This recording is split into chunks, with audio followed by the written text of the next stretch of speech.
Well, good morning, ladies and gentlemen. Welcome to Atlanta Motorsports Park. It is a great day to be here in the North Georgia mountains as we get ready for racing to get underway. We've got our Lo206 Cadets and Lo206 Juniors on track, and just before they take the green flag, let's have a quick word of inspiration as John Matthews leads us in our opening prayer and invocation. Father God, thank you for, again, this opportunity to come out and enjoy the sport that we love. Please keep a safe hand of protection over the drivers and the staff throughout the course of this day. And I lift up all this prayer in Jesus' name. Amen. And, of course, we want to honor our country today as well. While these drivers are gridding and getting ready to go, let's quickly have our national anthem.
The land of the free and the home of the brave, and we've got some brave young souls out there right now in Lo206 Junior and Lo206 Cadet. They work their way through the kink. We're on lap one. I'm Charles Head along with John Matthews and Bill Rigdon as we bring you the action today from this great facility here at Atlanta Motorsports Park. Our first group coming by start-finish right now. Let's check them out. You can see them on the side of your screen. Luke Giglio, I talked with him earlier this morning, and quite honestly, he was more interested in getting on the electric bicycle than he was saying a whole lot of things to me. He was very excited about the opportunity to do that.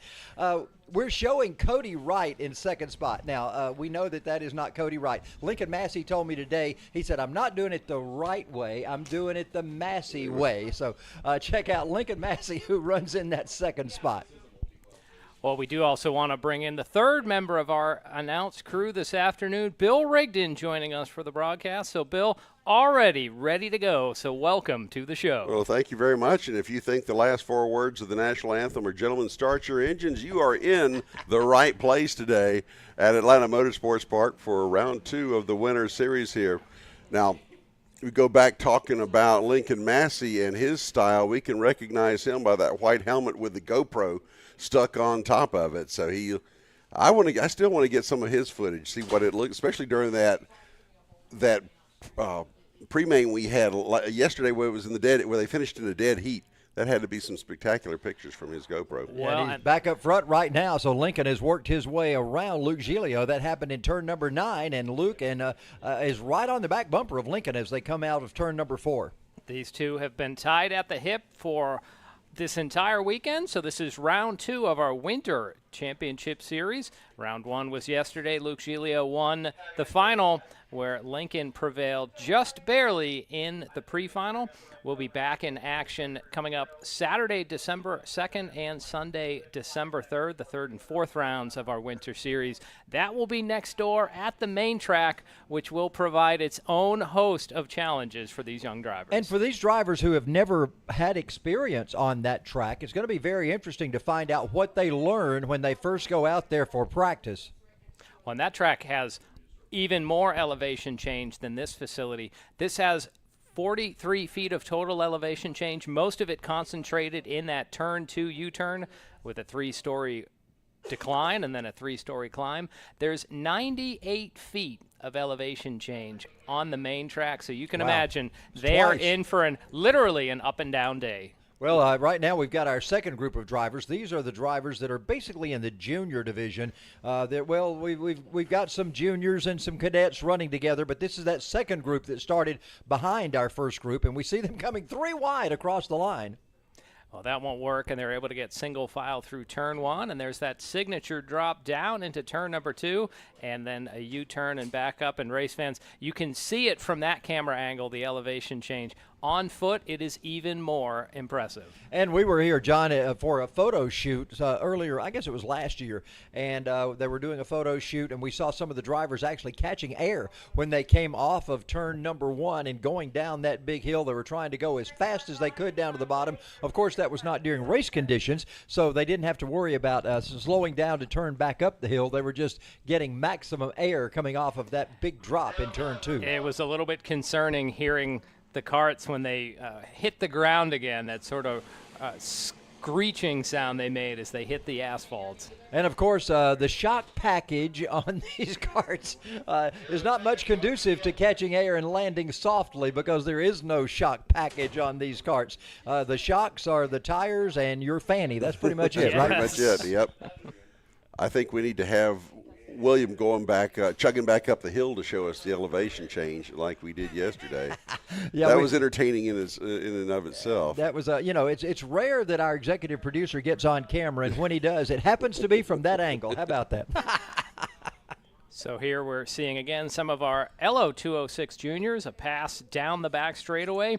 Lo206 are the 4-stroke engines. They're Briggs & Stratton engines. They give a satisfying deep rumble. Later in the broadcast, we'll see various 2-stroke engines that run a higher pitch, higher RPM.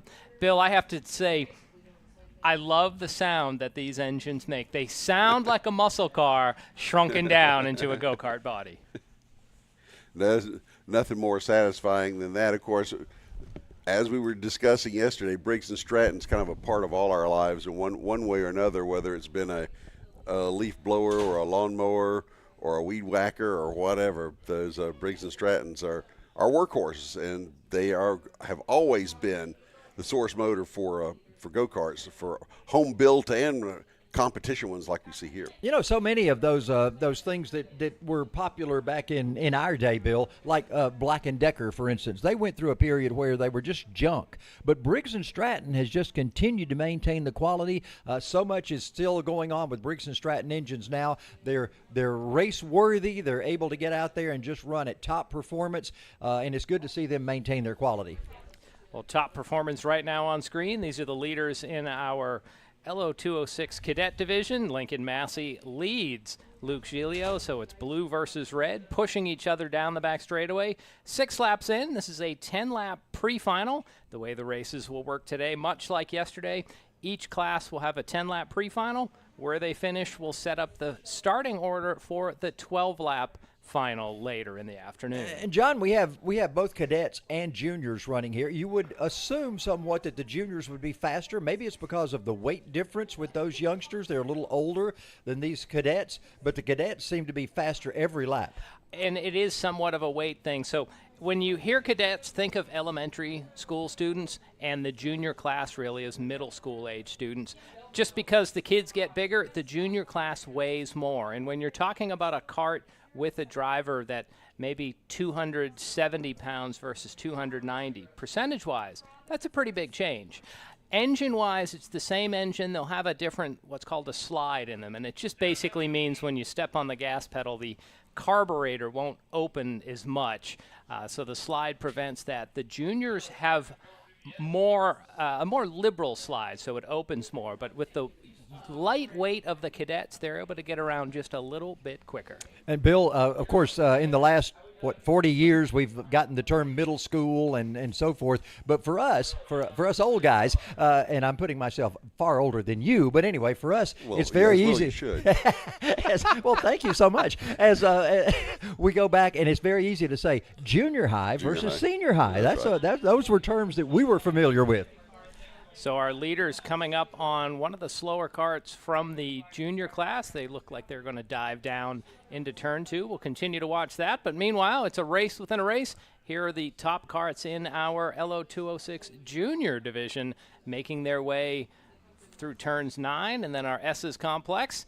You're riding along with them, courtesy of Baymax, one of our drone operators today. And you saw there one of those carts, you saw the rear end kind of wiggle as he came through there. That just tells you how much on the verge of out of control that these drivers are to try to get through these corners as quickly as possible. Those rear ends just skid on this pavement because they are going to absolutely the upper limits of what these carts will take on this asphalt. The NASCAR term is loose is fast, and that's what these carts are demonstrating here, because honestly, the whole point is to go as fast as possible, and that means right where if you go any faster, you're out of control. And I believe we just see Giglio move ahead of Lincoln Massey there. I spent a little bit of time down in turn 16 during qualifying and practice this morning, and even there the cars are twitchy. And Bill, you're saying loose is fast, which would mean the back end is skating loose. I would almost say the front and the back ends are skating loose, so they're really wrangling a combination of loose and tight, trying to get these carts as fast as possible. John, I was watching that same perspective you were in turn 16 and 17, and what surprised Lead change me. in turn 9, by the way. Check this out. As Lincoln Massey goes back to the point once again with Luke Giglio following him up the hill. And this is their final lap. Yeah, it is. Coming up to lap number 10, so we'll find out what happens here. It amazed me how wide that those drivers went off the rumble strip and just barely kept it off the grass coming out of 17. And you see our duo right now coming off of 16, right in that area I was talking about. They work all the way almost off the grass. And check this out. Luke Giglio has come back around Lincoln Massey, and he will get the win. So how many lead changes was that in the last lap and a half? Wow. Like 3, right? So yeah. This is not disappointing. After yesterday, we expected more of the same, and we are getting that with these guys. Now, remember, yesterday, again, in the pre-final, they finished in a dead heat. However, Giglio was DQ'd for being underweight. And we were talking about weight difference between middle schoolers and high schoolers, or junior high schoolers and middle and high schoolers. These carts are weighed with the driver, and I guess there's always you can always carry a pocket full of shot or something and toss it out somewhere. That's an old NASCAR trick right there too. But they do weigh you afterward as well. Now here's a question I had for Charles, unrelated to the karting but related to NASCAR. Back in the day, the cars were weighed without the driver, correct? Mm-hmm. That's right. So what about drivers like Jimmy Spencer, Tiny Lund, right? Yeah. Or even big guys like Buddy Baker who carry more weight?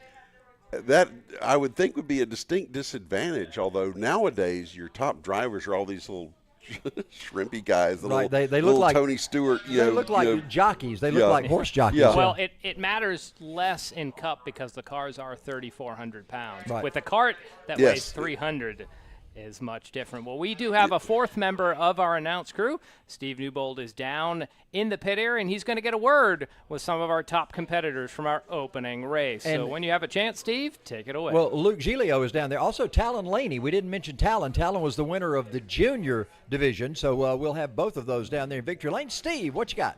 Well, I've got Luke here with us today. Yesterday was very exciting in the pre-final. You guys finished at a dead heat. You ended up getting disqualified due to a slight weight difference. Today, it seems like you've made it through tech. Tell us how you did that. So, on the last lap, he was behind me. He went on the inside going to turn 6, and I passed him going through that kink, and that slowed him down, so I was able to win. Is the kink one of the favorite parts of the track for you? Yes. All right, guys, we're going to go ahead and send it back up to you. Well, it's not often you hear somebody passing in the kink. That's pretty impressive to do that in turn number 6. Congratulations to Luke Giglio on his win. And there you see Lincoln Massey and his dad as they are talking about what they need to do to come out in the final and try to get that win over Luke. They are talking to themselves down there and all of those drivers. And again, Talon Laney, the winner of the junior, Lo206 Junior. We've got our next group coming out. And Bill, you were talking about drivers with their weight differences, and I think that when you started having smaller guys like the Jeff Gordons that came into on the scene that weighed 130 pounds instead of the Jimmy Spencers at 265 or whatever, I think that started more of a problem because the guys were just bigger back in those days. It took a bigger guy to manhandle those cars when they didn't have power steering and those types of things. And technology kind of caught up with it till now. Almost anybody can get in and make the technology work, turn the wheel. Now, whether they have the acumen to be competitive and run the race course is a whole different story. Well, I do know they now weigh with the driver, so that kind of makes it equitable. But you're right, the drivers seem to have gotten a bit smaller. Well, I think it was literally a 3-hour wrestling match on a Sunday, as here we get a fall start with our shifters, Tag Senior and Tag Junior. But, Bill, back then where the cars may or may not have had power steering, beastly cars out there, it was a wrestling match in the heat for 3 hours on a summer Sunday in the And South. these cars nowadays are actually harder to get in and out of because they're cocooned in for one thing, and the others they have a real tight window to get in and out. So we got our green flag. Here we go. Got to spin early. Trouble right off. And that is a shifter cart, so it might stall. Let's see. It looks like it stalled right there. He'll need to push start or self-start himself as the rest of the field will be trying to go by. This will be our Tag Senior and Junior class. And they get the green. You see those plumes of smoke? These are two-stroke engines. They use that oil-gas mixture. So the two shifter leaders have already headed away. Oh, we got another one spinning in the bottom of turn 2. Looks like cart number 14 Banu Yedla. He's going to try to get spun around and get some momentum to head up the hill. So action aplenty on lap 1 of our pre-final for shifters, Tag Senior and Tag Junior. All right, John, aplenty has gotten worked into the broadcast already. Good job. So we're working up the hill right now in turn number 2. Now you see the drivers over in the area around just past the S's. They're heading into turn 14 as they get ready to come down to complete. I think this is first lap or second lap of this race. First lap going to be completed here in just a moment. Oz Cheek, the double winner yesterday in shifter, has led lap number 1. You look at that time, 50 seconds. That was the mark yesterday. He was able to get under that a few times, so we'll keep our eyes on that. Eric Quay runs second in shifter, and then leading Tag Senior right now is Oz Cheek, the 4th. Charles, we got the etymology and the family tree of the Cheek family. Well, we noticed Danny May is out here. I don't think Danny was here in his shifter cart yesterday, but Danny is on here. He's a Tag Senior. Oh, a Tag Senior. I asked Danny yesterday. I ran into him at the end of the day, and I asked him what was going on, and he said, man, I just had the wrong gear. He said, I just geared the thing wrong. He said, tomorrow will be a different day. So you see Danny May shown as second right now in the senior division. Much cooler conditions for racing today. You see a few clouds in the sky. Yesterday we had complete blue in the atmosphere. Today just some clouds mixing in. The temperatures are about 5 degrees colder, so we'll top out at about 65 degrees. The wind also a little stiffer today, so generally feels colder outside, especially in the shade. And where that might affect these cars, I see some of these radiators that these have with a little bit of tape over them, and we'll hopefully ask Al Edwards later if the tape is to help reduce the airflow through the radiator to keep the engine temperature at a little higher optimal level. And also it may be to deflect some of the air from going through the radiator just for aerodynamics. So we got both those things probably working down there. John, when I pulled in this morning, I looked down at my outside temperature, and I will have to give kudos to you. It was exactly 10 degrees less than it was yesterday, and you had predicted that. So your meteorological acumen is perfect today. And with that, we need to tell our producer to rack that part of the commentary for future sizzle reel work. We do want to mention the staff that's helping our broadcast today. Our executive producer is Will Rigdon. Our producer on the afternoon is Michaela Denny. Director Mikey Lane. Our cameras today operated by Ethan Denny, Francisco Lozano, and Jim Abbott. And then we have Max Dorsey, a.k.a. Baymax, and Jeff Farver on our drones. There you see a shot from Jeff Farver. He gets that high drone look. And, of course, Baymax is running that first-person video, FPV drone that will follow the action. There you see him in the shot, actually, following the action right through that area of turn 14. He probably struggles to keep up with the shifter cars. These are the apex predators of the karting world, often compared to Formula One machines as far as the power to weight ratio that they have. You see, Eugene Panenko has now gone up to the top of the seniors in this particular race. So Eugene is that driver from the Ukraine who now has brought kart freedom here to the United States and has a class going on, and he has a school where he coaches and teaches a lot of drivers. So it's good to see Eugene making his way here because of the trouble that's going on in the Ukraine. Glad to see he's working well here in the United States. So there's some side-by-side action, a textbook pass right there as one driver goes low, and then a textbook, well, I started to say he did a crossover move, but he was able to hang on to it. Little hand signal there. Don't know if that was a thank you or, hey, we're going to work it out, but we're halfway through our pre-final for our shifters, Tag Senior and Tag Junior. And those are some drivers we haven't talked about too much. Sean Akins and John Adams are those two drivers that we followed right there. Haven't mentioned their name. Is that Kyle Clark? Yeah, I believe that's him. Yeah, Sean Akins and Kyle Clark were the two drivers there. Adams and Yedla at the bottom of the chart. Those were the drivers that had problems on the first lap. Looks like Adams was able to get restarted. Yedla hasn't scored a lap, so maybe he had some damage after that spin. Yeah, I'll have to, Banu and I are friends on Facebook. I'll have to find out from him what all happened. It may be tomorrow before I get an answer on that, but we should find out at some point anyway. Going down into turn number 9, that is sort of a signature turn here, along with turn 2 at this racetrack. And, John, from our perspective at the main track, we see the rental carts a lot of times. Yes. That is the nemesis for them, certainly. Their kryptonite is turn number 9. Well, at some point we'll see the building that we're in where the rental carts start. They start literally at the top of the hill, and they charge down past the kink, and you know that they're anxious to be full on the gas. They get to turn 9, the first spot to use the brakes, and let's just say we don't always see clean results off of turn number 9. Usually the several carts spinning or off into the grass. These drivers definitely more capable and more skilled, but we still see plenty of action down at turn 9. There's the entry point right there where they're going now. Yeah. It's actually coming in out of the kink is where they first hit the track, and then the first major challenge is going to be that turn. And 9. that's the area where they never use the brakes and need to. Where our awards this time are actually a replica of a brake caliper. John had a great line yesterday. These look like they're brake calipers off a rental cart because they've never been used. They just took them right off the rental carts.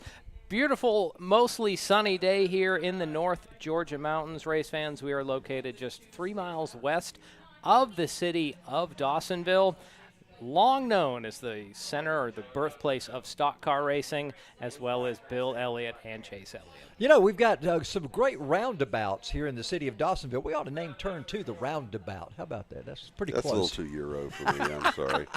Call it a traffic circle if nothing else. What do they call those things up north, John? I remember going up into Maine. You'd get a rotary. But it's a little different. In Massachusetts, they just pave an area and literally throw a cone in the center, and it's just, let the strong survive out there. There's a great battle coming up through the S's right now. That's turn 10, 11, and I guess part of 12 in there as they make their way down now, heading toward that. Another one of our great signature turns, 16 and 17. A lot of action at that point. We've seen them come to the checkered flag and really have a lot of great action coming right off that turn and down that long front straightaway. That is the last passing opportunity before the checkered flag, and you do see a lot of action there. White flag was out. Oz Cheek must be the last car in this trio. We'll see if he's able to zip through the field. Actually, that's Oz, the red cart there. You can see shifters drive a little bit different line, so he's put a couple of carts a lap down. Cheek laying down some fast lap times. His best time so far, 49.17 seconds. So that's about a half second quicker than yesterday. Luke Giglio mentioned a moment ago he made a pass in the kink. When's the last time you know somebody that actually passed someone for the lead and survived? In the kink? Yeah. Wow. And he says it's one of his favorite passing areas. That I've never heard anybody else say that. Here they come by. Checkered flag is in the air. Oz Cheek going to take the win in the shifters. Now we're going to try to find out who wins that Tag Master race. Our top runner, we've also got Tag Senior out there, and Eugene Panenko is leading that. Let's see if he comes across as the winner of the Tag Senior, and it's a ways back to him. We can't even see him in the shot right now as our official starter is down there with the the checkered flag in hand, awaiting Eugene Panenko. Eugene bringing it off of turn number 17. I believe that's Eugene. He's in a purple cart normally. That It's is John not Adams Eugene. coming across.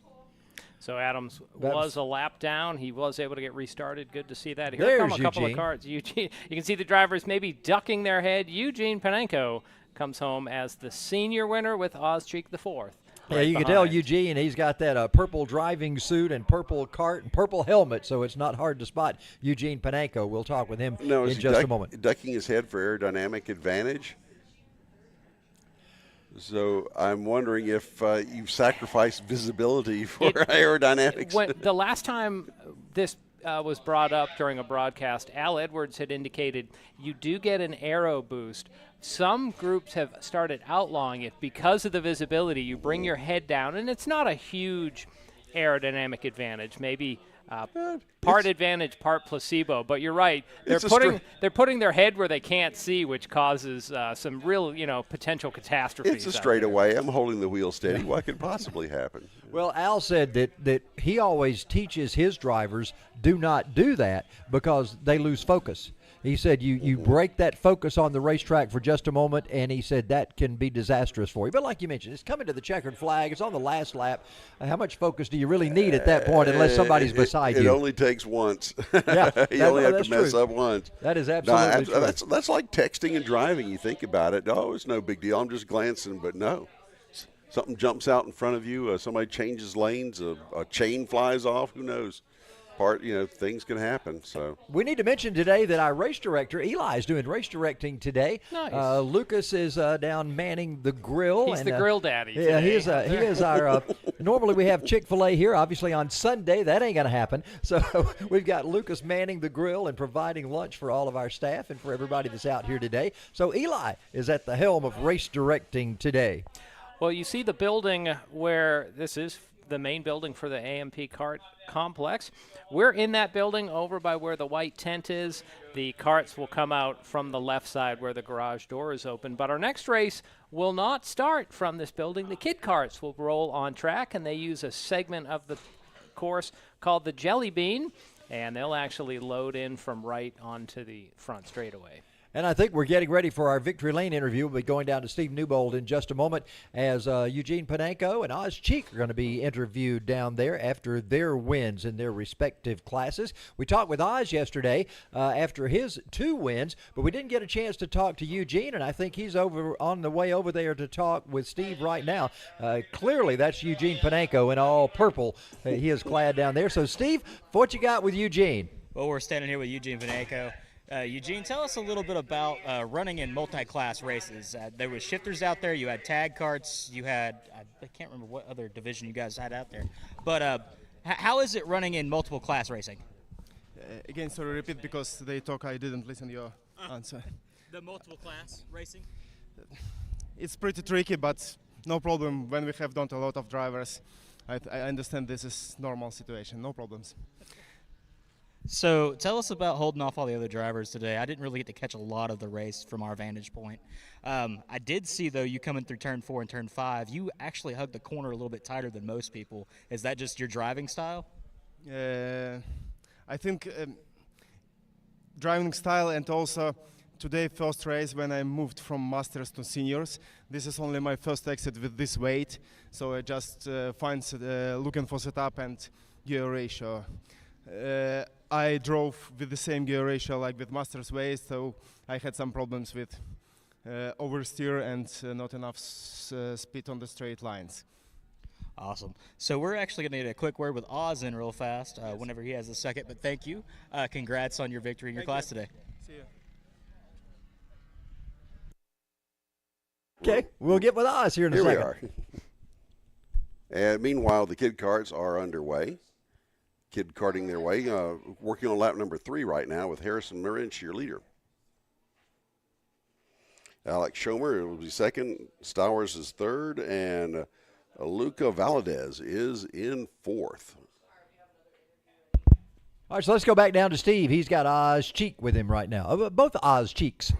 So I've got both Oz Cheeks down here, which is a little unusual. Usually I don't have both of them at the same time. It's the father-son duo. So you won the shifted division. I'm not exactly sure where you finished. I didn't have the result. Second. Okay. Second. Congrats to both of you, first of all. Again, since I've got both of you in front of me, how is it racing against your dad and how is it racing against your son? Well, obviously I want to do better. I actually miss when they split the classes. I get to watch him race. And so I kind of miss out on that part of the day, which is a little bit of a bummer, being out there same time. He just doesn't lap me on the shifter, so I'm okay. As you can see, the camaraderie here between father and son is actually really good. It's glad seeing a father-son duo out here racing against each other. Kind of a bonding moment, I would say. Absolutely. Well, congrats, guys. I want to send it back up to the booth for the kid kart race. Thanks. Yeah, we're halfway through this kid karts race already as 5 laps are complete, getting ready to complete lap number 6 right now out of the 10 in this pre-final as the drivers work their way around. Harrison Marinch is your leader. Alex Schomer is in second spot. Arlo Stowers in third, and Luca Valadez is your fourth place kart. Kid karts working their way up the hill. Good shot there as they come through the Jelly Bean area. And when you say Jelly Bean, they don't use the entire course. We only see the other karts use that when they have a false start. But here in the kid kart, they really just want to get them some experience, so they'll work through turn 16 and 17, down the front straightaway there. They'll go through turn 1 and then do that cutoff and suddenly appear over in turn 14. And, John, we had an opportunity to talk with some of the parents today as we were standing in line down there and just getting ready for the race to begin. And it's amazing. Oh, look at this battle for the lead. Oh, check this out. Is that the actual lead? No, that's the battle for third and fourth spot as we've got Luca Valadez. And is that our leader coming by him? Arlo Stowers, I believe, would be ahead of him. All right, so the 2 to go signal. That was our leader to the line. Yeah, the leader came to the line ahead of him. And anyway, we were talking about some of these guys. They start when they're 4.5 years old. That's pretty amazing. I think Ruben Greer's dad, we were talking to him, and he started when he was 4.5 on this racetrack. Which, when we hear about someone who's 10 to literally say it's half their life they've been in a kart. That is Arlo Stowers, that signature Roman Centurion topper to his helmet. We see the white flag in the air. One more lap remaining for our kid kart pre-final. Yeah, they're on the way around right now. There's a good shot riding along with Arlo as he heads down into turn number 16, and we will see him glide through there in 17. Let's see how much of the racetrack this youngster uses. Yeah, he does just about like everybody else. He keeps it a little bit on the high side, but doesn't get way off in that rumble strip. He'll come by and get the win. Congratulations to well, I guess Harrison has already won this race, so Alex Schomer has now crossed in second spot. Arlo Stowers is a lap down, so he's got one more time to go around to complete his race, and so does Luca Valadez in the number 3 kart. So they're working their way around the course right now for the checkered flag there as we complete kid karts. We're going to be going down to Stephen Newbold with our winner of the kid karts coming up in just a few moments in that Victory Lane interview. By the way, I want to mention Jim Abbott is our cameraman down in Victory Lane, and he's getting those great shots and interviews with all of our drivers and all of our winners.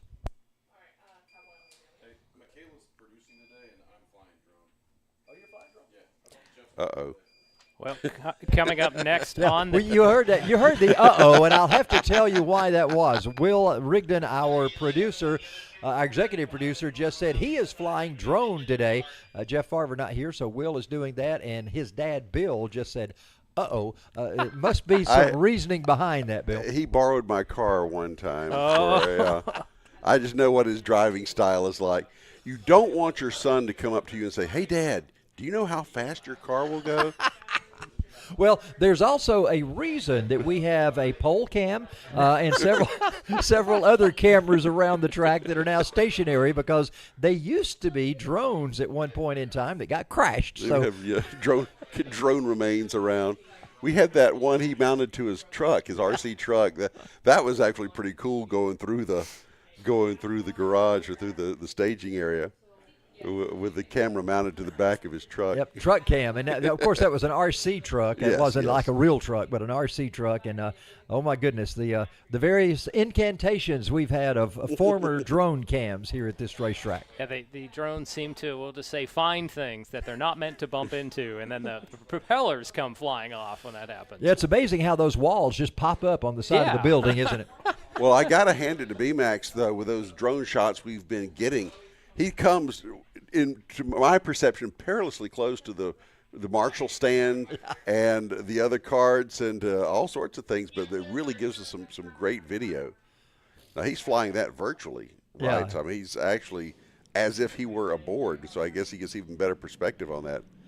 I'd love to see some of the shots he gets that we don't actually get a chance to put on air. Man, some of those great things where he's circling back around to catch the field once again. There you hear the big rumble as they're coming down the hill right now. Lo206 Master, and this is a huge field of karts. Yes, and we don't mean huge just because they're older drivers, but numerically, this is our master class. I think we probably had about 15 of them yesterday, separate from the seniors, because there were yesterday we had upwards of 25 senior karts, so this will just be the masters, a chance for the more seasoned drivers to have their chance in these four-stroke Lo206 karts.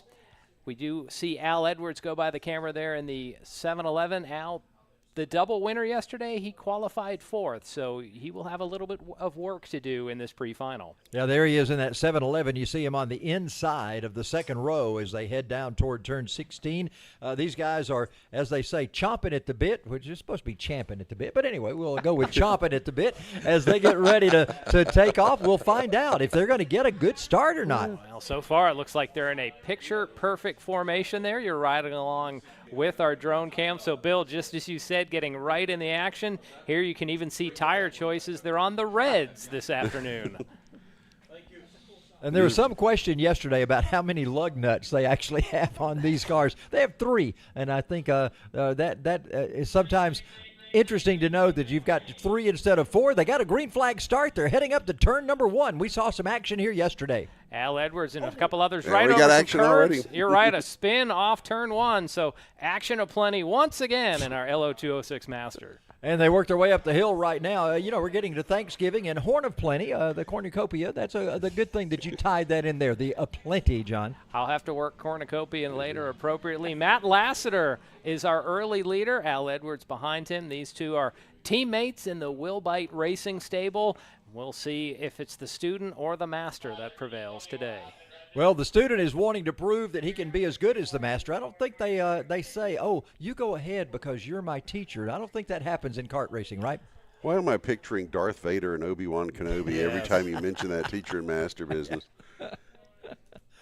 We've got a 2-kart breakaway up front right now, and not sure exactly who we got there. We'll find out in just a moment when they cross start finish, because we've got 2 karts that have separated themselves and then 2 more karts that have kind of hooked up together as well. Well, the lead 2 is Lassiter and Al Edwards. We'll see about the rest. Chuck Teasley, Chris Kellett, and Macon Moore round out the top 5 with 1 lap down out of 10. Well, this is always a great proving ground for these drivers to get ready for the final coming up later today. Last time, yesterday, it was Al Edwards taking the first win, and then Lassiter coming back and getting the second. Right now, it's that same way it ended yesterday, with Lassiter out front and Al Edwards in second spot. And did you notice Al yesterday when he came up here, he apologized to his wife and said, I told you I wasn't going to race today. I was just going to be viewing, but I'm actually racing. So you can't take the race out of the racer, John. Difficult to do. It's nice to see Chris Kellett up there running in the top 5. Yesterday, he did not finish in the final, so good to see him back on track and competing. We'll need to ask Al how well the sofa slept last night as well. Wilbite may have a different little connotation. So here we come down to start finish once again. Al Edwards tucks in single file behind his student, Matt Lassiter. Bill, you were talking about the Star Wars reference there, and master and teacher working along here. How much can you learn when you're the guy out front? You're not learning from the master, but as long as he's behind you, I guess that's a good thing, right? Well, that's the point, is you learn from your mistakes, and the leader is the one who's pays the most for mistakes. And that's kind of there's learning opportunity in everything. I do believe, and I think if you can stay in front of somebody as aggressive and as talented as Al Edwards, then you will have learned something. Yeah, and if you're like me and you have a world book full of knowledge from the mistakes you've made over the past, that's sort of, people talk about entrepreneurship and those kind of things, and they say, you've started a lot of businesses, you must be wealthy. No, you don't understand entrepreneurship. You ride that horse till it dies, and then you get on another one. So just because you started a lot of businesses don't mean you're raking in a lot of money. Anyway, we head down to start-finish once again as Lassiter continues to lead Al Edwards. Macon Moore has moved up to third now with Kellett back to fourth. It was a 2-car breakaway, but now you're right. Macon Moore has joined the lead duo, so now Moore looks to the outside of Edwards up the hill. Can he make it stick through 3 and 4? We don't see passes work there, but Moore hooked up and running hard as he puts his 61 into second place. And he goes down the hill. He's wishing I could be making more horsepower, I guess, as he heads into turn number 6. You find those drivers now heading down to turn 9. Look at this. Al Edwards, is he trying to set Matt Lassiter up for a pass? It's just not working out if that's the case. Well, Moore is in second, so actually Edwards has been distanced just a little bit. So Moore has moved up through this field and now pressing right on the rear bumper of Lassiter, who has been our leader since the opening flag. While this is going on, our 4th and 5th place Carters, Chris Kellett and Chuck Teasley, are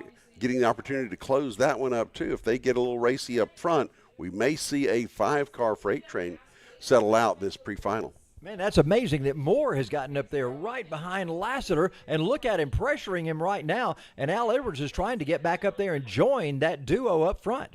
4 laps into this race, so we're going to get to savor 6 more laps here. Don't forget, the finishing order of this race sets up the starting lineup for the 12-lap final later this afternoon. They go down through the kink, everybody hanging in there at that spot, and Moore looking behind him, taking a quick opportunity to look back and to see how far behind him Al Edwards is. You got 3 guys with white helmets and black uniforms there. It was a little difficult to figure out if you weren't watching exactly who's who in this race. Well, Moore also has his number placard on the back of his cart, just sort of flapping in the breeze, something to look for. Matt Lassiter up front has that blue and red, not just color of his cart, but also his driving suit. So that's one way to differentiate Lassiter.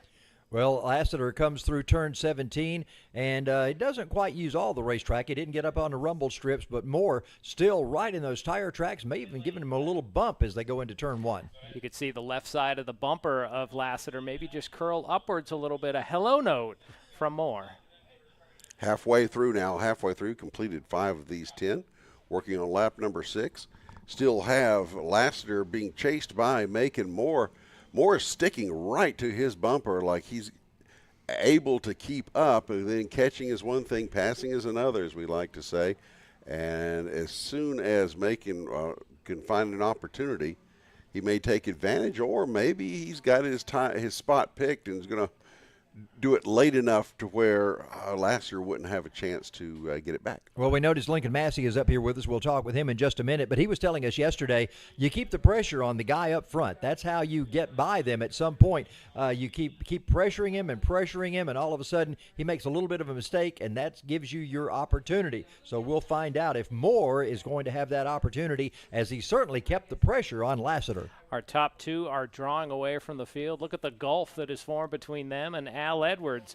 So our top duo working something special down into turn number 2 and back up the hill. Well, we're past the halfway point right now, so the lap's starting to wind down somewhat. Lassiter's, could stick a card in between them for a moment, and then all of a sudden Moore is right back on the back bumper of Lassiter. Bump drafting down the back straightaway here as they will set up for turn 9. Will Moore stick his nose into the wind? He seems content to follow in the tire tracks of Lassiter this time around. Bill, he looked to the outside for just a moment there, and that could be one of 2 things. It could be that he's trying to set him up for a pass to see what would happen. It could be he's trying to break that draft just a little bit so that it slows that first cart down somewhat. Now, is side drafting an issue in this sport? I would think it would be in everything. I guess anytime you're pushing through the air, there's going to be some effect. Track and field would even have that probably. Yes, a wind-aided lap here. But here we go with Moore still pounding at the back there of Matt Lassiter, waiting for his opportunity. I have a feeling he knows what he's going to do. It's just a matter of waiting for for the right time to do it. You don't want to do it too early, right? Because the distance between them has been accordioning slightly, but it looks like Macon can catch up whenever he wants to. I think he has the faster cart of the two. It's just a matter of let's see what kind of skill Lassiter has in keeping him at bay. And that it's not because he's got a more powerful engine. These drivers have the same engine, but it could be he's chosen a different gear. Could be he's faster on the straightaways or faster in the corners, depending on how he's geared for this. So there are several variables that could be in play here. Could also be just a little different carburetor tuning for this cooler weather today. Still very dry, but just a smidgen cooler. Maybe Moore has made the proper choice on the size of what I'll call the bullet that they have down in the carburetor. Well, 2 laps to go as we are going to find out if Moore's going to make a move here or if he's going to wait until the last lap. He goes a little wide there as they head down into 2. We had that little meteorological discussion earlier about the weather being 10 degrees cooler by Charles's measurement this morning. How much of a difference is that to these carbureted engines? I know cooler is faster. So is it a matter of you have to account for that, or do you just go faster? It's probably both. Now we see Lassiter definitely cover the inside there. It would be both. You'd want to adjust the engine for the drier air, colder air as well, but I think the air feels a little drier to me, and that can also affect how the combustion will happen. So I would think you'd want to maximize performance and tweak the carburetor for If we only had a kart racer right here beside us that we could ask this question to. We'll ask him that in a little while. But I've always felt like, look at that, almost got out of the range there. Did Lassiter coming to the white flag on a cool, wet night? That's when I see track records are going to be broken. Usually you have drivers that are making more horsepower. There you see making more, trying to make a move. At least he's just checking things out to see what he could do. Well, I think in drag racing they like cool dry, not cool wet, because the moisture causes differences in the combustion profile. But here we go down the back straightaway, a little bit of bumper carts as Lassiter leads Moore, swerving back and forth, blocking. Let's see if there's a block, and we do see defensive driving from Lassiter into 9. Can Moore compensate with a crossover? No, Lassiter actually opens a couple of cart length advantage. Wow, I thought Moore was going to be able to cut underneath him there, but he just kind of went a little too wide and was not able to come back under him to try to see if he could get that advantage. And look who has reappeared in 3rd place, by the way, in the shot. Is that who is that? That's Al Edwards. That's Al Edwards. Our front duo already off turn 16. They're coming to the stretch. It looks like Lassiter is in the lead. Moore is behind him, but will not be able to pass. A fist pump in the air for Matt Lassiter, our winner. Macon Moore comes in 2nd. Al Edwards 3rd. Chris Kellett 4th. And Chuck Teasley rounds out the top 5. So a nice little hors d'oeuvre from our master division. Get some words from Matt Lassiter in just a moment as we go down to victory lane. And Lincoln Massey has joined us up here, and Lincoln, it wasn't the race that it was yesterday. You didn't come out with a photo finish like you did yesterday. You had to follow Luke across the line today. Yeah, as you were saying that some people have different gears, he had a gear that had him where he was faster through the turns, so he had a little bit more power going up the hill, and that made me have to carry more speed through the turns. So coming up that hill, I took a little bit of a different line, which slowed me down a little bit and gave him just enough power to get around me. So are you going to change gears for the next race? Are you allowed to do that? We are, but I'm thinking no, because if we do, it could cost us even more time. So I think we're just going to keep it as it is and try to just defend a little bit better than what I was. So do you guys share information? Do you know what gear he had, or is that a tightly held secret? That is a very tightly held secret.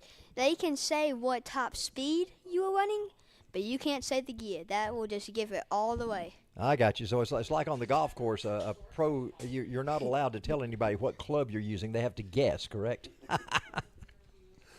We are just about ready to go down to Steve Newbold. I think he has got our winner of this race, and Matt Lassiter is down there with him. We'll get him in just a moment. And there he is with Matt. Matt's a happy fellow. You saw that fist bump in the air as he came by the checkered flag. Steve, let's talk to Matt. All right, guys. The last time I talked to Matt Lassiter was the time I gave him the nickname the Cookie Man, and that would have been at the beginning of the summer series when he won the pre-final. Yep. And I don't see any cookies today, Matt. What's the deal with that? Well, January 1st, Girl Scout cookies will go on sale. So next first race next year, we'll be up here with the cookies again for sure. Well, let's get off the cookie subject and get on to what's important at the racing. You were racing pretty heavy there with your teammate Al Edwards there for a little bit, and tell us how it is racing against your mechanic. You know, that's got to be a little bit more challenging. He knows what you have in your cart. Absolutely, yeah. I mean, we're real tight out there. Al gave me some good pushes, managed to get out front. Not exactly sure what happened behind, but. Seemed like top two, we were able to kind of hook up and pull away, and from there just brought it home to the end. Well, congrats on your win today, Matt. We're going to send it back up to you guys. All right, thanks. And a great run for Macon Moore to be able to come in second spot today. That was an outstanding run for him to capitalize on that opportunity today. Congratulations to Matt Lassiter, our winner. Lincoln Massey is still up here with us. And Lincoln, you're getting ready to go out next. You'll start on the outside of that front row. Is the outside an advantage or a disadvantage when you go to turn one? Well, it is a disadvantage only because the first place is meant to be just a little bit ahead of second place, but on the start that we had, the only reason that Luke got in front of me was because he was a little bit ahead of me, which I know the guy who starts the race is new, but it was still a little bit of an inconvenience. But other than that, it was a great race. We noticed in the vintage carts yesterday, they were doing a lot of passing in turn one. We don't see you guys do much passing in turn one. Yeah, passing in turn one is almost like it's just pretty much death if you try to pass in turn one, unless you have a good inside line. Well, speaking of that, Luke Giglio told us that he passed you in the kink, and that's unusual to get passed in the kink. Most everybody runs through there single file. Yeah, Did that surprise you whenever you looked over? No, here he comes. No, not really, because back about a year ago, I used to do that a ton. That was my main passing point. Really? Yeah, until I found out that it was very easy to run people off track like that. Oh, my, So I am not doing that anymore. Well, listen, we appreciate you coming up here and talking with us. Good luck when you get to the final today, and we'll be watching for you out there. Yep, thank you. All right, thanks. Lincoln Massey has been with us here right now. John, who we got on track right now? We have a horde of Lo206 Senior carts on the track. 23. Veritable cornucopia. Yes, 23 drivers. A panoply. Panoply? We're going to have pronunciation lessons. But 23 drivers will be taking the green flag. We separated the Masters and Seniors just because there are so many drivers. They'll race 10 laps. Wow. The Seniors, think high schoolers, maybe some 20-year-old drivers out there, a little bit lighter than the Masters, but otherwise, these are the same carts. It's going to be hard to get a good start. These guys are ready to roll, and there's so many of them. It's going to be hard to get a good start. They did not get a good one that first time by. What are they looking for? We say false start a lot, but what exactly? They're looking a couple of things. They're looking for a straight line between each of the rows, and they're also looking to make sure that the second row is not 30 feet behind the first row or whatever. They're wanting a tight start from both side by side and front to back. So you're not allowed to jump the start by lagging and Right, and you know Chase Elliott got penalized once this year on a restart for lagging behind too much. They don't want you to do that and try to gain momentum so quickly. Sort of the same thing here. Oh, another false start. So we're going to do take three, bring out the little clackboard from our the Georgia movie-making friends in the area, but still trying to get a good start coming up after this. I believe our tag, cadet, and rookie will be racing in their pre-final. So take three. You see the yellow flags out. And as they come by, John, I want to mention something. I have failed to do this so many times. Plug your podcast. You've got a great podcast that people need to look at. Yeah, if you want to follow me, it is the Georgia Racing Podcast. You can search for that on Facebook, Instagram, or Twitter. A lot of racing news about what's happening in Georgia, mostly dirt tracks, but occasionally we venture into the world of NASCAR as well as karting tracks like AMP. You can find him on X. I still don't like that term, X. X just brings out a different connotation to me. I don't think it should be X. Just call it X, the platform formerly known as Twitter. Yeah. That's right. That's what everybody does. They still use the term. I put out a tweet, or did I put out an X? I'm not sure what I put out. Well, another false start there. So one of these times we're going to get through this. We might have a little Bronx cheer come up from our scorers table behind us as they just try to get lined up. They want a good start. At a certain point, you wonder if they're just wearing down the officials, and maybe they'll get going. They'll just wave it and yell, just let us go. In action yesterday, the driver to beat was Nick Laferdo. All right, we're going to get it this time. Green, we got a green. We hear everybody screaming green, green, green, green, green. So they're heading into turn number 1. That's that off-camber turn that we were talking with Lincoln Massey about coming through turn number 1. Now we got one going out wide, and he's trying to make his way back up the hill. So a lot of guys jockeying for position coming up turn 2. Still a lot of 2-wide racing through turn 4 right under our vantage point, as it looks like an Oklahoma land grab out there right now as they charge one car off through the kink. Wow. Got off through there and got into the dirt for just a little bit, and dirt, as Lincoln likes to call it. And as we come through turn number 9 right now, we're working up through the S's, and they're all single file at the moment. And it shows how easy. Oh, we've got one off through the S's as well. I saw 3 off, and you got to wonder if you might have a cart drop a chain, because some of those carts really hit those curbs hard. Look at this battle for the lead. Man, we got them side by side, 2 rows back, going into turn 16. Oh, my, what's going to happen? And I got to say, Lincoln Massey's still sitting where we can see him. He's half driving, half willing the cars around as the first lap goes in the board. Nick Laferdo, your winner yesterday, is in first. Eric Evans in second. Wow, what a great guy, bunch of guys there. Elijah Skaggs is in third. Carson Craig, we talked about Carson yesterday. I talked to him after the race yesterday. He got turned around backwards on the race course, never was able to recover from that. What a terrible day he had on that first lap coming up through turn number 2. Let's hope that the driver, the 55, has a little better time today on a racetrack. 4 horsemen pulling away from the field, and do want to give a mention to Eric Evans, who took the lead up turn number 3. He is the reigning GT4 champion in the UK, so it's good to have Eric back racing with us, but he spent the season over in England. That was pretty neat to get the championship over there. First American to ever do that, and that is certainly something to hang your hat on right there. Absolutely. He was driving a Ford Mustang. Here we're driving with the number 2 car. That is Elijah Skaggs in 4th, Carson Craig in 3rd. Nick Laferdo, our winner yesterday, in 2nd, with Eric Evans leading the parade. You can see the next echelon trying to regain contact with our lead quartet. They come up through the top of turn number 2. They get down into 3, and they'll come by us in turn number 4. And we have a 4-cart breakaway as those drivers are out front right now heading down through that area of the kink where we saw somebody go off course a few moments ago and get back on. But right now, we've got some people jockeying for position as they go down into turn number 9. They are fanning out in the 4 behind our leading phalanx. That's not going to help them if they can't get coordinated and chase down this front 4. Well, maybe they can hook up and see if they can do something. I would think that the driver that's back in 5th spot would, yeah, you can see that sign. Let's get in line, guys. Let's go and try to catch that group up front.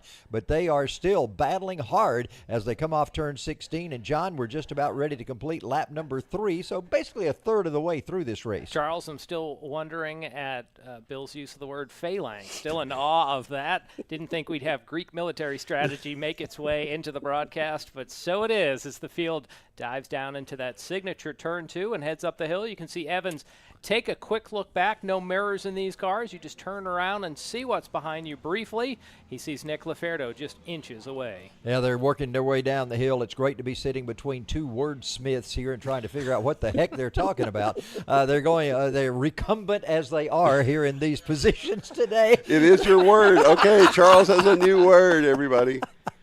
They're going through. Yeah, I told you I had to use that word again today. Yeah. So they're going through turn 14 right now, and Eric Evans just showing the way right now. But he has got Nick Laferdo right on him as they go. They're kind of trying to break away from this second group. So it suddenly looks like a mid-2010 Daytona race where the cars really seem to pair up. So now we have 2 following 2. Let's see if that next group of 6 can join them. We could have a 10-car battle on our hands in a moment. Yeah, let's not try to hit the safety truck during this race. I talked to Juan Pablo Montoya about that, and he said, I've been known for a lot of things in my career, but I hate to be known just for that. That was a terrible situation that day. The part I remember from that isn't like who hit the truck. It's that in the aftermath they brought out boxes of Tide detergent, powdered detergent, to try to clean off the residue of all the kerosene.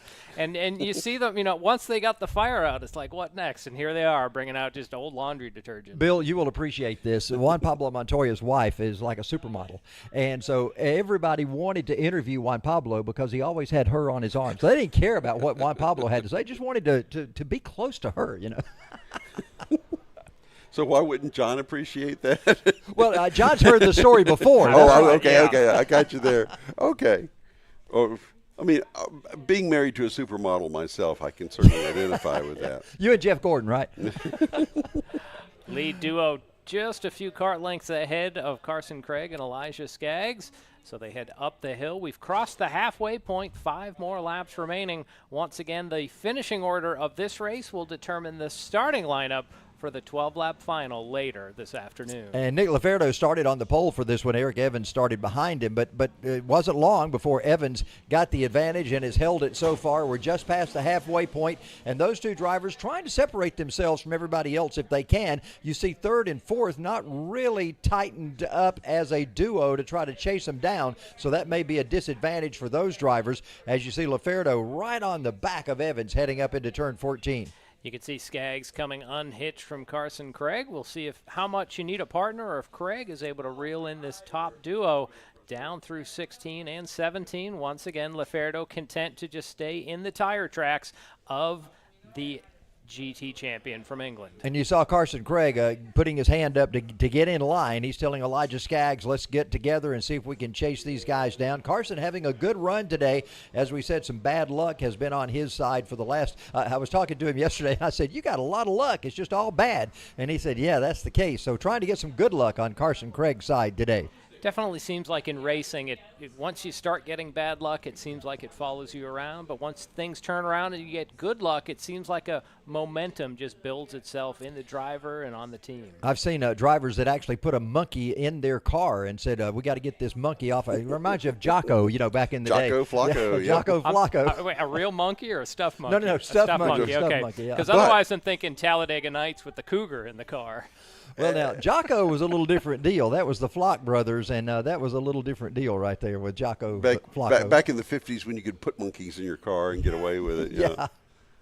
Still sometimes at Saturday night short tracks, you'll see different stuffed animals zip-tied into the automobiles, whether it's luck or just something for the kids. Really just one of the colorful things you'll see in racing. I had an opportunity. Tim Flock carried me on a tour of the old Charlotte Motor Speedway, which is down near the airport. There's still a guardrail there from the old speedway that started in 1948, and Tim Flock carried me over there one day. It wasn't long after that till Darrell Waltrip ran the 555.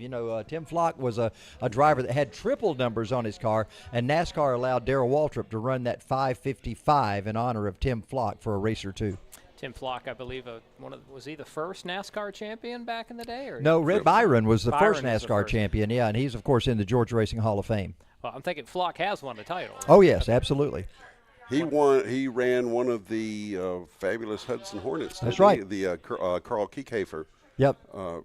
Fleet of cars that dominated NASCAR. Boy, Carl came in and just made a splash in the NASCAR world back in those years. He was Mercury outboards, right? He would make a splash, and then just as quickly he was gone. Two drivers making a splash in this race, though. Evans and Laferdo see the 2-to-go signal, and they have opened up a comfortable lead over the 5 karts behind them, led by Carson Craig. So you have to believe at this point Laferdo would have the green light to battle with Evans and just settle it man on man, as opposed to not worrying about the rest of the pursuers in the field. Charles, I am loving the way John's jumping in and stopping us. When we get into old geezer mode, talking about the old days. Tangentville over there. I know, that's us. And I'm going to continue. I'm going to have to tell you, Darrell Waltrip, you remember he was sponsored by Tabasco for a while, and I was introducing him one day and talking to him in front of a crowd of people, and I said something about the Tabasco car, and he covered my microphone up, up, and he said, yeah, the Tabasco fiasco. I think they never paid him, but he continued to run their sponsor on his car just because he didn't have anybody else to put on there. So I thought that was cool. Daryl, never short of words from Daryl Waltrip. Well, back to the action. We are getting the white flag, so 1 lap to go here. Will Nicholas Laferdo be able to do anything with Eric Evans on this final circuit? Well, it's the final time around, and right now there's a little bit of separation between those karts. I wonder if Laferdo's trying to set him up for a pass, or if Eric is just that strong right now. They go down to a great passing area if he can set it up for him. Let's take him through turn 9 and see what's going to happen. Laferdo briefly looked to the inside, but he will just follow in the tire tracks. If they finished this way, this would be your front row, so maybe Laferdo doesn't have the urgency that he would have later in the day, but he looks outside through 13. And we see Evans a little bit of blocking up the hill to 14. That's the high point of the track, down to the final turns of the course. Coming out of turn number 17, will he be able to do anything with him? Will Nick do it? No, they're going to come to the line in the same order. Your winner is going to be Eric Evans, followed by Nicholas Laferdo. Then Elijah Skaggs comes away with third, followed by Michael Gay, and Carson Craig falls back to 5th there at the last minute. So Carson still not quite up there in that 55, but 5th is better than 6th, I guess we can say. But let's look at it this way. There is some import to finishing first in this race because, as we just saw, if you're in front, you have a definite advantage coming out of that last turn. So if you can get in front at the beginning of the race, that's very important to have that little bit of edge. As Lincoln said to us, you're also slightly ahead when you get the green flag when you go into that turn 1. So really where you start has some bearing on it. Hey, my car. Great drone shot here from Baymax, our first-person view. Look out, guys. Drone. Here we go. I feel like we almost need a theme music with this. I don't know what the right theme is, but as he goes around, you're just seeing some of the facilities, the pit area here. Race fans, we do want to say, if you want to try your hand on one of these karts, Atlanta Motorsports Park's karting complex has arrive and drive karts. I believe it's Tuesday through Sunday, except when there's racing events happening. You can try one of the rental karts that can reach upwards of 55 miles an hour. All of these tents would not be here on that day, but you'd be able to park and then walk up this hill and go into the building we're at, get suited up, and try your hand on this 17-turn course. See, why can't you come out like the vintage guys did, just in jeans and a jacket? I think the younger drivers just have the abrasion suits, but the vintage guys run down at Barnesville, right, and maybe that's what they wear there with that. I like the leather jacket look. Well, it's always good. And, of course, safety. You got to have that safety. Insurance is going to require that here. I was just kind of making fun of that. The vintage guys yesterday, it was unusual to see them. Hey, Steve Newbold has got somebody down there that had a big win today. He's with Eric Evans. Let's go down to Steve. All right, guys, talking with Eric just a second ago, he told Nick to stay as far away as possible because of yesterday's interview. Don't know if you guys remember the shenanigans that occurred behind us. Best interview of the day. But anyways, Eric, talk about how you got around Nick. You know, you guys were kind of battling there at the end. I heard the discussion. You were hoping that he was going to send it there at the end so you could, fight him a little bit. Walk through that process in your mind. How were you preparing for that? Yeah, so he made a mistake in turn 2 early in the race. I just got a run, and he was nice enough to let me in because we knew the best thing to do would be push away from everyone. And then I knew he was going to push me until the last lap like he did yesterday. And then I was actually really hoping that he passed me into turn 6 down there at the end of the straightaway, but he didn't because. And then I saw him setting up for a run down to David's Bends, which I blocked off. He gave me a nice little shove, and I drove off into the distance towards the last corner. He wasn't going to catch back up. So that's how it happened. All right, guys, I want to send it back up to you. Hey, I got a question for Eric. Will you make any changes to the kart as the temperatures rise a little bit? Is it tire pressure or gear or anything like that? I'm not going to give away any secrets, so sorry, guys. That's a yes. That's Gee, a translation okay. is yes. How exactly are you setting your card up for the points part? I didn't want to know exactly. Just say yes or no. Going to make some changes. Yes, we'll make some changes, and that's all I'm saying. Okay. Thanks, Eric. Thanks, Steve. We appreciate that. We're underway with our next group right now. John, who is on track? We have our tag, cadet, and rookie classes on track as you see them working their way down the back straightaway. Tag stands for touch and go. These are two-stroke engines. When we say cadet, think elementary school. Rookie, just a little bit younger. So rookie is really 7 to 10 years old. Cadet could be anywhere from 8 to 12.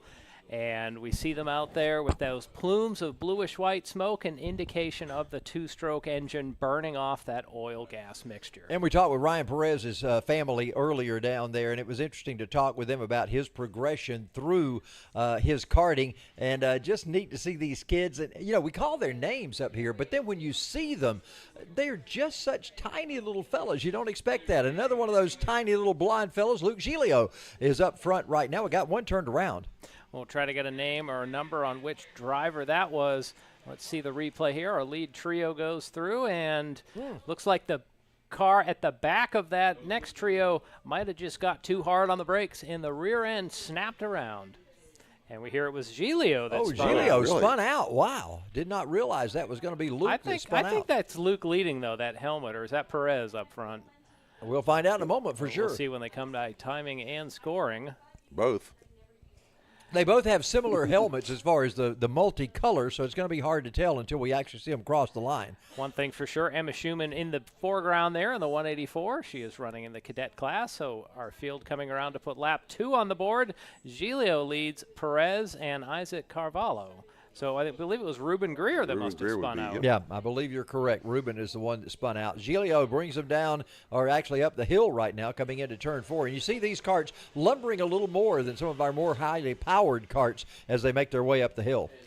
Yeah, they run well when they're in the high RPM range. That's where they get their most power. And when they're at the bottom of that hill, they're at their lowest RPM. These karts will literally lug slowly up the hill. And Giglio takes a quick look behind him to see how close that second-place kart is. I'm sure that he's saying, I don't hear him so clearly, so he's got to be back there a distance from me, and he's trying to take a look back to see how far back he actually is. Bill, these drivers have told me in the past, I can actually tell by the whine of the engine who is behind me. So sometimes that is an indication. They certainly know the nuances of every engine sound of these guys that they're competing with. And we've got a little bit of action coming across the start-finish line as Carvalho was thinking about pulling up to Ryan Perez there, and he's still working on him. Actually, that's the second trio. Emma Schumann was able to work briefly to the inside of Evan Fry, and now she is trying to go to the outside of Arthur Nahapatean, but he just squeezes Schumann off, so they're going to fall back in line. Well, that'll teach me to look away from the screen. Well, it's hard to tell. The only thing we have to go on is helmets, if you can remember what colors they are, and those little bitty numbers that are awfully hard to see out there. Well, we need to work on our EP about getting the little bubbles above the carts to identify who's who. That should be the next thing that we'll incorporate. Wheel tracks, yeah. Wheel tracks. So we're going down into turn number 16 now. We'll find out how these drivers work their way through. They're working lap number 4 of this 10-lap pre-final. This will set the field for today's final race, and, of course, that will be where we'll determine our podium finishes. Well, speaking of Fox Tracks, when I called high school football, I used to say, well, we would have the first down line up there for you, but it just wore the dads too much, painting it and repainting it every time. Exactly. What did we do before we had first down lines? It was you just had to follow the game a little bit differently. Well, that's true. We had to pay attention. Guys, when I was doing high school football, when I first started, we didn't even have the yard markers on the field. You had to look back for those little teepee things they had to try to figure out where you were on the field itself. A little different time back in those days. Well, at least it was just radio so that you could just make it up as you went along and nobody knew the difference. I was doing TV for a long time. Oh, really? Okay. And all we saw on our screen, we couldn't tell any portion of where we were on the field. It was just 3 stripes and a ball sitting there. It So sounds like an old snow game or a new snow game when the NFL or college has a snow game and you can't see any yard markers. That's exactly right. But now with the technology, they'll actually superimpose the field grid Oh, yeah. onto the field in black, so you can, even though the field's completely covered in white, you can still tell where things are. I was doing a NASCAR race one day, and I was looking at the TV screen, and I saw a sponsor that was painted on the infield. And I looked at the racetrack, and it wasn't there. And TV had superimposed their sponsor, looked like it was painted right on the infield as they came around. A little bit of augmented reality. I've seen them put in billboards. Yeah. For that. Or structures or a desk, or they'll do all sorts of things. It is you could do it. I mean, now there's software that you could just do it at home if you wanted to. Even stuff in like the NHL, sometimes you'll see a broadcast. The main camera, the boards have certain ads on them, and when they switch to a low camera, you see the real boards with the local ads on it. So just a different perspective, augmented reality. Yeah, Luke Giglio leads Ryan Perez and Isaac Carvalho. And another thing, remember back in the day, now we call it green screen, but back in the day it was blue screen. When we first started in television, it was blue screen. And I made the mistake of wearing a tie that was blue to do my sports cast early one morning during Mountain Morning when I was on air. And, of course, you could see right through me to everything that was going on behind me in the studio. Not the right thing to wear. I have a green screen in my man cave where I do Toastmasters meetings and things like that. I love wearing my green shirt. Yeah.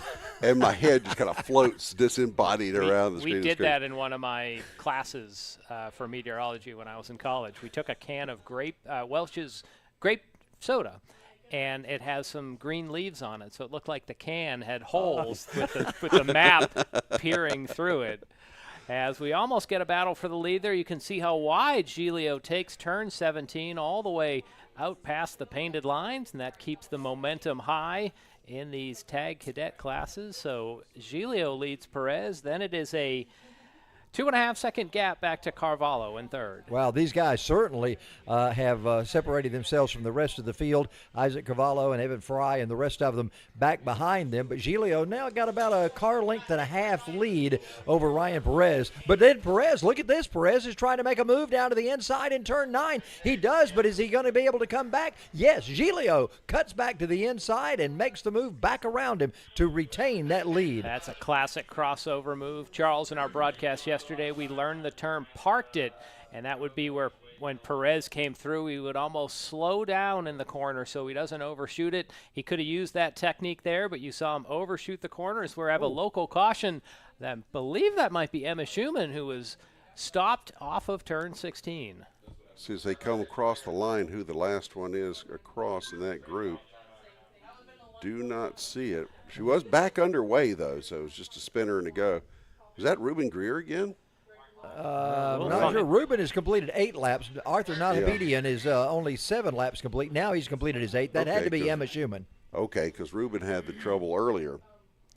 So Perez closing in on Giglio again. He has good speed at the end of this straightaway, but for now he's not going to try a move. He'll just follow in the tire tracks of Giglio, who was our winner already today in our Lo206 cadet race. John is, I'm sorry, go ahead. No, we're talking about learning by being in the lead. I think they may have learned something in that little exchange a lap or so ago between Giglio and Perez. Will we see Perez make that same move when it comes down to it? Well, Giglio almost got a little wide there coming off of 17. We'll know within a lap. Yeah, Perez comes by here. This is the last lap we're working right now. You know, John, we talk about the crossover move. Back in the day, we used to call that the slingshot move. It's the same thing, but it's just changed names a little bit right now. No, I thought the slingshot was when you just caught a draft and would pass someone. Well, we always, if a driver went wide and somebody else cut underneath him, that was also a slingshot move. Okay. So we had limited vocabulary back in the day. Look at the power move from Perez here. Coming up, right? Right to the inside. Now, will Perez be able to hold it, or will he overshoot? And there's the overtake by Giglio. Same thing. So, you know, he's fooled me once, shame on you. Yeah. As now Giglio is in the lead, and Perez pushing him up the hill. Will we see one final move? Oh, tried him right there in turn 14. Could not make anything happen. Let's see. It's a final passing area. Wow. Who's it going to be? Looks like Giglio's able to hold on, although let's see if he goes wide. A checkered flag in the air. Luke Giglio has 2 wins today. Perez just a little bit short at the line. Coming in second, Isaac Carvalho finishes third. And here comes our final pair to round out the top 5. Evan Fry is able to hold off Ruben Greer, but good to see Greer recover after an opening lap spin. Now that's it for the tag cadets. We'll have the rest of our field coming out in just a moment. Get another word with Luke Giglio here in just a moment as Steve Newbold wrangles him to victory lane in just a few minutes. Find out a little bit about what's going on there. What should Ryan Perez have done differently? He tried it twice and he failed twice. The parking term that we had heard is when Perez goes into the corner on the inside, he actually wants to get alongside and then brake more, so that he doesn't want to go in and overshoot Giglio to the outside of the corner. Yeah, he carried too much speed. He passed could him have too slowed quickly. down and stayed ahead of him, I think. So you get inside of him and then slow down. Now, granted, we saw yesterday some defensive driving in one of our other classes where the leader went to the inside slow, and the driver in second was thinking about how am I going to pass or maybe do a crossover, and he just saw the outside open up and just passed on the outside. So Perez had to maybe just drag the brake a little bit extra so he didn't overshoot the corner, but he carried too much speed, and that opened the inside once again for Giglio. Well, so can Giglio force his hand in that situation when he sees, okay, I see what's happening. My opportunity is to immediately pass him back. Can he force that? Or is he at the mercy of Perez making the move correctly? I think he's at the mercy of Perez at that point, because Perez is the driver that has gotten the lead. So depending on what he does, that's what Giglio decides to make his move, either back to the inside or, like John said, to the outside, as that driver did yesterday. And I think it's up to him to try to figure out how to do it. Let's find out what Luke has to say. Let's go down to Steve. Standing here with Luke, we had a brief discussion the last time we were in Victory Lane, but I actually want to highlight something here. You're running 2 classes today, correct? Correct. So how is it jumping from this kart to the LO? I know there's a sizable speed difference, but handling-wise, how is it different on the track? On the LO, like the motor kind of shakes it around. It's kind of hard to get through the corners. With this, it's just kind of smoother and faster out of the corners. So do you set up differently when you're in corners, or is it just the same that you always do? The same that I always do. So how was it getting past your competitor here? I mean, it seemed like you guys were going back and forth a little bit throughout the day. Yeah, he would go inside on the last lap. I over-undered him. I blocked right there in the kink, and that kind of slowed him down a little bit because he was trying to pass me through there. And then I had a big gap, so I was able to win. Well, congratulations on your victory, Luke. Back up to you guys. All right, thanks, Steve. Thanks, Luke. Got our next group coming out on the track right now, and we hear the rumble underneath us as the KA100 juniors get ready to take to the track. I can't help but comment that besides these young people learning racecraft, they're learning media presence as well. Yeah. I'm constantly amazed at how comfortable they are with a microphone for someone as young as that. And, of course, Lincoln comes up here and joins us after every race. You know he loves it. So I'm figuring, Charles, if you get stuff tossed your way after you retire, you can just send them Lincoln's way. And he could probably go behind the microphone and give a good representation. I remember maybe we could have Lincoln do commentary while he's in the race. Maybe that's the next thing for Will to work on, is to have a driver mic'd up. Let's mic him, yep. I remember Jeff Foxworthy having a bit when he talked about why Jeff Gordon was so popular as a NASCAR driver. He said, because he enunciates. Green flag is out in our KA pre-final. This is a mix of juniors and seniors on track. Juniors think middle school or junior high school. Seniors think high school students, college, into the 20-year bracket.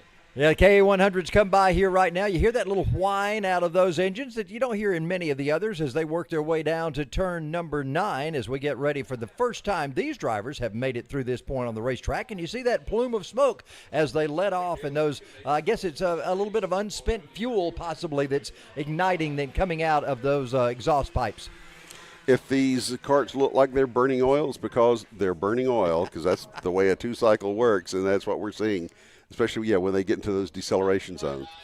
So this is the second group on track. This would be our senior division. They're making their way through turn number 9.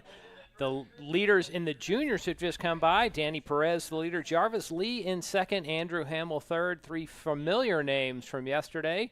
So once again, 10 laps the distance, and this will set up the order for the finals later today.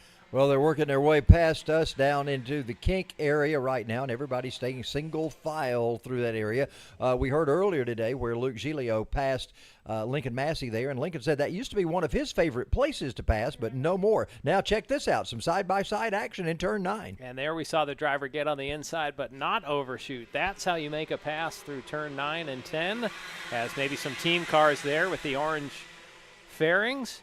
As the field's starting to get separated, the draft not as much of an issue in the KA class. These KAs, the 100 is the size of the engine, 100 cc's, and these are a little bit slower than the tags. The tags water-cooled with a slightly larger 125 cc engine. Well, I saw Danny Perez come by, and it seemed like it was a long time before Jarvis Lee came by behind him. Did I see that correctly on our scoring and timing?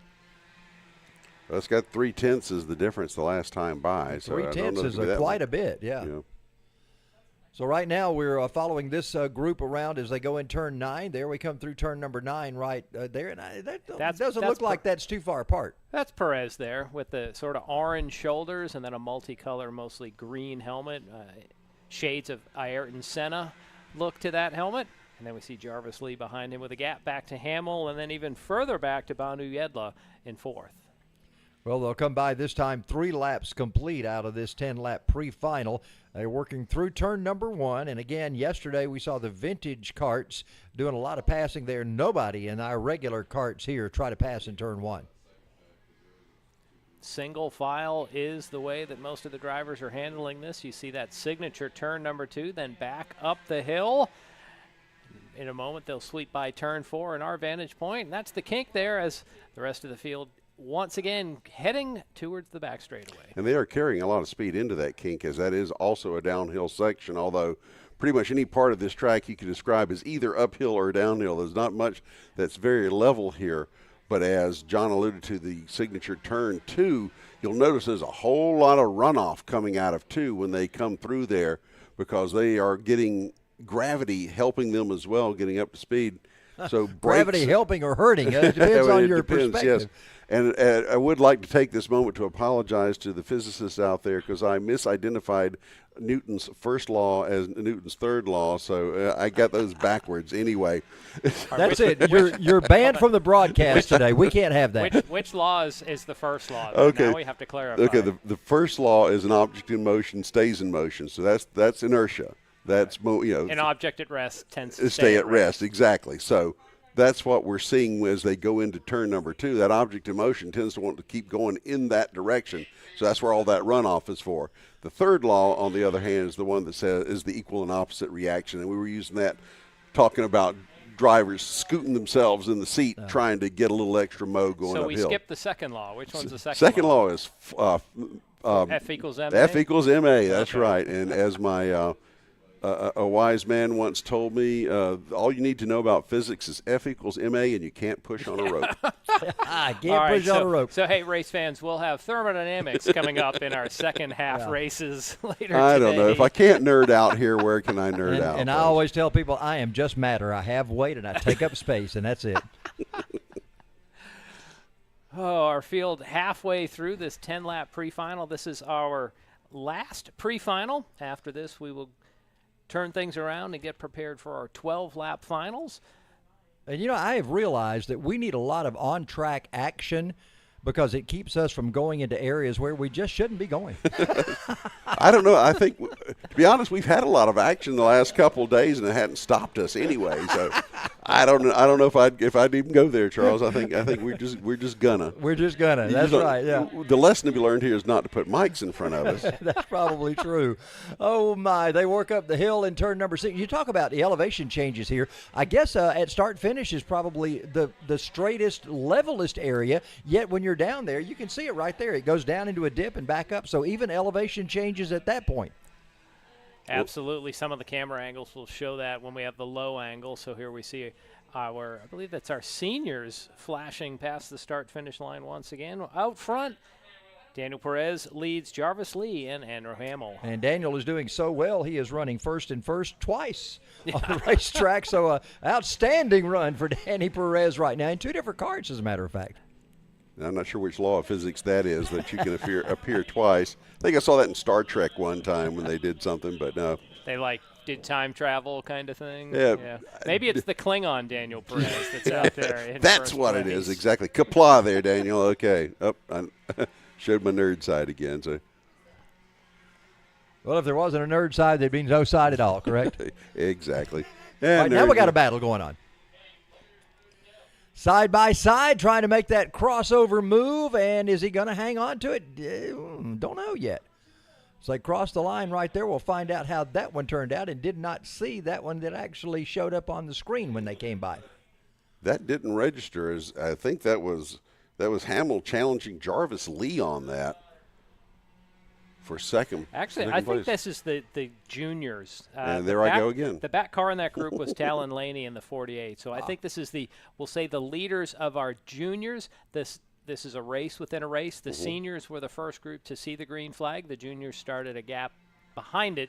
So we're just seeing our juniors wage war here coming off the S's. And Talon's already been a victor earlier in racing today, so he's trying to see in his particular division if he can become a winner in this one as well.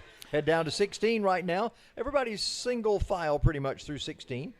If I believe the lead of that group would be Aiden Augustine, was our 10th place overall, but first in juniors. Then Harry Cunningham, Kai Mars, Gabriel Lopez Velarde, and Talon Laney. So, Charles, several names in there we've called over the years, Kai Mars and Lopez Velarde. I think what we need is for Will to budget some spotters for us, and then we'll be in good shape.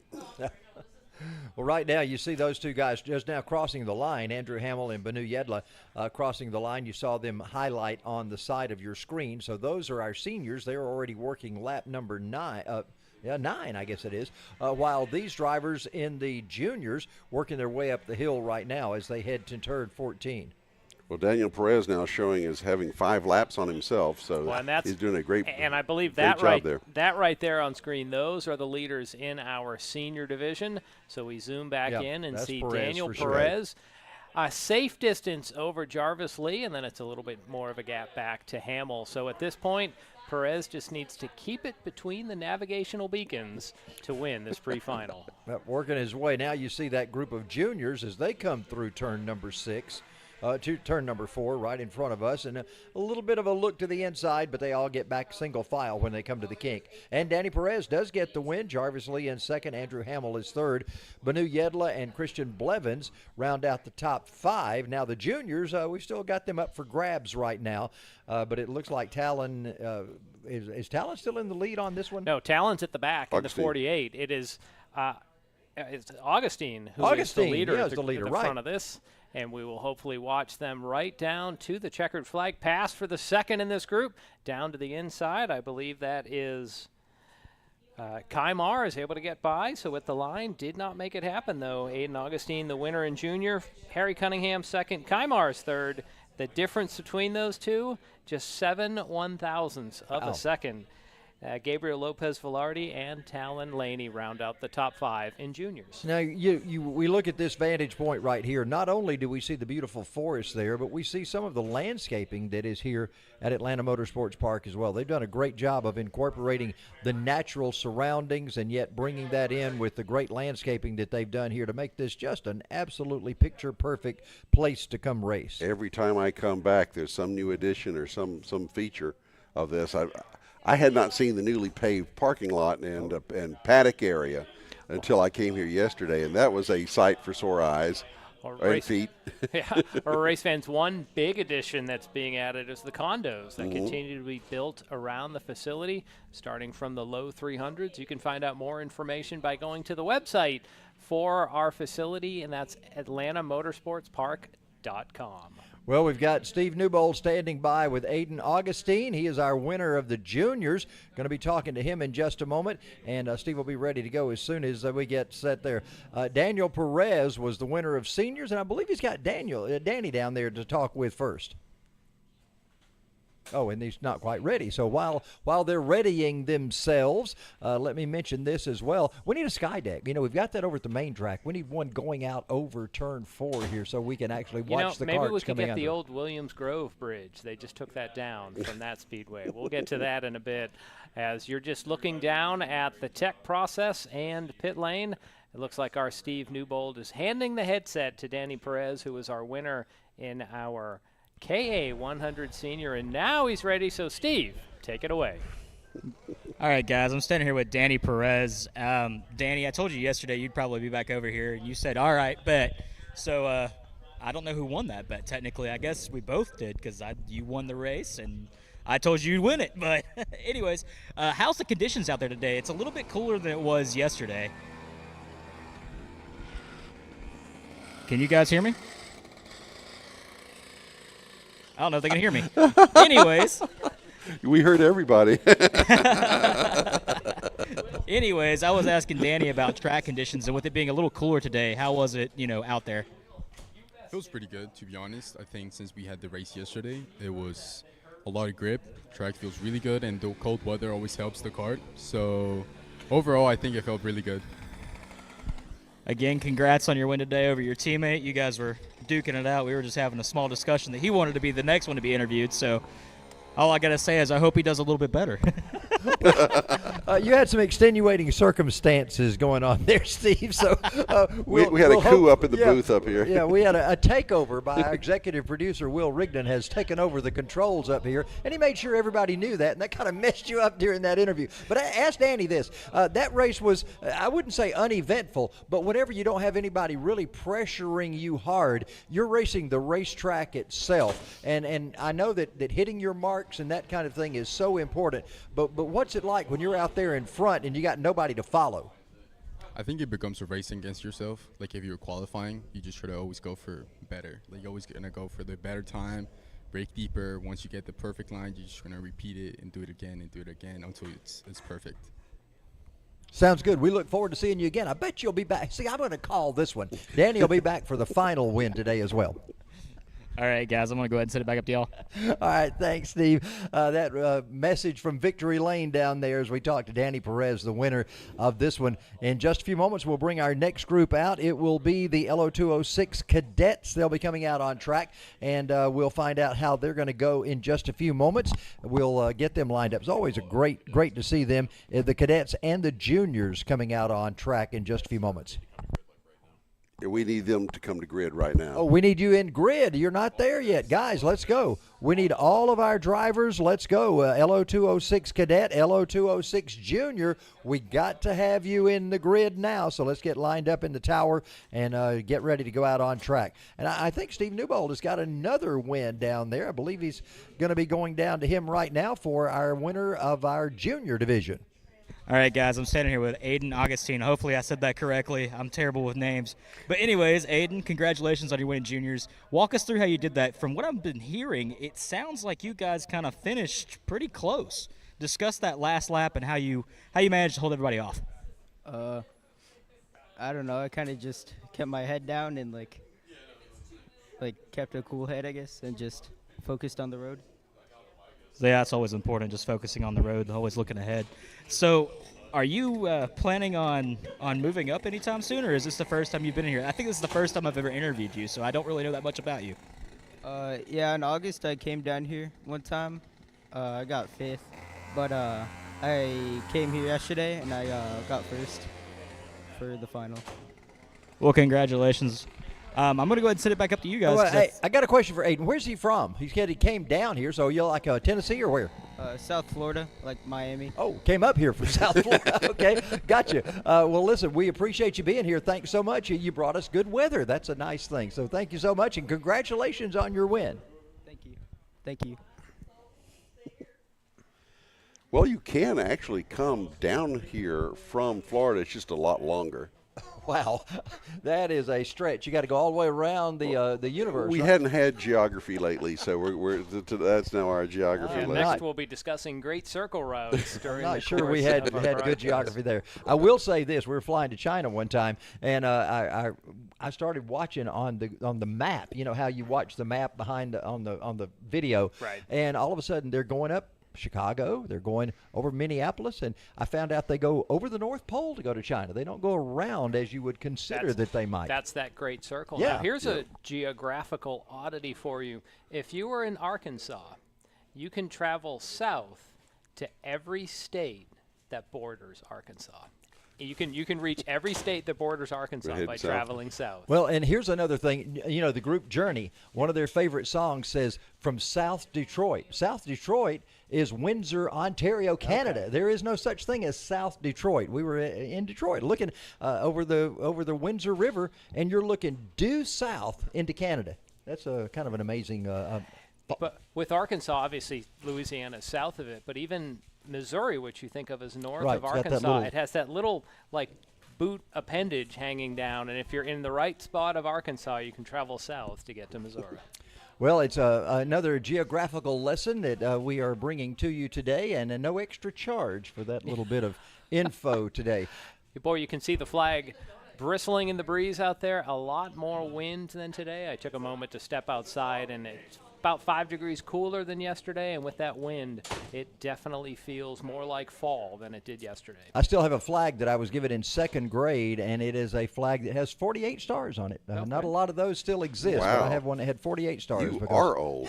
That's before Hawaii and Alaska were invited in. Sometimes you'll see a movie, and they have to have one of those flags for a period piece. The movie Hoosiers is set in the early 1950s, and you look at the flag, and at first you're like, that doesn't look right. But then you realize there were 48 states at the time where that movie was set, and they needed to find the previous flag. Tell you what, the rare one to find is a 49-star flag, because there was a period between Alaska and Hawaii that there had to be a 40. There had to be a 49. It was only like a couple days that it. I tell you what, if you're watching at home, race fans, and you know the period of time between when Alaska and Hawaii joined the Union, put it in the comments. Also, let us know where you're watching from today. Bill is Googling, especially if you're watching from Alaska or Hawaii. But we're definitely grateful that you've joined us. Go down into the comments, whether you're on Facebook Live or YouTube, and let us know where you're enjoying the action from. Well, today. Here's one for you. As long as there's no action going on when we're just talking about random stuff, have you seen? There are concepts for a 51-star flag with for the next state, if there ever is one, because there's a push for Puerto Rico and things like that. But they're ready. They have a 51-star arrangement. It's really weird to look at it, because the 50-star flag is the longest. It's the longest tenured flag of course, it had to change every time they add a state. So the current 50-star flag has been in business for 65 years, right? Almost. So Betsy Ross would have to do a lot of embroidery, right? Exactly. Well, here's another fun fan flag fact, kids.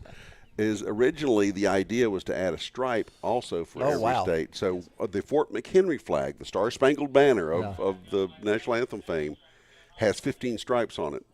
And they found that it was going to get unwieldy after they got above 15, so they went back to 13 after that. As we say in technology, it doesn't scale well to keep adding stripes. But you are right. They had at one point Vermont joined the Union. You had a 14th stripe, and then they had a 15th stripe. Don't quote me on who the 15th state to join was. You did well with Vermont. Yeah. So all right, hey, enough about stars and stripes. And you feel the building. You did well with fun flag fact. That is a tough tongue twister right there. Great yellow leather, red leather.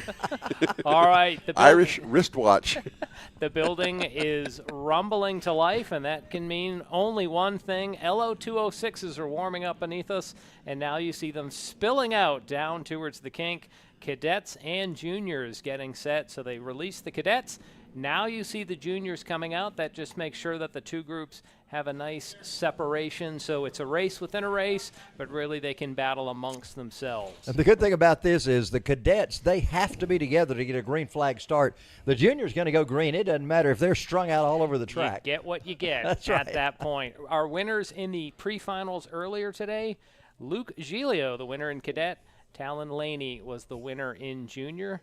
Giglio was able to double up by getting the win in the tag cadet pre-final, so he'll be looking to go 3 for 3 this afternoon. And as we get ready to come to this amazing start, we have a fun flag fact that Bill has just looked up. What you got, Bill? Alaska joined the Union on January 3rd of 1959, and Hawaii joined on August 21st of that same year. So when I was born, there were 49 states in the Union, so I was born under the 49-state flag. Wow. So there you go. What a unique perspective to have on Flag Day here at Atlanta Motorsports Park. We're coming down. We got a green. We're going green as they head into turn number 1. Speaking of flags, there's the green one. Yeah. Smooth segue. I believe that's Lincoln Massey, who's now on the inside down into turn number 2. But there we see Luke Giglio squirt out in front with Lincoln Massey behind.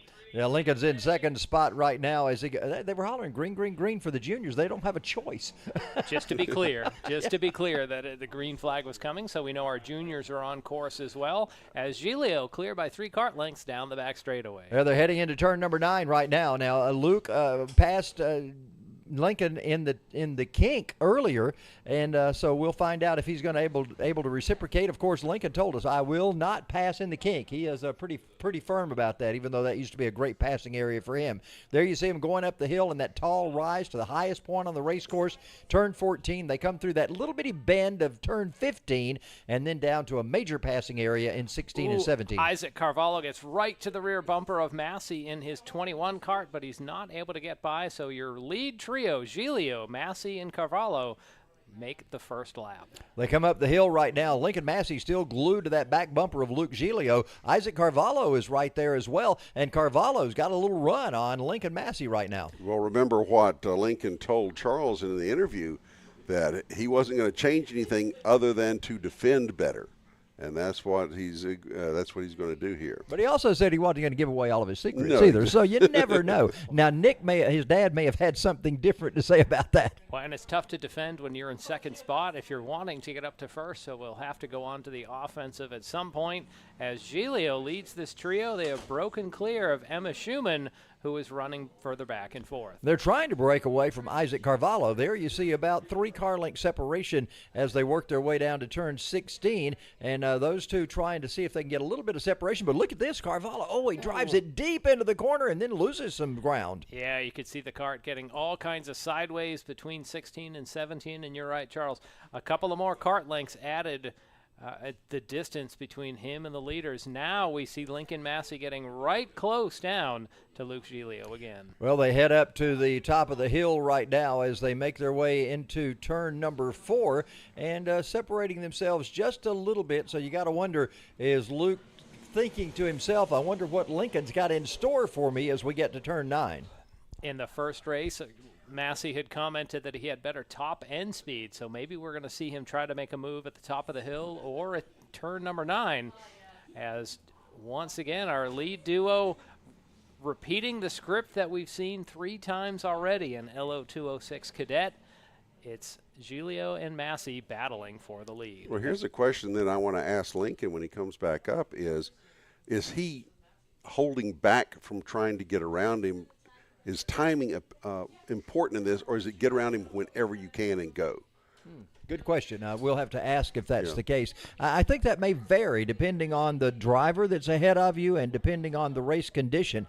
But you would think that you're going to be testing things out throughout the race to see what might work for you better, and then maybe hold off to that last lap because you want to try to be the last guy to make the pass and not have to worry so much about defensive driving going into 16 and 17. Well, we like to speculate on what their motives are and what their strategies are, and I'm just kind of curious, how accurate are we? You know, we're looking at this.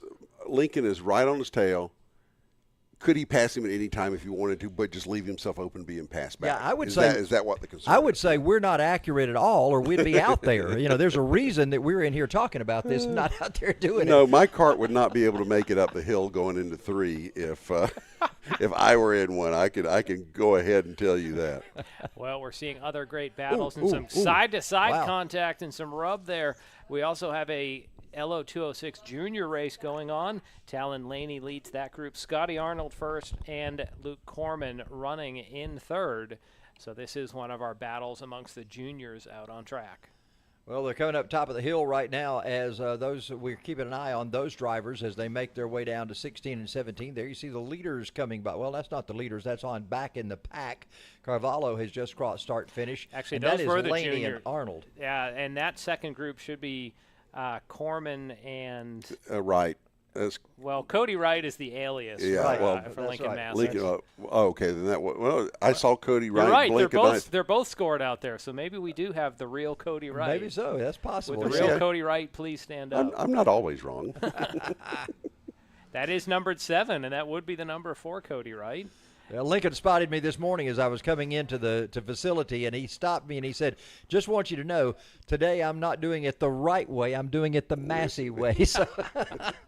So there you see took me a moment to try to figure out what he was talking about. I'd already forgotten yesterday's name. Ooh, drivers side by side all the way through the S's. That is the 7 of Cody Wright and the 8 of Luke Corman. They are running in 3rd and 4th in our junior class as they head up the hill and now through turn 14. Well, our leaders are still up front. We've got Luke Giglio with an advantage over Lincoln Massey. Now, as these laps start to wind down, you may see that battle heating up a little more.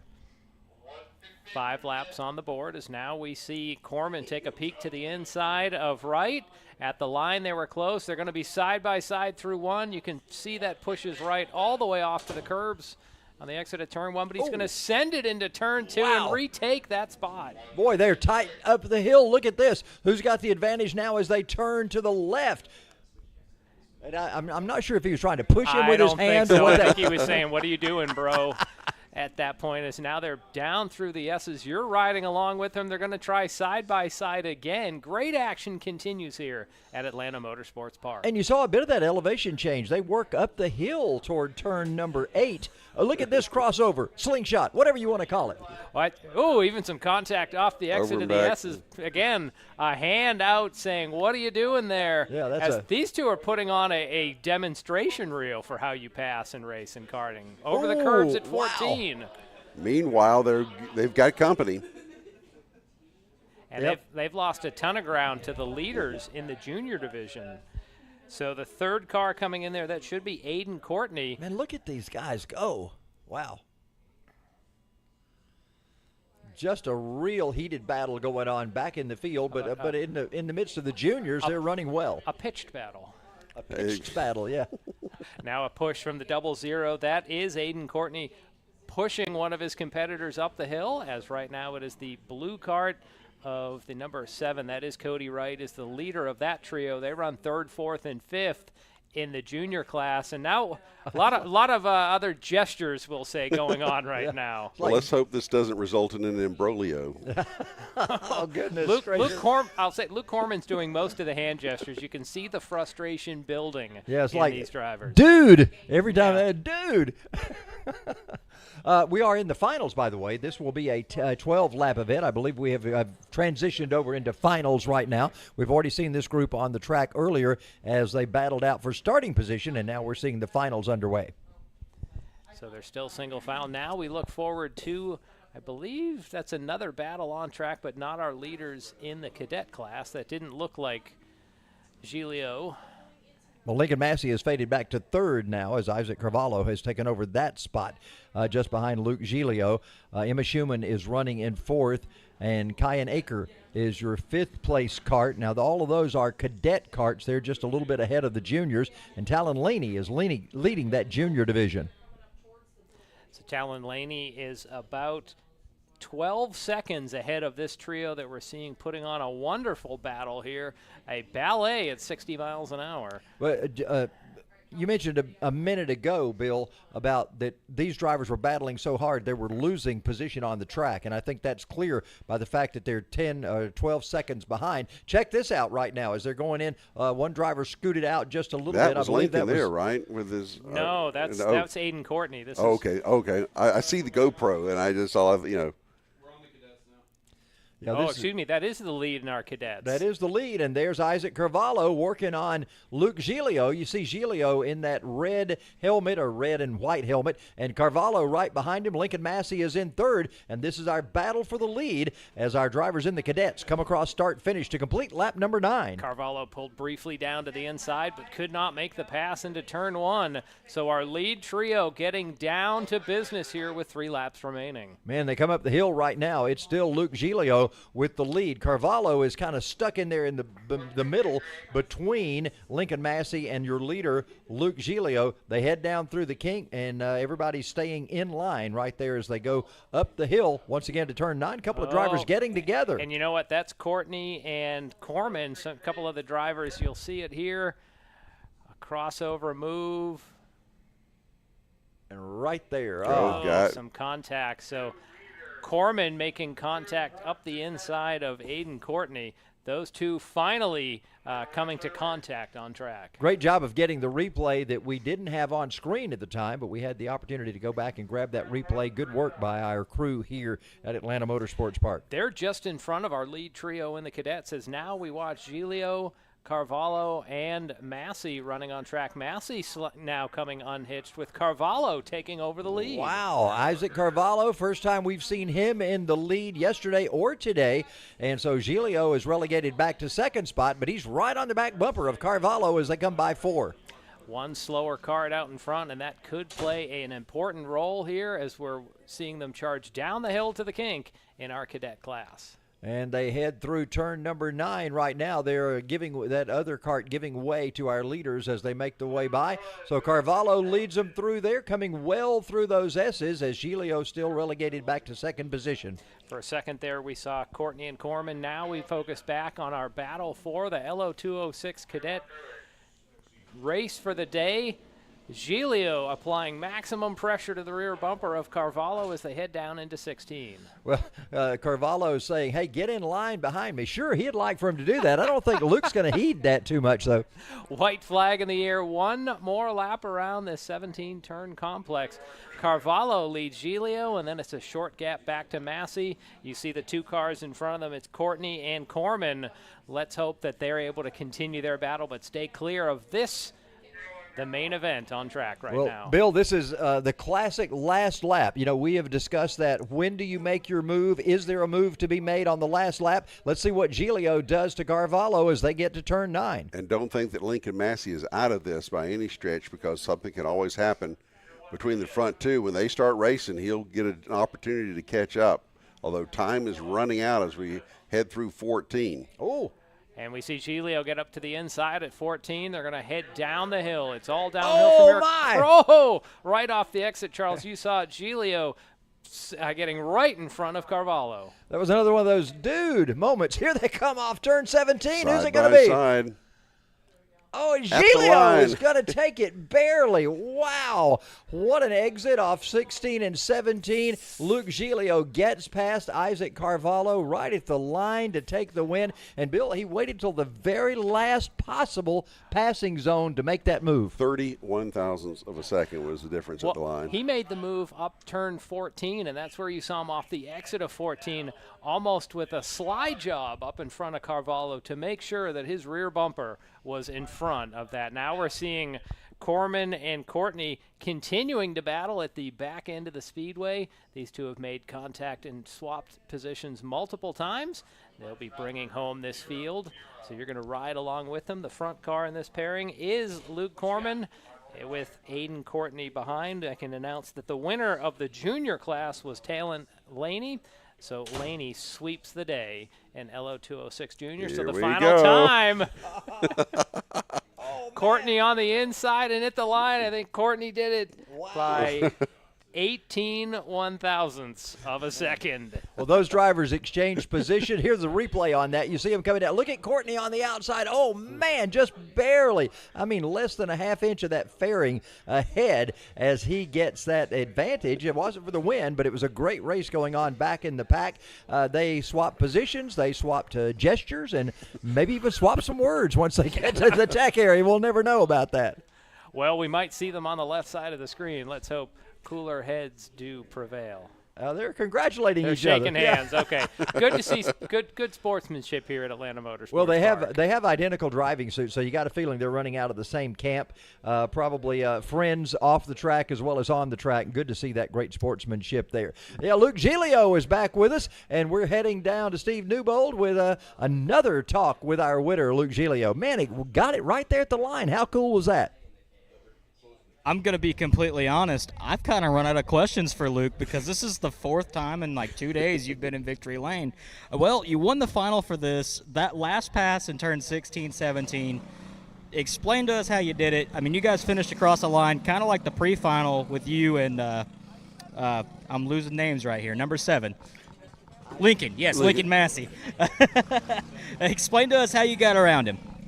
So through the kink, which is my favorite part of the track, I passed him. It slowed him down a little bit. He went to the outside. I blocked. I slowed down a lot. I'm going to use this word again. I parked it. And then he came to the inside because he kind of like watched me out wide. And I was able to get a run since I was on the outside. So tell us how you learned to park it. Is it just something that just come to you, or was it just you watched other people do it and you just picked it up? It's something I watched other people do, and I just did it. All right, guys. Do you have any questions up in the booth for Yeah, Luke? got a couple of questions. Las Vegas. He was out in Las Vegas earlier this year. Is the track there, is it near the actual racetrack in Vegas, or is there a separate kart track that's not associated with the NASCAR type track? I think it's separate. It's a man-made. Is it a parking lot or a temporary track? I believe it's actually a parking lot. Ah. If I'm not mistaken, it's a temporary barrier parking lot, and they sometimes do it, I want to say, at one of the casinos. Oh, but okay. I'm not exactly sure. Do you know? I'm there.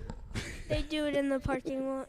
Okay. Okay. Here's another question for Luke from the booth. So, Luke, what's your favorite YouTube channel that's not about racing?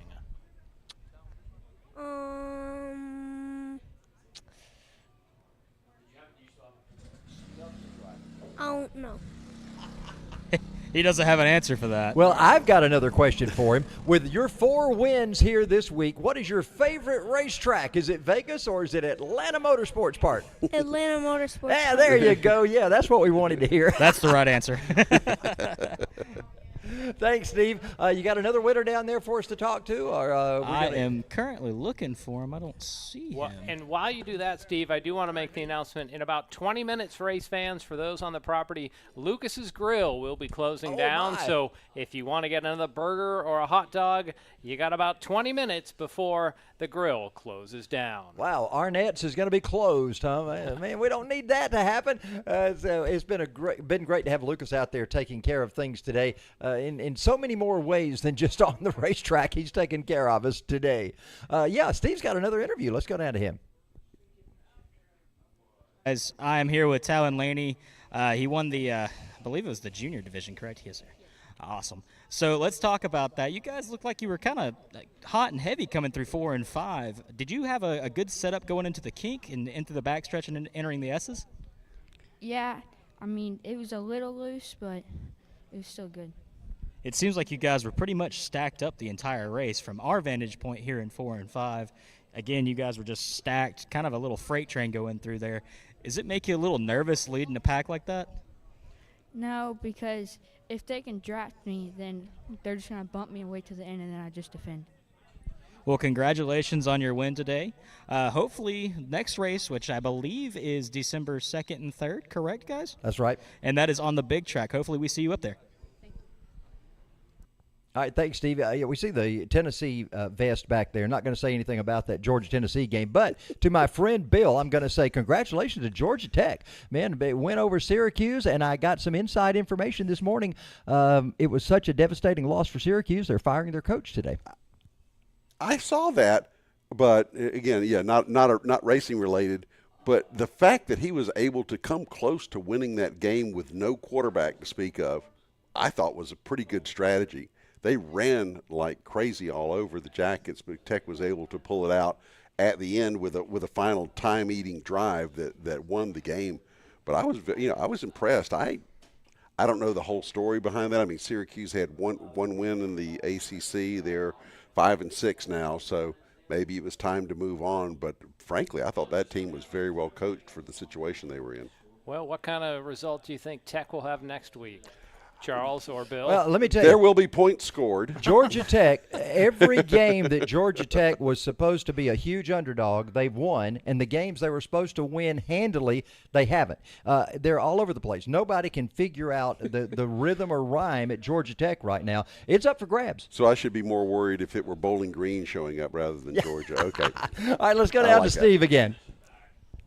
All right, guys, I'm standing here with our second-place finisher, Isaac Carvalho. You led that race the entire way for the most part, and it's heartbreaking how you got past there in the last corner. How did you try to defend him off as long as you did? He just went wide, and I went. He went a little wide, and then I caught up to him, and then he kind of like passed me at the end, and then at first, so I tried. So on the start, I followed Luke, then I passed Lincoln, then I was just glued all the way, and then to the end I passed Lincoln again, and then I was on Luke, and until like 3 laps later, I passed Luke, and then on the very last corner, like he passed me on the inside, and then he went wide, and then he went wide again, so I went into the inside, and that's how we finished. See, it was pretty impressive seeing you guys coming through 4 and 5 from our standpoint here. I mean, you guys were pretty much in a snake. Now, I wasn't able to see the finish, and I'm a little disappointed in that because we can't see the start-finish line from where we're at, and we've had a lot of good close finish races this weekend, and it kind of stinks that I can't see it. Guys, why is victory lane going to be right here? Well, you should have seen it from our perspective, Steve. It was absolutely outstanding as Luke and Isaac battled so hard through there. Isaac, we got to say, congratulations to you. You ran a great race. You didn't come home with the victory, but we were impressed by the way you ran today. Thank you very much.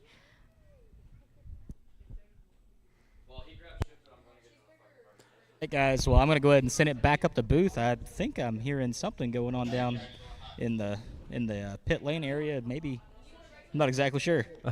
Well, investigate that and let us know. We're getting ready for more action here on the racetrack as we bring our next group out. And thanks to Isaac for stopping in and talking with us as well. As you see that area in the tech, they do a little bit of tech on each of these to make sure everybody stays within the rules. That's of right. course, they weigh them, and there's some other tech that goes on down there as well.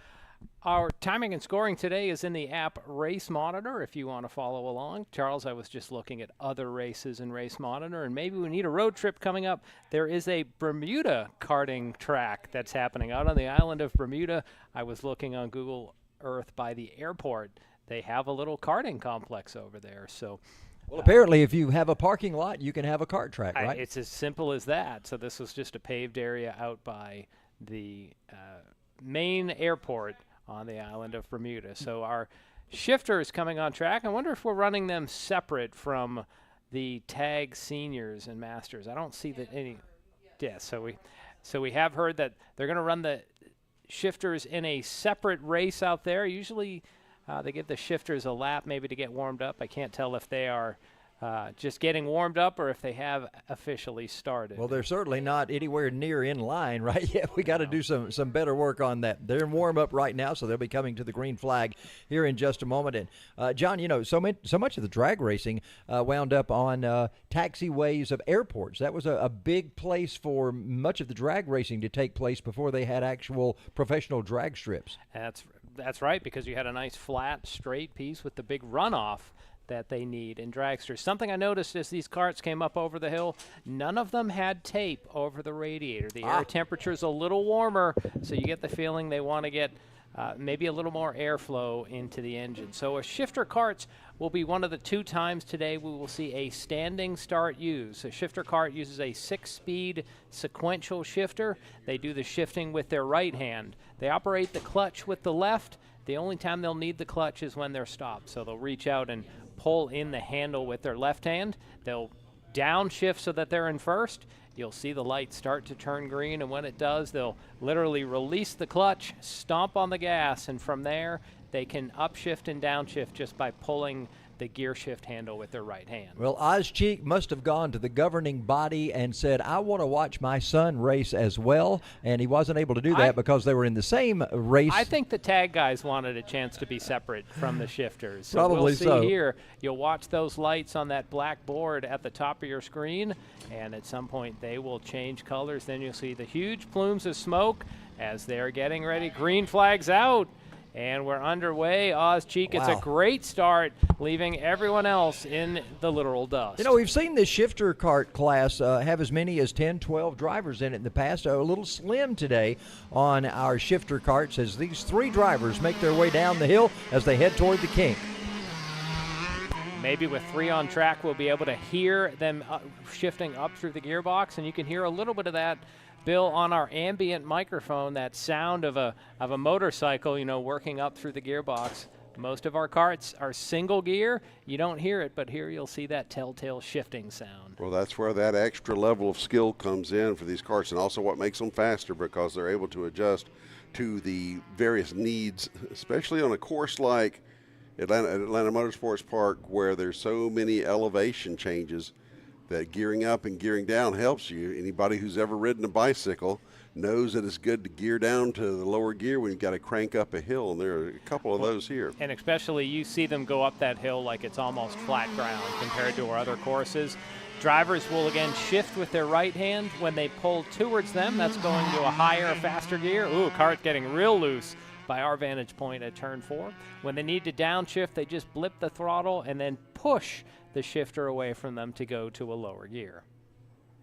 So the karts are spreading out. Ozcheek, your leader, Eric Quay second, John Adams running in third. Something else you might notice different, the shifter karts turn in a way it almost looks like they diamond the corner. They'll turn earlier.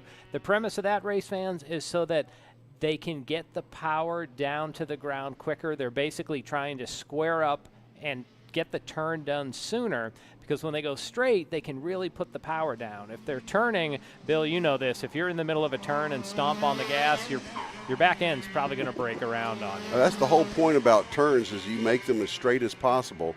I remember I learned this when I was a kid. I was looking at it was the race program from a race I went to. I think it was Talladega. It was showing Buddy Baker's line through Talladega, and he showed how there was a dotted line around the diagram of the track, and it would show where you could make it as straight as possible, that you can go faster in a straight line than when you're turning a corner. Now here, of course, in a course like this, rhythm comes into it as well. When you're having to shift, you need to hit those shift points. Yes. You don't want to miss shifts. You don't want to shift too early or shift too late. And so really there's a lot more discipline when you have that additional duty you have to do around the track. And the other part is that shifting. Compared to the other classes we'll have today, where you only have one gear, momentum comes into play. With the shifter karts, you just downshift and literally create your own momentum, so you don't have to carry it through the corners. That means you can be aggressive early in the turn so you can get straight, put the power down, and start working back up through the gearbox. Well, if you look at these drone shots, by the way, you'll see the line that most of the karts have been taking, and you see where they are straightening them, especially where there's, say, the kink. The kink is a straight line. Yes. You come Unless in. you're Luke Giglio. Yes. But if you can see, with all the action we've had over this weekend, a lot of rubber has ground in, so we've got a groove there, but you can see where the fast karts are going. It's our leader, Ozcheek, screaming past our vantage point. You can see that kart wiggling and squiggling down through turn 5 and down through the kink as he works up through the gearbox. Charles, these shifter karts are just absolutely the peak of technology. And I love that number 77 on Ozcheek's kart. That was my number when I raced, was 77, and I have very few 77s that you ever remember on a racetrack, and that was one of them. I'm trying to no, you got me thinking. I got to go back and give you a 70. You're right about that. 77, huh? And I did that because I was in Scout Troop number 77, so that became my favorite number. And after all, 7 is God's perfect number, so I like having 2 of them on there.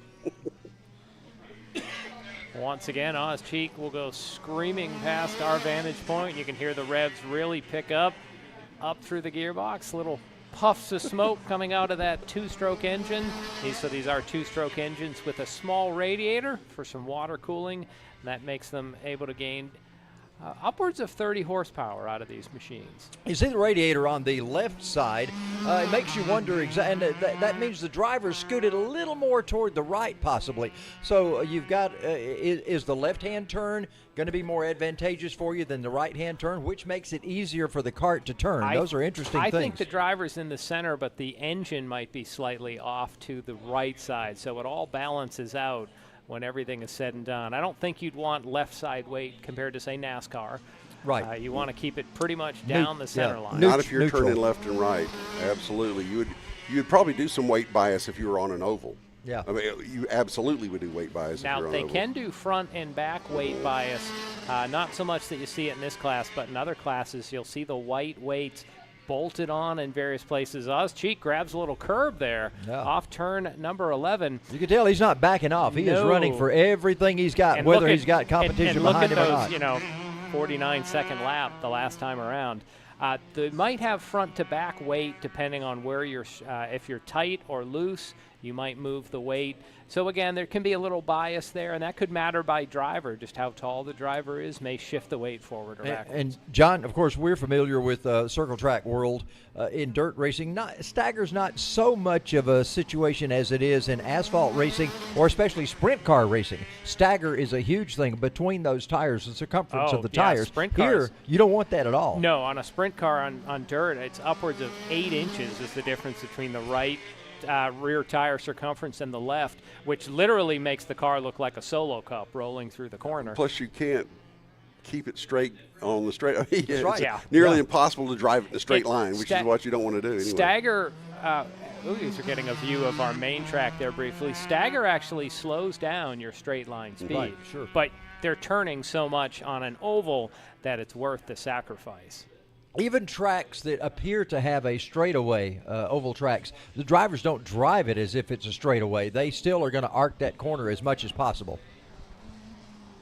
There we see Oz Cheek. You can see as he downshifts, the cart almost wanting to snap around on him, and he's able to keep it in line and power his way back down. That will be his maximum speed there, upwards of 90 miles an hour. Hey, guys, in a few weeks, these will join the other carts on the main track. How fast will the shifters get on the big track December 2nd and 3rd? That is going to be outstanding to watch. Hey, I'm not going to be here with you guys that weekend, but I look forward to hearing. Oh, well, I've got another obligation. No, I can't be here that weekend for sure. I think we're going to be seeing a Spaceballs reference. We're going to see ludicrous speed in a few weeks over on main track. Do we have a jugs gun at our disposal? I'd love to get somebody to get some straightaway speed on those guys right before they hit the braking zone going into one on the main track. Let's get Will to put a purchase order in for one of those. Yeah.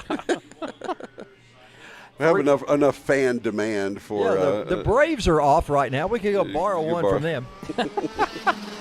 3 laps remaining. You're watching Oz Cheek. His quick time so far, 49.235 seconds. I forget what the track record is. I think it's down in the 48-second. In this past year, we had even Martin Kremers here, one of those sort of international level karting drivers who's been here at Atlanta Motorsports Park. And he was in a shifter class kart. So really quality talent has been on this track, and you're seeing some more today. Speaking of track records, we had one set yesterday, but I don't recall which class that was. Could the cooler weather mean that could fall? Ryan Perez, possibly? I think it was Perez. That would be this cool, dry air does allow you to get more air molecules into the cylinder for each time you go through a combustion cycle, and that just means more power, especially not having the moisture in the air. Moisture changes the way the thermodynamics work. So these engine builders would love dry air, and they would love cool air. The handling-wise, you don't want cold because that makes your grip go away when the asphalt's not warm. On a gripway asphalt, you'd love to have, probably about 70 degrees or even 90 degrees with no sun. It's the sun that really can mess things up. So essentially you need cool weather with a heated track, and you're good to go. Yes. I have a friend who has a doctorate in motors, whatever that would be called. But anyway, he has a doctorate in there, and he is. We'll call it engineology. Engineology, yeah. And he has developed a an engine that runs off water. However, the rust in the piston walls keeps it from being a viable alternative. And when you change it over to aluminum, it doesn't work. It's got to be cast iron, and the rust is a problem. You can't mix any kind of lubricant with it because it won't run off that. So they're trying to figure out a way to do it, but he's got one that actually runs off water as the propellant. Checkered flag is waving in the breeze, waiting for Oz Cheek to flash by, and he picks up his second win of the week in our shifter division. And, of course, a little bit back to our other competitors, Eric Huey in the 223 Way, I think we're calling him. The 136, John Adams, also there as Way comes by. That's our second-place finisher, waiting on John Adams to come by. Bill, you mentioned a few moments ago we were talking casinos, and you made a comment about that, and then the Braves came up. I want to tell you about this. We were down, had an opportunity to sing the national anthem at the Braves game, and we asked the guys, how come you're able to do the tomahawk chop and have the name Braves and all this with the political setting like it is? He said, if you'll notice around our facility, he said, everywhere you look is advertising for Harrah's Cherokee Casino. Yep. He said, we sat down with the chief, and he said, if you'll advertise for us, we won't make a stink over you using those kind of things. So it all boils down to money. That's actually very prudent of them to do. I mean, win-win situation. Yeah, good for the tribe to take advantage of the situation in a way that makes everybody happy. Yeah, it was pretty cool deal. Nobody, and pardon the expression, but nobody had to have a scalpel on their belt like a lot of these other situations with other sports teams. Yeah. I didn't realize that makes perfect, absolute sense. And I love Harrah's Cherokee Casino, by the way. Well, the chief, he was not. They have a lot of my money up there. So. They have a lot of everybody's money. All right, we're going to get Oz Cheek back to talk with him. And the good thing about it is he's going to get to see his son race after separating these two classes out. So we're excited about that. And I don't get to say this often, as a victorious number 77 pulls into victory lane, Steve will be down there to talk with him in just a moment as we get set for our next group to come out on the track, and hopefully we'll get our let's see, do we have tag masters coming out? Tag seniors and tag masters going to be coming out in just a moment. And of course, Oz Cheek on his way over. He is no stranger to the headphones and the microphones of Steve Newbold as we go down to him right now. Steve, let's talk to Oz. All right, guys. Again, I'm here with Oz Cheek. Now he actually gets what he wanted. He gets to watch his son race. You know, he seems excited about that. So, Oz, you won the shifter division. There was only 3 guys out there. It's a little bit more. It's a little different with, you guys have about 12 carts out there, with the multi-class racing. Is it harder or easier on you just racing 2 guys? I mean, racing is it's a lot about keeping your head straight. So when, depending on the guys you have out there, you just have to stay focused, no matter what's going on. Well, congratulations on your win. I'm going to let you go a little earlier than usual because you're going to go watch your son wait. No, Steve, I got a question for Oz. Oz, as a former driver of a number 77 myself, how did you come up with that number? Number 77 has some references to Scripture, so that's why I like the number 77. Exactly. That's what I was saying. It's God's perfect number, and it's great to have 2 of them out there. Yeah. Thanks, Oz. Thanks, Steve. We appreciate it. You're welcome. Well, I hate to say this to you there, Charles. As a craps player, 77 is not one of my favorite numbers. Well, I think I like to stay away from the 7s. God and craps do not go together in the same sentence. I don't know. I think God would be okay if part of it ended up in the plate on Sunday. If I have winning, so we'll look at it that way. Yeah, we'll let you get by with that. Next group's coming out, John. I think we got masters and seniors coming out on the track. I believe that's what's happening. John is feeding his face right now, so we won't ask him to comment too much on that. So, Bill, we got seniors and masters coming out in the Lo206 coming up next, and this is the group that ran with the shifters previously, but we've separated these out. So again, Oz Cheek gets a chance to watch his son, Oz Cheek the 4th, come out and see if he can capture the win in this one. Well, my question then is, how do they distinguish among themselves at family reunions? They just wear numbers, or how does that work among the Cheeks? But no, here we come down to the line. Are they going to get a clean start here? Nope, we have a false start here. So I can take this opportunity to mention that number 77 was driven by Jolie Johnson when he won the convertible championship. And he also won the very first World 100, World 600 was what it was called at Charlotte. Jolie Johnson, his son Ronnie Johnson, a great late model driver out of called the Chattanooga Flash, and Jolie Johnson had the racetrack up at Cleveland, Tennessee.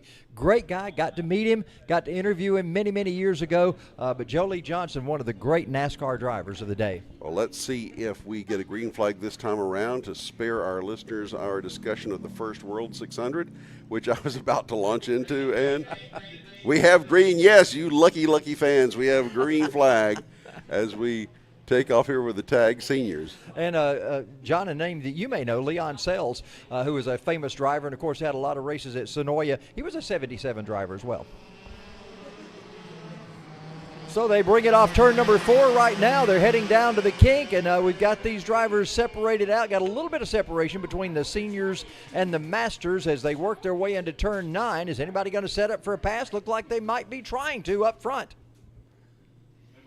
Ozcheek, Danny May. We'll find out who is. I know that's not Danny May that's in the lead right now, even though it may show that on the screen. That's not Danny's driving uniform nor helmet that's up front. We'll find out in just a moment. They come down to turn number 16, and looks like everybody's going to be single file when they come. Oh, Eugene Panenko is our leader right now. Yeah, he was the winner of the pre-final, and Panenko back up front once again. Ozcheek right behind him in that number 88.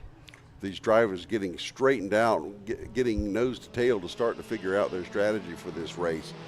We didn't see any early battling or early kerfuffles around the kink like we have in other divisions. Well, we talked about Ozcheek being in second spot, and I look back at timing and scoring right now, and he's not even shown having completed a lap. I'm not sure if that's an error there or if it's, in fact, that he had trouble on the racetrack. Danny May is that second-place driver. You see Danny in the red fairing and the white helmet and the red driving suit. That is definitely Danny May. He told me yesterday he had the wrong gear in the cart. Let's see if he's going to be able to get that right gear and make something happen as he tries to get by Eugene Panenko. They come down to start finish. It's still those drivers. Now Oz he's recognized now in second spot, so that was a little timing situation going on there. So Oz is in second. Danny May back to third in the number 9 cart. Yeah, technology is a wonderful thing until it isn't. So, but this does help us keep on top of it. But yeah, you're talking about radio waves and near field transmissions and all that. So you gotta be patient with it sometimes as these carts come barreling by. As a craftsman, I've always heard that nobody ever knows the name of a wood glue until it fails. And when it fails, you say, what bottle was that? I don't want to buy that again. That's the only time you ever know the name of your wood glue. Eugene Panenko and Ozcheek, they're battling tight. Coming off turn number 17, they come down to the wire. It's still Panenko in the lead. Ozcheek kind of ducking his head there. We've seen that aerodynamic thing go on for a few of our drivers, and they head down to turn number 2. Well, we have our top 4 split into 2 duos right now. Well, we got a little side-by-side action coming up through 3 and 4 as they come by our position. Good shot. This will close them up. Baymax giving us a great shot there as he rides along in third spot. Eugene taking the inside line. Oz trying to see if he can make something happen by going down wide, but he cannot close the door. So great battle here in our tag senior final. Oz was, I believe, the winner in yesterday's round number 1. So Panenko looking to even that score today. Panenko in that purple driving suit. We saw him getting interviewed after the pre-final. Slides wide. Here's the door open for Cheek. Cheek definitely uses that arrow tuck. Some contact just past the start-finish line, almost sending both of them off the track. Panenko's holding on, and here comes Cheek down on the inside. So great action in our tag seniors. Boy, showing a lot of cheek in that. He is not scared to put the bumper to Panenko, and he's trying aggressively to get by him. But right now, Eugene, after that little bit of bobble right there, Eugene's opened up about a 2-cart length lead. And Banu Yedla able to close in, by the way, on Cheek, as well as Danny May, we've got a 4-car freight train now as we come through the S's. Yeah, these first two were separated quite a bit over those second two earlier, but you see Banu Yedla right there in the multicolored fairing on his cart as he's tightened up to third right behind Oz Cheek. Well, I think the fact that the third and fourth were able to close that gap just shows how much time was lost on that contact. It happened right about there 1 lap ago. Yeah, right now it's still Panenko. He's out front as he goes down into turn 2. Everybody being aggressive right now. Look at that. Oz Cheek right on the back bumper of Panenko once again, but Eugene gets a good push up the hill and still has some distance between he and the driver of the 88. Well, calling back to my question for Lincoln was, do you wait till the last waning laps to make that move, or you just go ahead and let the chips fall where they may? I think we've answered that question for Oz Cheek. He is doing his best to get around early and often. Well, in other races, we've seen drivers tapping their heads saying, let's get in line. No such agreement here. The only thing that they're not doing is banging heads out there on track. Our top 4 nose to tail down to 16. They should see the cross flags this time, Pally. Well, Oz Cheek is now looking to the inside of Panenko once again. He may be trying something. He may just be testing the waters and not actually show his hand right now, just to see if he's got a little something and then back off and maybe plan for that last run. That's a good question. Do you take it when you, as we said, do you take it when you know you can, or do you wait and hope to have that opportunity again toward the end of the race?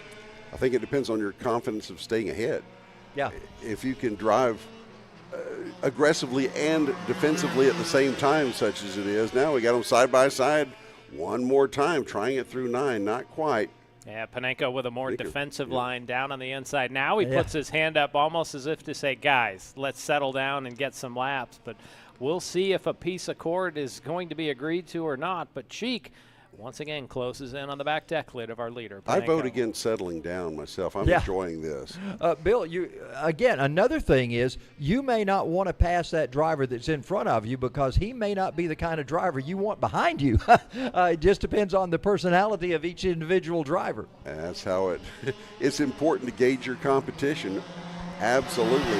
It just depends on what he thinks he's got underneath him. Does he have the horsepower, the handling to put some distance between him once he gets around him? Cheek once again up on the outside in turn 9, but cannot make a pass. Something I've noticed each lap, Cheek closer on the inside of turn 2, and now we're seeing Cheek get very aggressive back here, trying to find a way around our pre-final winner from earlier today, but Panenko. He better watch it, though. Banu Yedla is right there ready to attack on the inside of Cheek if he bobbles. Here he comes, side by side. Oh, no, more contact again. Yep. So Panenko defending down the straightaway. That time just clipped the front of Cheek. Wow. And again, we see that wider line by Panenko and the tight line of Cheek down through turn 2. You know, we talk about drivers not knowing where the lap count is. They might forget the white flag. I kind of lose track of it. When you got this kind of racing action going on, I have to say, wow, we're 8 laps into this thing. So you got to make your move sooner rather than later, especially as tough as these guys are to get around. He did not get the opportunity to try the outside that time, though, going through turn number 9. Well, we've seen just about everything except a chrome horn at this time, Charles, so we'll have to see if bumpers get into play. Again, Panenko covering the inside briefly. He's going to sweep through turn 17.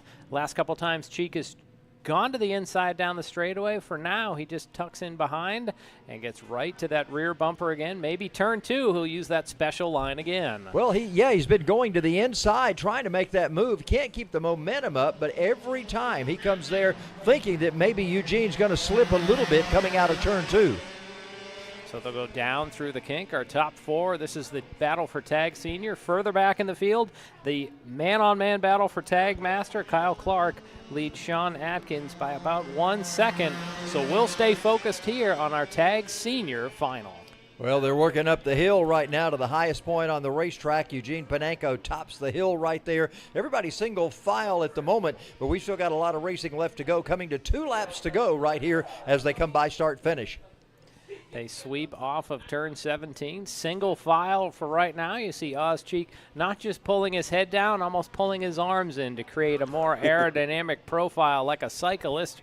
They're single file down through turn 2. Up the hill they go again. Cheek once again showing the nose for a moment to the outside of Panenko. So I don't suppose they have to shave their legs for this, do they? Well, you don't see them sticking their leg out like a motorcycle guy going into the corner. At least you don't see that going on. Once again, Panenko gives up the outside briefly, and we see Cheek side by side. Can he work a crossover? No. Some defensive driving by Panenko, doing that park maneuver we see where he's not going to swing wide. He's going to maintain the lead. So they're going to come to see the white flag this time. So will Cheek eventually use a bumper here to get by Panenko? You know, John, we talk about many times in oval track racing, drivers will start to diamond a corner. Here they're doing just the opposite. They're going into the corner and almost stopping and immediately turning. So it's like they've opposite of diamonding the corner. Well, and Cheek is right up beside up the hill. Uden up the hill as best he can, but Panenko holds on. So Cheek going deep into his resume of tricks here to try to find a way around that number 7 of our leader. They're both going to the inside, so aggressive driving into turn 9. Here it is after all, the last lap as they come through turn 9. Passing zones are getting, there's a premium on them right now as only a couple of those exist from this point on. Let's see what happens in 16 and 17. Panenko has got a little bit of a lead right now. Cheek goes to the high side. Panenko comes into block. Will we see a crossover? So Cheek down to the inside. They're side by side. He cannot make it happen. Panenko holds off all the charges to win. Cheek, the 4th, comes home 2nd. Banu Yedla 3rd with Danny May in 4th. And now we will await the finish of our Masters, and it looks like they were just about side by side through 17. They should be coming to the line in a moment. Cheek was giving it everything he had through that last lap. It looked like he was trying to set him up on the outside of 9, hoping to have position going through 10, but he couldn't. Panenko wouldn't give him enough ground to where he could establish that, and I think that's where it paid off for him. Although he was diving everywhere he could on that last lap, even violating Newton's 3rd law there, going to the start-finish line. But great racing there. In a couple of weeks, that will be the site of the next kart race here as the Winter Series continues. Yes, that's the main track here at Atlanta Motorsports Park. You will not see full-bodied cars out there. You'll see karts on that great facility. I know the drivers are licking their chops for this. We may see full-bodied cars in the form of bandoleros will be joining that weekend, and perhaps even some legends. So we will have full fenders of a sort. Those are not full body. They're 5/8 body. So let's get real here, John. Well, they're not open wheel. They're not open wheel. That's coming up sure. December 2nd and 3rd here at Atlanta Motorsports Park. So whether you're watching on Facebook or YouTube, we just ask that you give us a like or a follow so that every time we go live, you'll see that content pushed to you directly. And of course, in the comments, put where you're viewing from. We always like to know that. It's amazing where our broadcast reaches, and we'd love for you to say, if you're in one of those 49 or 50th states, let us know that you're watching from Alaska or Hawaii this afternoon, or maybe Puerto Rico or one of the other areas of the United States that are not yet states but should be. How about that for a political statement?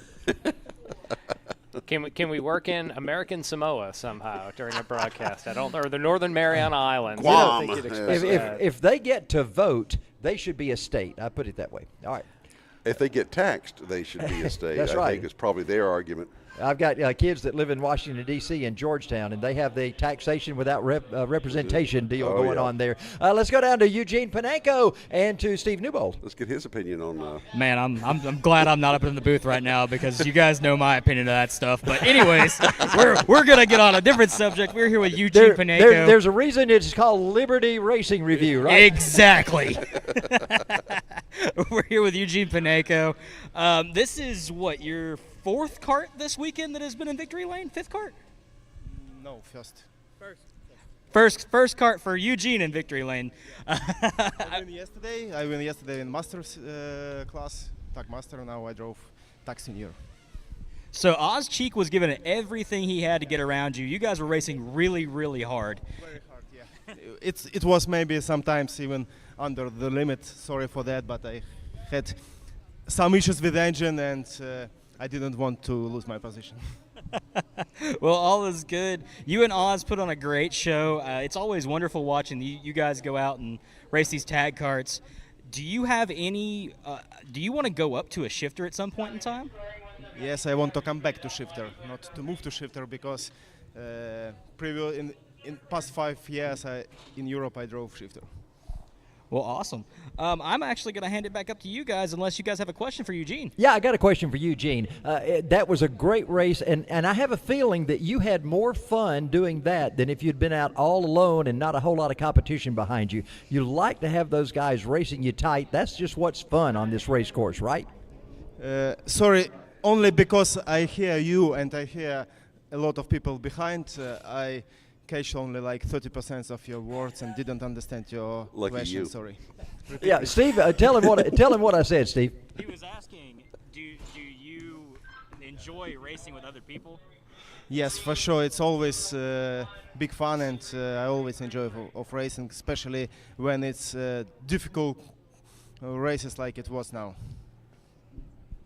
Very good. Thanks, Eugene, and thanks, Steve. I asked a question. It took me 30 seconds, and then Steve said, "Do you like racing with other people?" I should have briefly made that question. The younger generation really has shortened things, maybe thanks to Twitter. We'll let Steve translate instead. Yeah. So Kid Kart's on track for their 12-lap final. They'll be coming around to put lap number 1 on the board. They once, just like the shifters, use a standing start, so that looks like Harrison Marich, our leader. And you could really see some different, I don't want to say lines, but sort of different acceleration profiles of these karts getting underway. Alex Schomer second, and then Luca Valdez third, with Arlo Stowers in fourth in that trademark Centurion helmet. Yeah, they may be putting up some times about like shifter karts, but we have to note that they're only running a small portion of the track. Yeah, they run about 29-second laps on what we call the jelly bean, and even these karts are really small. When you see them, it's a 5 or 6 year old stepping out of them. Again, this is a chance for these kids to get that initial driving experience, and these karts are much narrower than what we just saw in our tag senior and master class. The tires are narrower. Everything about them is smaller. Again, it's to get a kid a chance to get some laps under their belt. And we talk about these names of all these different drivers, and to us they're all stars. And when you meet a little kid like Alex Carvalho or someone like that, and you see them on the racetrack and you see how tiny they are, and yet we in our minds have pictured them as the stars of racing, which they are, but they're so young and so tiny. It's amazing to finally meet the people that we're talking about. Well, Mighty Mouse was a superhero, but he was a small cartoon character at that. And of course he came along to save the day. Yeah. We're heading into the Jelly Bean area right now. Harrison Marich is our race leader. They've completed 4 laps out of the 12 for our kid karts as they continue to work their way now down into turn, I guess we're going to call that 16 still. So how much discipline do you expect out of a 5 or 6 year old in driving a kart? I would say you emphasize on taking the ideal line through, because the speed's not going to get away from them because they're tuned down. But it's important to take the shortest path around the fastest path around the track. And it's not just a matter of getting out there and motoring around. You to have a skill that you can carry to the next level. Well, then you need to learn, you start learning your racecraft here. How much is a 5 or 6 year old capable of doing? Well, I think one of the biggest things is you want to come back with the kart finishing in the same state you started with. You don't want to be out there hitting things, or especially hitting other karts. Hey, you want to come out and have a clean kart at the end of the race. But you think about it, back whenever we were young kids, you sort of learn the line by just riding your bicycle. You'll ride your bicycle and you'll find out you can cut corners, and that's the fastest way to your friend's house or whatever. So I think that's sort of inherent in young boys and maybe young girls too, to try to find the fastest way no matter what. And I think it translates into kid karts. It's good to see some of the parents cheering on the drivers in our kid kart as there's a little vantage point right down the front straightaway. So exciting to see some of the families, some of the patrons here just taking in the day, round 2 of our winter championship series. We got a battle shaping up. Look at this. I say we're going to see some of that racecraft right there. Well, that was Marich putting Valdez and Stowers a lap down. Now we see Stowers go to the inside. Ooh, a couple of converging angles right there for a moment, as now we see Stowers again on the inside of Valdez. Yeah, I talked to Arlo's parents, and that's a Mohawk. That's what they call that, just a Mohawk. So they didn't have the fancy names that we tried to come up with. As Stowers, 4 wheels up on the curb there. He heard his name. I still think the Centurion helmet is a better call than you're right. It is a Mohawk, though. Well, I doubt you'd find one of those on eBay under Centurion, probably under Mohawk. There could be an aerodynamic advantage to that. Charles will remember this story, though, 1968 at Daytona, when the Petties showed up with a vinyl roof. Oh, yeah, absolutely. They were taking baby powder and rubbing it on the roof just so the other crews could see, thinking that they had some kind of edge to that pebbled surface. And, you know, so many times the psychological thing takes place. I was at a race one time, and this driver had this big breather sitting on top of his hood, and every driver was going by shaking their head of whatever it was, and it was a styrofoam thing, and he just picked it up and went off and qualified. But he'd gotten in everybody's head so much that they had nowhere to go with that. They just knew he was illegal, and he pulled it off, went out and qualified on the pole. White flag is out now. Last lap here for the Kid Kart feature. John, this is a name that you'll remember from Legends Racing at Lanier, Bill Plemons. It was Bill Plemons who did that, yeah. He did that and pulled off a number of wins because he would always mess with the other competitors' heads. Well, you don't have to be the fastest ever, just the fastest on that day, and if you can mess with the other drivers, it could work. We should see in a moment Harrison Marich comes to the checkers. You see it. So Harrison Marich wins round number 2 in our Kid Kart division. Alex Schumer comes home in second. And here is the battle to the line for third. It looks like Arlo Stowers will hold on for third. Luca Valdez, fourth. And that's the rundown of our Kid Karts. We'll be going to Steve Newbold in just a moment. He'll be with Harrison Marich once again as we find out a little bit about his race. Great race from the Kid Karts today. And again, as you said, John, the parents down there cheering them on. It's always good. This is such a family affair in racing, and especially here in karts at Atlanta Motorsports Park. Great to see the families out here and see them really involved in what their kids are doing. As we see some other karts making their way to staging. You're right, Charles. Most of the crew chiefs in this are dads. Usually it's the dads that are acting as a crew chief for the younger drivers. Well, and at what point, you know, that's got to be a difficult thing as a dad for you to say, hey, he needs a coach who maybe knows more than I do, to turn your youngster over to someone else all of a sudden. That's got to be tough to do. Well, it could be two parts. Does your son or daughter need coaching for the driving part, or do you need a better mechanic? Which, you know, maybe the dad isn't the best mechanic, and that can make a big part of it. Is here we're going to do a little first-person fly-through of our staging lanes. You're seeing some of our drivers here in our Lo206 Master division. I want to see B-Banks goose somebody with that one time. Just go up behind. Yeah. That doesn't work. The blades, you got blades on those. Ooh, that'd be quite a goose there. Yeah. Wouldn't it? Woo! It'd be ripping some fabric, I'm afraid. But it might damage the drone, and then we'd have another pole cam. Another pole cam would come our way, yeah. There we see the podium right there. The drivers want to end their day on the top step of that podium. So podiums will be coming up when we conclude our racing this afternoon. And you see onto the right-hand side there, you see the condos. More condos are being built, and there are a whole new section of condos being planned down toward the south side, I guess, of that shot, or east side of that shot that you see here at Atlanta Motorsports Park. A bunch of whole new condos going in right there. See some action over at the main track as well. They're being spoken for pretty quickly, too, as they're planned. So that's amazing. It's really something to be out. They have a garage down on the bottom floor, so your car can live here. All right, let's go down to Victory Lane. Steve Newbold has our winner. He's going to be talking. Check this out. Man, Steve, you got to get down on your knees almost to interview these drivers. You know, I mean, I'm, on my knee actually right now, and I'm still taller than he is. So, I mean, that's pretty impressive. He's driving a go-kart at this height. But anyways, we're here with Harrison. Harrison, your mom was telling us that you practiced for this interview just in case you won. So what did you guys practice? At Mid-Pond. Okay, I think he was thinking that where you guys practice racing. So your mom was telling us that you guys race in a bunch of different states. So do you like Atlanta Motorsports Park? Yeah. Are you going to come back? I don't think so.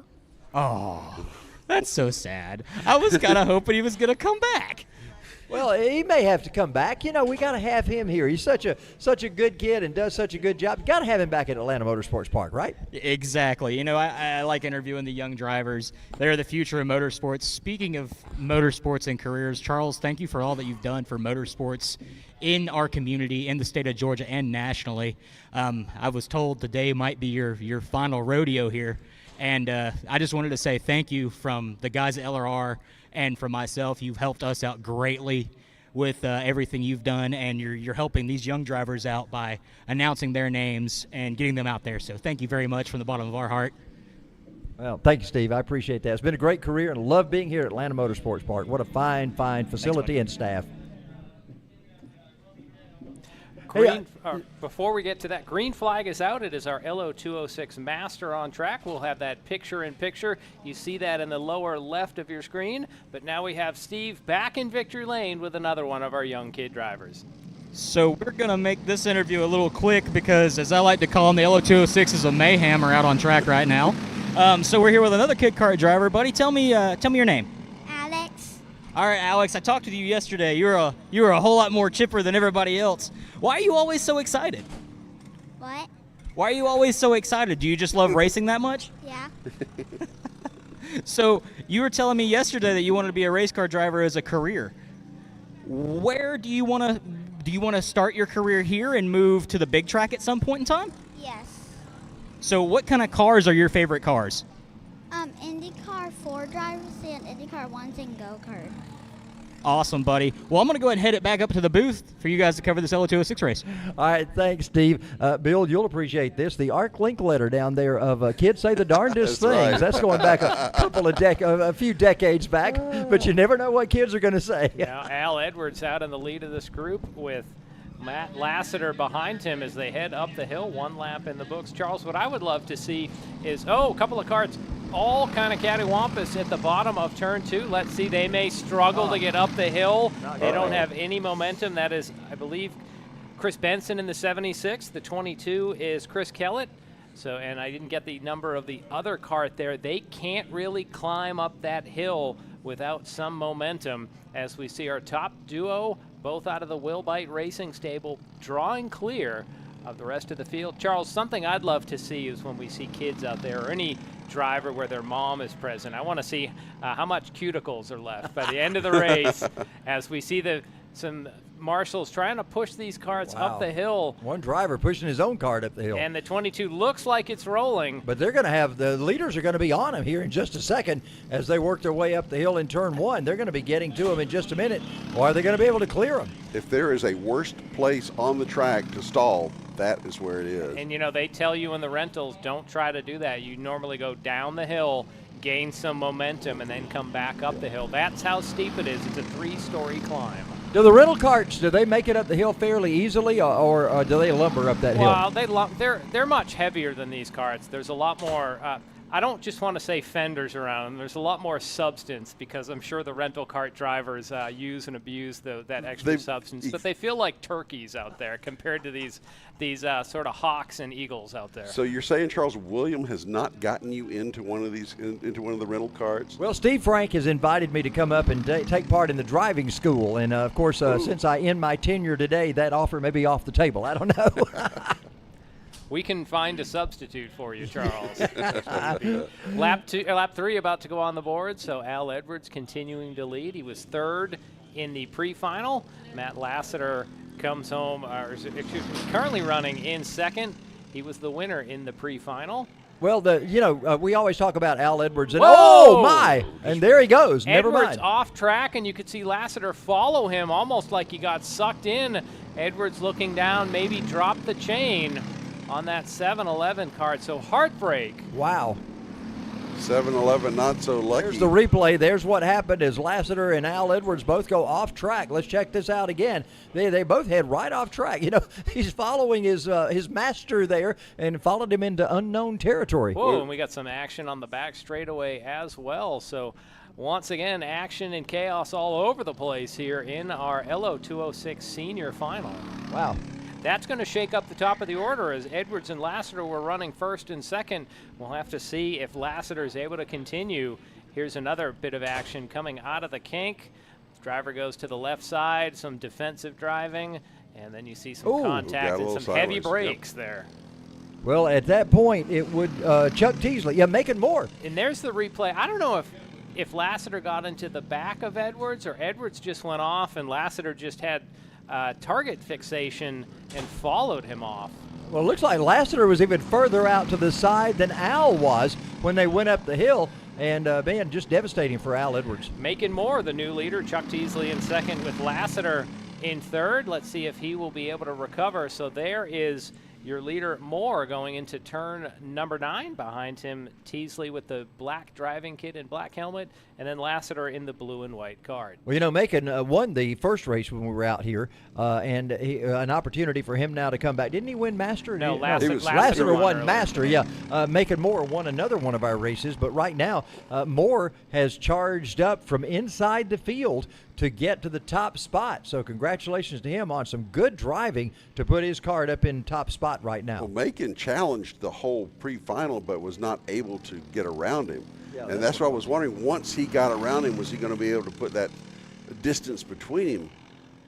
That remains to be seen, but he is spaced it out a little bit. We could see briefly Al Edwards talking with the corner marshal right there between turns 2 and 3. So unfortunately not the way Al wanted the day to end. He was the winner yesterday. Today did not finish. Well, Matt Lassiter, we've seen him win in this division a number of times. He is back there in third spot right now. Is he going to have what it takes to try to work up and pass those two cars in front of him? They're approaching the halfway point, and Lassiter is not making a lot of moves on these top two guys. Well, you have to wonder, does Lassiter have any damage to that car? Maybe the toe, maybe a little bit to the drive line. We'll see. He's holding on for right now, but you're right, Charles, neither gaining nor losing ground.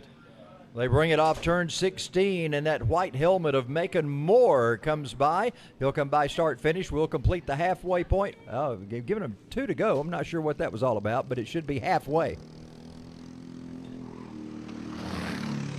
As they dive down into turn number 2, you can see Lassiter drive it deep down in there and chomp into that advantage that second place Teasley had. So now we see a battle for second. Teasley Lassiter. yields way to Lassiter.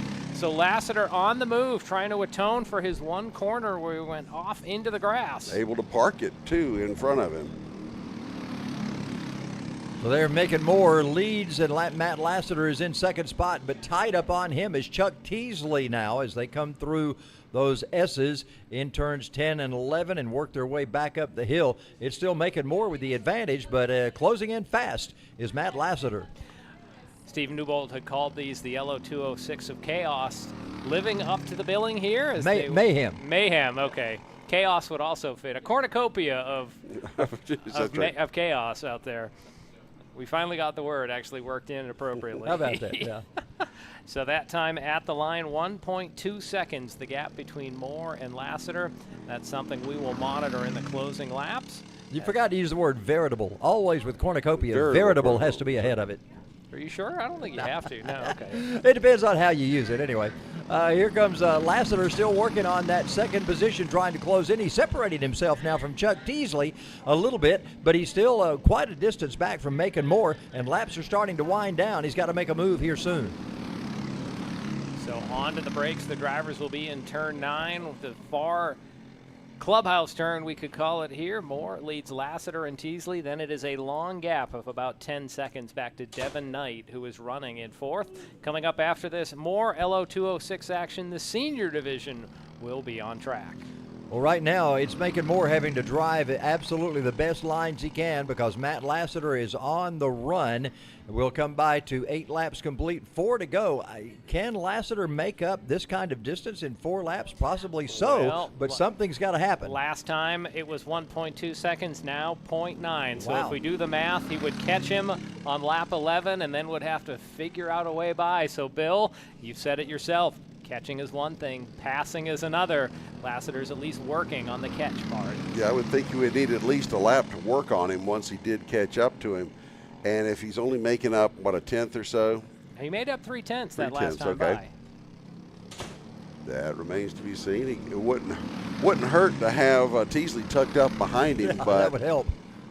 as long as he wasn't racing him. Right. He's lost the draft with him right now, so it's Matt Lassiter all on his own, but he's closing in. You see him visibly, you see him closing in. Yeah, the eyeball test definitely demonstrates that. At some point, Lassiter will start to pick up wisps of the draft off of the 61 card of our leader, and that should aid his advance. So we'll see what the gap is. It was 0.9 seconds the previous lap, so they'll come past the start-finish line, and this time the gap is 0.55. Wow. So Lassiter has the hook set and is slowly reeling in our leader. It's about 0.3 every lap that he's gaining, and so the history would tell you as you look at the scoreboard on the side that he's got enough time to catch him, and he's getting up there. He can smell the exhaust coming off that card in front of him right now. Maybe not so slowly reeling him in, too. It looks like he's closing visibly at this point. Well, you got to wonder, is Moore's his tires going away? Is Kart going away just a little bit on him? Lassiter starting to close in right now.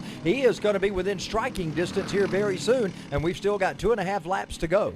So to recap the race, Al Edwards led early with Matt Lassiter in second. They both went off the track on the exit of turn 2. That knocked Edwards out of the race. Lassiter fell back to third. He has recovered to second, and now he is closing in on Macon Moore, who inherited the lead several laps ago when that drama happened off turn 2. And it's amazing that Lassiter was able to come in and only lose one spot on the track. The 2-to-go signs have been given right now as Lassiter starts to close in. He's right there on the back of Moore as they head down to 2. A quarter of a second the difference that time at the line. So again, 0.3 of a second being chopped off every lap, and now we see Lassiter shows the nose into turn 4. Whoa! Bold Stuffs move. it down into turn 4. You saw the wisps of smoke come up. So Lassiter moves to the front. Well, parked it is not quite the term for that one. Thanksgiving style, he stuffed it in there into turn 4. Here is a replay. Lassiter does a crossover from 3 to 4, and boy, we'll see what the judgment call is. I think he was alongside there, but we're not stewards, and I'm thankful for that. Well, what a bold move. Now it looks like Moore's right on the back of Lassiter, working up the hill once again, and Moore, he is just pushing him through the corner. Takes a peek to the outside and then back onto the brake. So this time they will see the white flag flying in the air.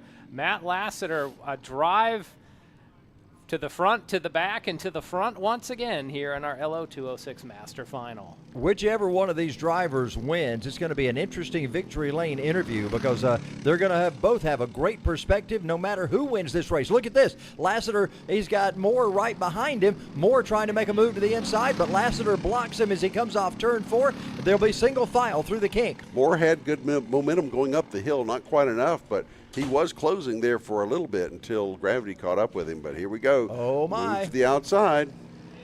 So will we see an overshoot by Lassiter? No, he's able to stay right on that preferred line. If Lassiter wins this, I want to see a camera shot up close if there's grass sticking out of that 87 carpet. Oh, what some a different defensive line. battles through 14. You're right, Charles. They're side by side.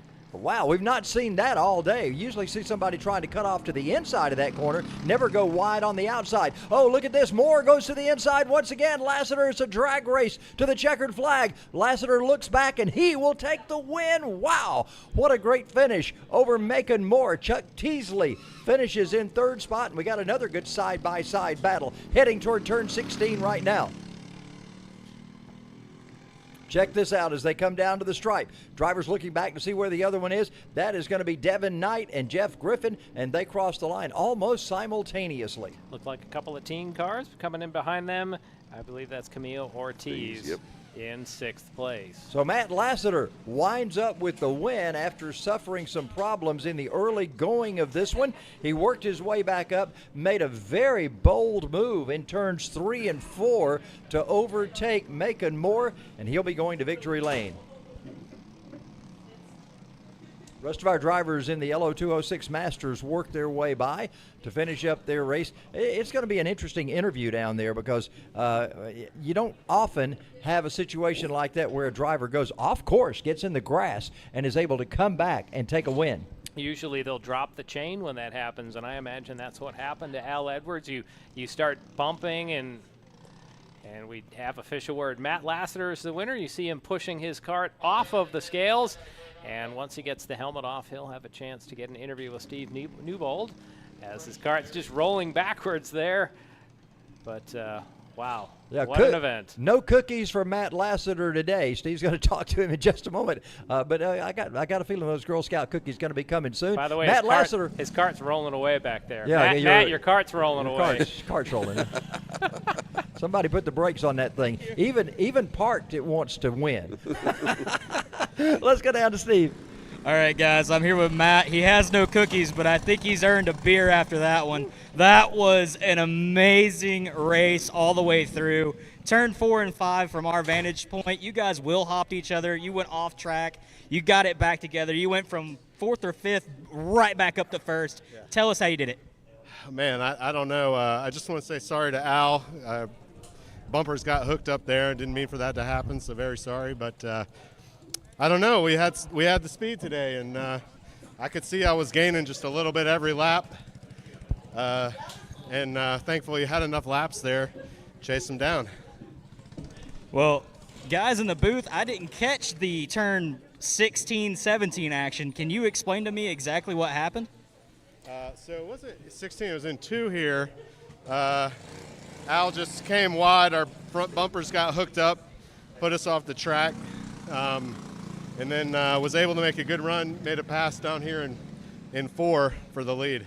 Yeah, that pass in turn 4, man, that was an aggressive move. You went to the inside, you were able to hold him off, and then he tried something on that last lap. Macon Moore went way wide in 14. We normally see somebody trying to cut to the inside, but he gained a lot of momentum coming down to those final 2 corners. Yeah, absolutely. I just wanted to cut that inside line off, and knew I could hold him off. I felt like I was able to just get in front of him there on the backstretch into the final corner. Was able to hold them off. Well, you need to go to a mall somewhere and get one of those giant chocolate chip cookies. You deserve it. All right, thank you. All right, guys. Well, congrats to Matt, the Cookie Man, Lassiter. Back up to y'all.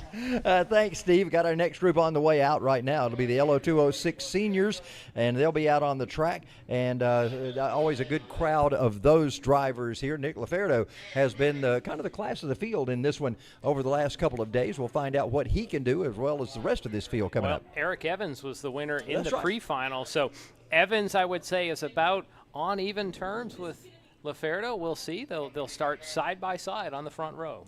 I don't know if you guys noticed that our race runner was a little short of breath when he got out of his cart. Hey, you don't think it from sitting here in the announce booth, but these drivers, they get so laser focused, and the heart rate comes up, and the adrenaline goes up, and you're just so tense that your body has a respiratory response. It is physically demanding to sling these carts around the course too. On top of the, you're right on top of the concentration and the tension that goes on, but it's a physical thing with these karts. And I always throw that back at people who say that race drivers aren't athletes. Yeah, you try it. Yeah. You know, we were talking about Mark Martin yesterday. He is one of the most fit competitors you're going to find, and that paid off in his performance on the track. And of course, he was physically able to. His protege, Carl Edwards, was the same way. He was even highlighted on Muscle Men's Fitness magazine. Carl Edwards was another protege of Mark Martin, and I think that's probably where he learned that, was through Mark's willingness to share with him what he was doing and his dedication to fitness. I mean, just having. I can't even do a rental session without tapping out. So I can imagine the better physical shape you're in, the better you can handle this. I remember doing a Legends school many years ago, and I kept thinking, please throw the white flag. Golly, we're 10 laps in. That line from Necessary Rock, blow the whistle, blow the whistle. The guy's running from the defense. So in a moment, we should hear this building rumble to life, that the hills are alive with the sound of Lo206 engines, and there they are. As if on cue. Yeah, so we should have about 19 Lo206 seniors that will start out of the building, down the hill. Eric Evans was the winner in the pre-final. We'll see who's able to make it happen. So there they come out, emerging from the building. Horsepower on display here at Atlanta Motorsports Park.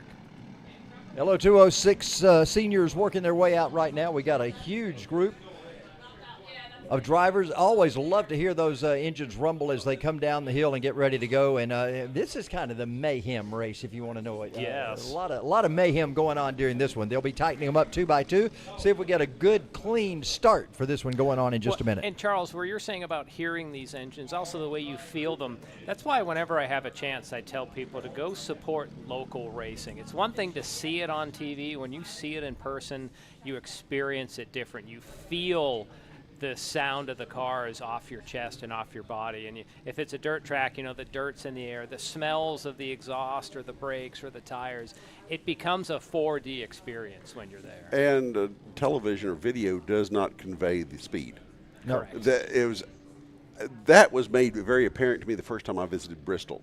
Oh, yeah. Yes. That they don't, as fast as they go, they don't look nearly as fast on television. And as they do in sometimes person. when they go by, there's almost a pressure wave that comes off the cars into the grandstand. So we get a green flag out. Our Lo206 Seniors underway. Eric Evans leads the field down into turn 1 and 2.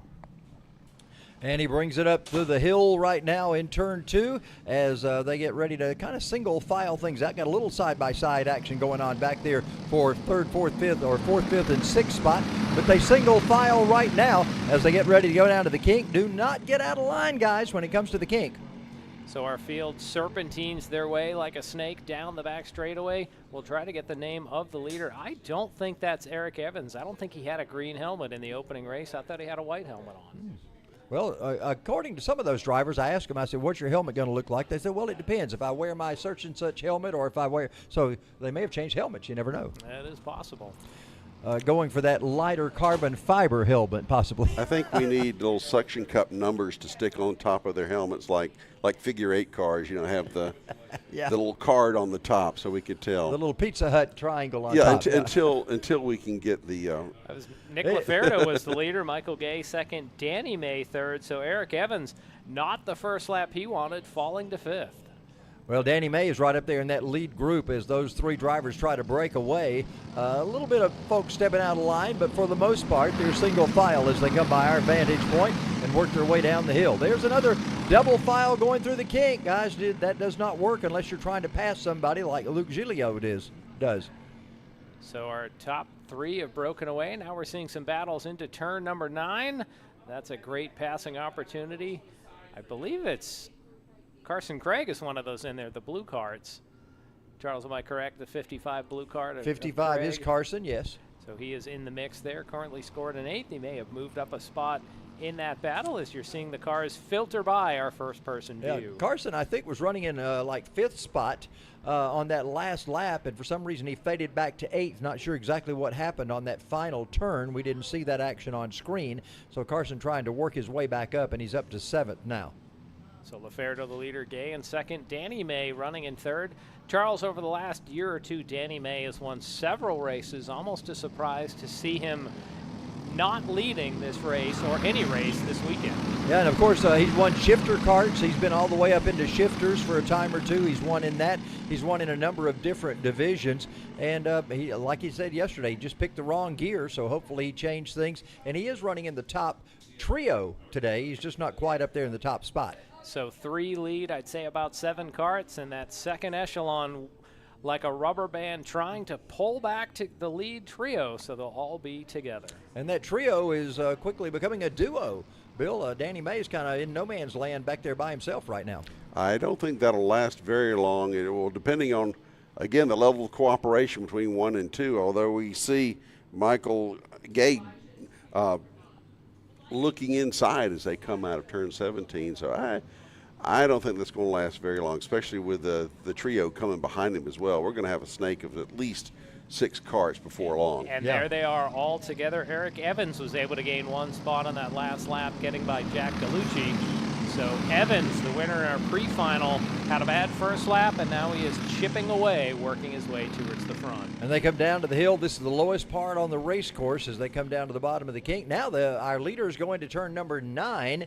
And they still stay single file. Nobody's showing their hand yet to move out to try to make anything happen. And a duo becomes a trio, becomes a quad right now as 4 drivers are out ahead of everyone else. 4. Go ahead, Bill. Oh, I said the foursome, it looks like it's going to become a 7-some before very long. Or maybe even maybe even 8 carts in a snake Yeah, before. we before don't. too late. I didn't want to say 8-some, but I guess I'll go ahead and say Eight's a minivan at that point, I think. Oh, we have one trouble. driver's off the track, and that is was that 198? I think it might be 488. Could be Max 488, Trammell. could be, yeah. And, yeah, he hasn't scored a lap. So off of turn sort of 10 and 11, Yeah, it looks out like of the Trammell S's. has come to a stop. Talking with the marshals, he appears okay, but maybe frustrated with the result that he did not want this afternoon. And notice they have them stand far off the track because we see carts fly everywhere whenever they get out of control, and you want to be in a safe area. Well, the driver's in a safe area with the marshal. The cart Oh, right on yes. the edge of the course, so that's going to bring out at least a local yellow. Drivers will just have to maintain their position, and once they get past it, then it's game on to battle again. It is on the outside of the corner, so that would be right in line with where you would swing out. So, yep, definitely need to pay attention to that. We'll see, maybe they'll move down and pull the cart further from the track as our lead, we'll just say group at this point, works their way through turns 16 and 17, and they'll put lap number 5 into the books. Phalanx. A phalanx is like a V shape, though. That's with the shields all together and stuff. Okay, well, we'll come up with something else then. A peloton. Peloton. Yeah. Danny May in third has that red placard on the back of his car. Quick battle for fourth as Elijah Skaggs look to the outside of Eric Evans, not able to make it happen. DeLucci and Craig are the other carts in that lead group as they head down the kink and now work up the back straightaway. And, of course, those top 3, they're still trying to see what they can do. Somebody looks to the inside. Somebody got a position on Danny May, I believe. That's the drivers making their way through, and we'll find out who has moved up to third. I think that was Eric Evans working up inside of Danny May. So Evans, he won the pre-final, was quick in qualifying, had that one stumble on the first lap, so he is once again notching his way forward. And he's moving up right now. And again, we've got 5 carts out in front of everyone else. Actually, 6 carts out in front of everyone else as they head to turn number 1. Look at them tightening up there as they go into 1. The 7th car on track was Carson Craig. You can tell the blue color of his car, easy for us announcers to pick up here. Their top 3 nose to tail up the hill. Danny May making it a foursome. As they sweep by our vantage point, we are halfway through this race. Michael Gay continues to try to take a quick look to the inside or the outside of Laferdo. I think he may be trying to see if he's got a little something that he might can pull later on in this. Eric Evans is right there in third spot, so and Danny May just behind him in fourth. They really tighten up coming through the S's. And we have only 5 and a piece laps to go as we just passed halfway that last time across the line. So the decisions have got to be made. The strategies have got to be put into play very soon here. In our pre-final, Gay was 4th on that race, so he's having a great performance here. Somebody side by side into turn 16, and now Gay once again takes a look briefly inside of Laferdo, pulls back in line. So the Skaggs change there, moving up to 4th. Yeah, that was the move. Skaggs on the move. Danny May seems to be going backwards. Yeah, Danny's lost another spot. He's back in 5th right now as they come up the hill one more time. Gay continues to go somewhere that Laferdo is not. He looks to the inside or he looks to the outside, and there you see some side-by-side action from Skaggs. Yeah, Skaggs able to get inside of Evans. Skaggs in the white and green driver's suit and a pristine white helmet. Now a little bit of gap has opened to our top duo. I imagine that will get shut down, and it has. So like a rubber band, they seem to get pulled back together. Well, whenever they have a pass like that, obviously you're going to have a little bit of gap, but it doesn't take them long to get that back together and work their way into that top group. Look at this, more inside action. That's Evans looking at the inside of Skaggs. Now he'll be on the outside, almost and into the dirt for a moment there. Skaggs may not have seen Evans coming alongside and squeezed that 29 cart into the dirt. The further back you are in that pack, the sooner you need to make your move so that you can then again close that gap back up and make further moves. So you may see more impatience from, say, 5 on back than the top 4. But the beauty of a road course is if you're trying to make a move on the outside, all of a sudden you become inside very quickly. So something that may look like is an advantage may become a disadvantage very soon. Starting to see Laferdo look behind him as drivers are getting a little more twitchy here in the waning laps. They work through turn 9. There's a move from Evans up the inside of Skaggs, but that puts him in the unfavorable spot, and he might have lost 2 spots as Danny May came along. Yeah. At least. It's exactly what I was talking about. What All looks the like way it's to going the to be an back, advantage freight goes trained. to the rear in a hurry. We'll see how that settles out. Nick Laferdo continues to lead, the steady hand at the front. Gay behind him, and then it is Skaggs, Danny May, and we'll see who was in fifth. I believe that might be DeLucci in fifth. No, that was Erickson Evans that fell to fifth. 3 to go here. So the top two battling it out right now still. Michael Gay looking to the inside, and of course Nick Laferdo turns around and looks to see where he is. Look at this, side-by-side action. We've seen something happen in four. We heard that one. Yeah, you can hear the contact. 3 wide, down to the kink. They're sideways through the grass. A pass in the grass, but he loses a ton of momentum. And I don't know which cart that was, but he is at the back of this pack. He got past it while he was in the grass. Yeah. He did not make a move forward in that little altercation. They come through the S's right now. Laferdo is still your leader. Check this out. Just a maelstrom going on. Gay is in second there with Skaggs in third. Skaggs moves up on the outside of Gay through turn 3 right there. And there's some wide driving there, so they're almost 4 wide for a second. Skaggs pulls back in line. I don't know which driver went over the dirt there. Wow, and he passed some people, but then lost all his momentum. Yeah. I got to say, Skaggs was awfully lucky he didn't lose a position. Yeah, absolutely. Or turn the cart cart around. Whoever got off course, it's amazing they didn't lose control of that. Let's check them out once again. That was I think we're Evans, not at the replay. We're in a live action right now. Evans is scored in 7th, so I think he's the driver that was sort of forced down into the grass. That's why we say you can't go too wide in the kink. You saw it there, race fans. Skaggs taking another look to the inside as they go into 9. Not quite. Yeah, he made it stick. He did. He got it. Oh, that was so smooth I didn't even see it. Carson Craig, I think, is up in third in that blue cart. So a lot of overturning and upwelling here in the field with 2 laps to go. Michael Gay takes a look to the outside. They tuck back in single file. Carson Craig looking to the outside, and then behind there goes him, Skaggs Danny to May. the lead right off. Will there be any crossover action? Doesn't look like it, as your leader coming down to the line to take the white flag is going to be Elijah Skaggs. Skaggs was sporty in the pre-final yesterday, so he has 1 lap to try to take home glory today. Laferdo in second, Carson Craig in third. They're 2 and 3 wide behind up the hill. Well, they work up the hill now into turn number 4 as they come by our vantage point, and Skaggs is your leader for the first time in this race, and they're working the final lap. What's it going to be when they come down to the wire? They're going through turn number 9 right now for the final time. 8 Lo206 drivers here on screen through turn number 9. Elijah Skaggs holds, as does most of the top 3. Laferdo in second. Skaggs takes a quick peek back over his shoulder to see his pursuers. Tries to signal, let's stay in line, but at this point, Bill, forget about it. He's going to block as we see Laferdo go deep in 14. Took him at 14. He's going to lose 3 positions. I think back Laferdo's to to the lead, and there's some contact. Oh! Carson Craig out into the wall. And his day is done, but coming to the line, it's Laferdo. It's Skaggs at the line. Eric Evans came from out of nowhere to win. What a finish here. Here's a Holy replay. moly. Carson Craig is in the blue car on the outside. Beyond that, I honestly don't know. But the green Craig, card is Skaggs. He went from first to fourth to first to second. And Craig was third. Just that quickly. Got up to first and then got knocked out into the wall. So a wild finish here. Here's a recap of your top 5. Eric Evans was the winner. Elijah Skaggs second, Jack DeLucci third, Danny May fourth, with Juan Pablo Garcia coming home in fifth. So that was 8 carts trying to fit in the spot wide enough for 2. Yeah, and Nick you see what Laferdo happens. fell all the way to 7th. Holy mackerel. So we might see a full range of emotions down in Tech and in Victory Lane. Obviously, there they are talking about it, so I think everybody understands that's racing.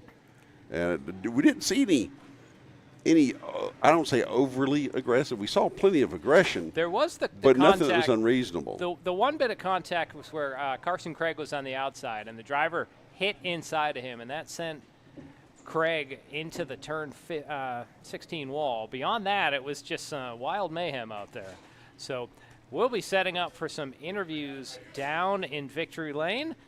Next up on track will be our tag, cadet, and rookie final, but I see the headset going on to Eric Evans. So with that, Steve Newbold is in victory lane with an excited race winner. You know, guys, I don't even know where the camera is at the moment. Do I have a drone anywhere? Over here. Oh, hi, guys. You're right above. Well, we are here with Eric Evanson.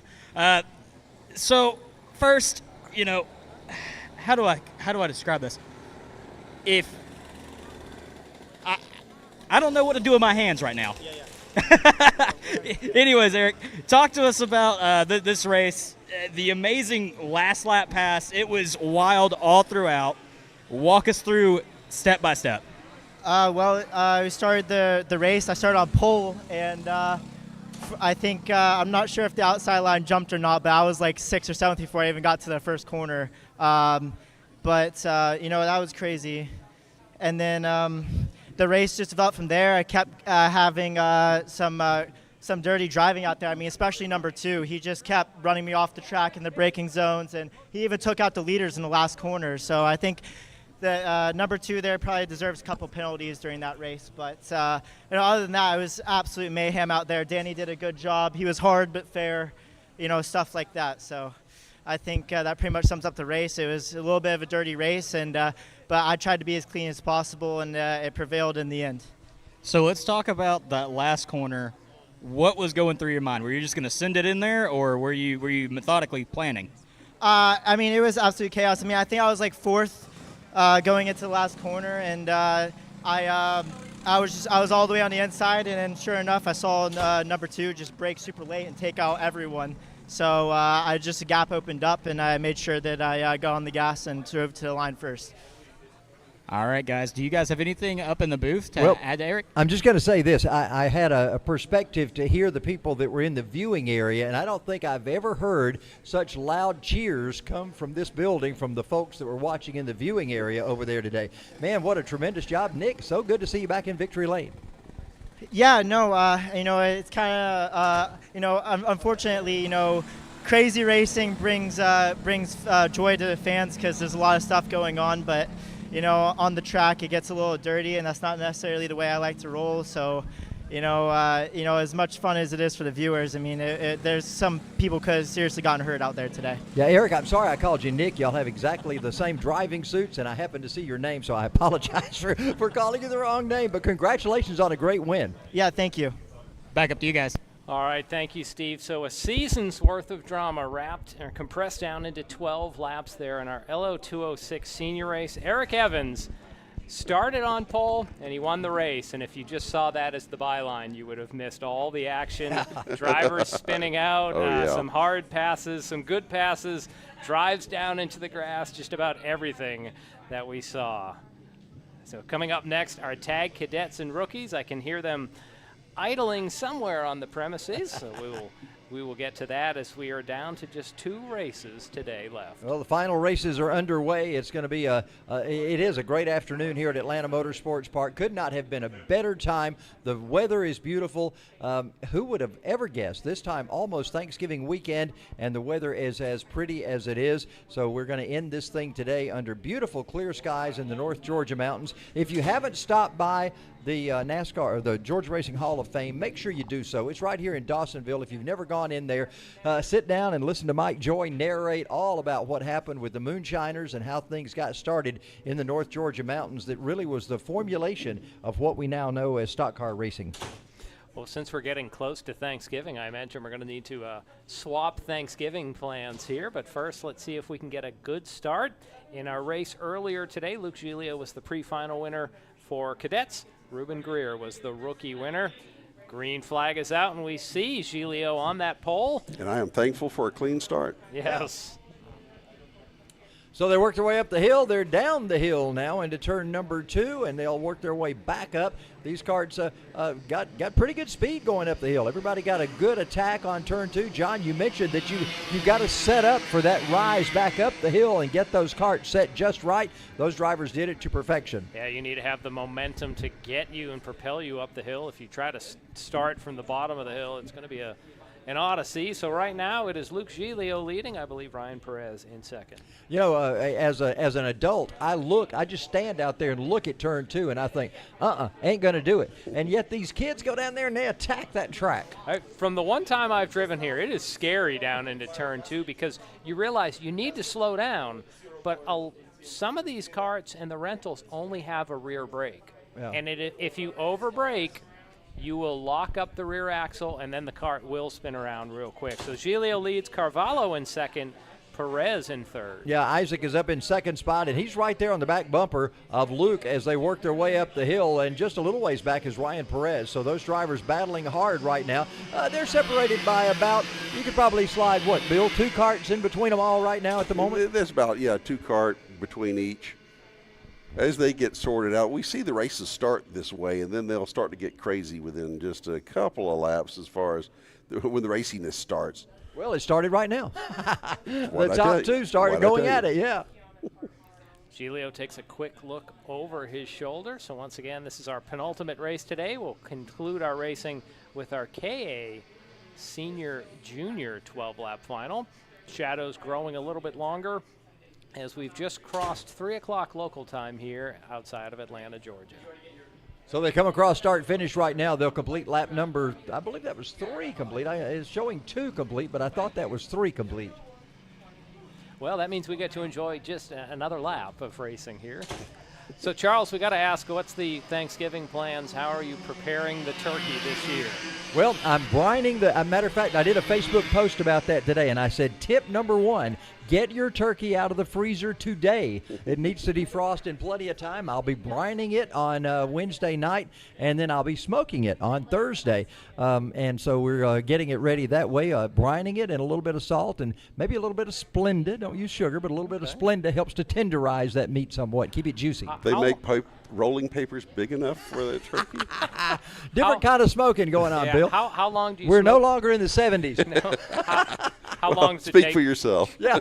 How long does it take to smoke a turkey? Well, Cheech and Chong will be over somewhere around 3 o'clock that afternoon. No, well, I'm doing a turkey breast this year, so the turkey breast takes about an hour and a half. If it's a whole turkey, I try to leave it in usually about 4 hours and then make sure my temperature is up to 165. Oh, so it sounds like you're just baking it with smoke, like That's maybe right. on a grill. Yeah, Okay. yeah. Because there's the true way when they smoke it, and it would take 8 or Oh, yeah, no, not like that. 15 hours. I'm putting it in my standard smoker. How by many the are way, you feeding? Just Debbie and me. We have had so much family going on with her mother coming to visit us, and now not there as of today. We've had so much going on with family. We're enjoying Thanksgiving by ourselves. But I will say this, if you'll tune in to my Facebook channel on Tuesday afternoon at 5:15, I have the Healthy Happy Hour, and I'm going to teach everybody how to fix turkey, cornbread dressing, potato salad, deviled eggs, and all those in a very healthy way, not the normal way that you get them on Thanksgiving. And what is your handle on Facebook? For That the is viewers? Charles Head Yellow Hat. So look up Charles Head, and the one that says Yellow Hat, yeah, that's me. So our top trio drawing away from the rest of the field, Giglio, Carvalho, and Perez, our leaders here. Of course, Giglio looking to make it a monster weekend. He won the pre-final and the final in Lo206, as well as he picked up 2 wins yesterday in Lo206 and Tag Cadet. So Giglio looking for the sweep of the weekend. Look at Isaac. He is looking to the inside. Carvalho trying to take that spot away. Can he hang on to it? That's been the problem before, is Giglio found a way around anybody that got past him, but Isaac Carvalho holds on, and he'll take the top spot. Carvalho not the fastest cart yesterday. They must have found something back in the pit area, because that 21 has come alive this afternoon. Well, he timed it properly so that he did not allow Giglio to have the crossover move going into the S's. So they come around now. We've completed 5 laps of this one as they go down the hill. Perez he's still in the action right there. He is right behind Luke Giglio as they head up the hill. So Giglio, he's vulnerable. We did not realize that was the case before. Can also Ryan Perez get by him, or is Giglio going to be on the attack and try to get past Carvalho once again? Well, You could see Giglio again take a quick look behind him. Little hand signal from Carvalho, maybe saying, let's get in line. It's always the leader saying, let's get in line. You know, it's never the guy in second that's like, wow, let's just follow here. Yeah. But Giglio takes another quick look. He's pressuring Carvalho. But don't forget, Carvalho held the lead until late in the last lap of the pre-final. So Giglio led for a while. Carvalho took the lead late and held it until the last few corners before Giglio made the winning move. Yeah, you got to wonder if those hand signals, if that's not almost like clasped hands, like I'm praying he will stay in line behind me, although I don't think he will. I'm praying that he will. So our two leaders dive down into turn number 2. And there you see those carts wiggle. Yeah. These are narrow tires compared to what we have seen in other classes, especially on the rears. And the vintage carts yesterday, they had really wide tires on those. Yes. So our top 3 getting close once again down the back straightaway. Let's see if any driver sticks their nose into the wind. Not this time around. So Carvalho leads Giglio and Perez through the S's. Yeah, Bill, those vintage carts yesterday, I expected to see Mickey Thompson written on the side of those, those tires. Those big old fat tires. Yeah.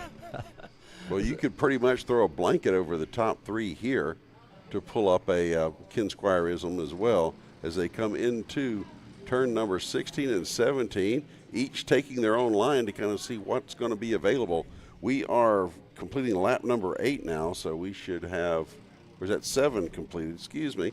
You guys keep wanting to rush it. Let's let the race and enjoy these laps. I keep voting for overtime, but they don't listen to me. Well, we talked about Ken Squire yesterday. Let's take another page from his book and start calling this the Great American Kart Track.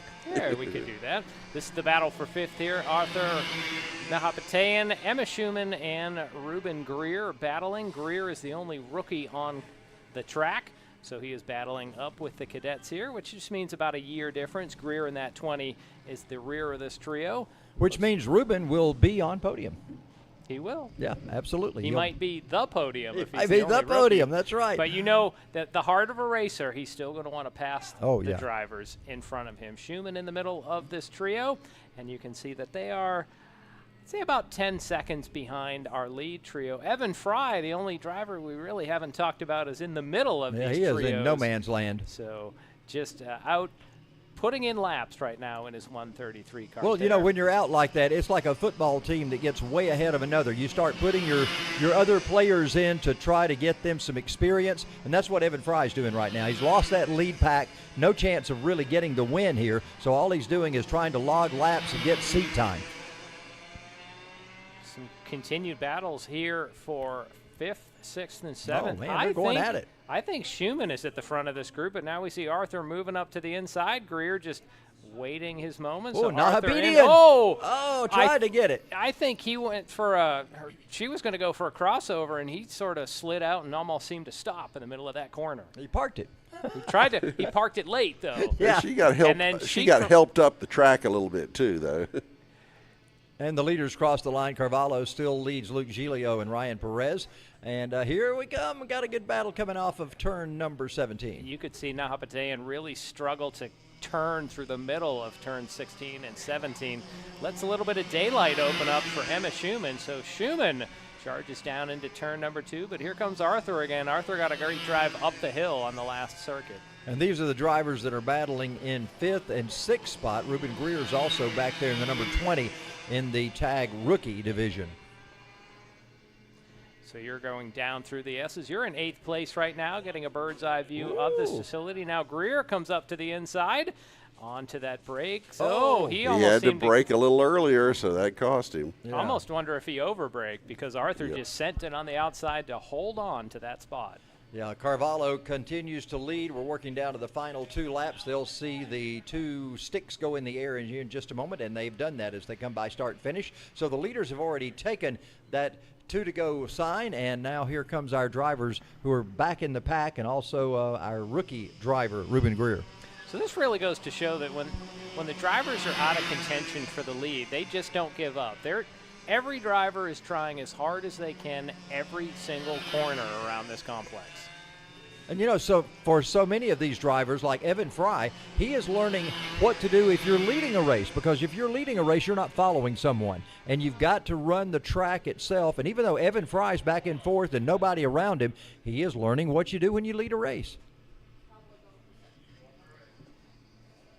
So once again, 10 laps complete. We're in the waning laps, the waning races here of the afternoon. There we see Emma Schumann has opened up a comfortable distance to her pursuers.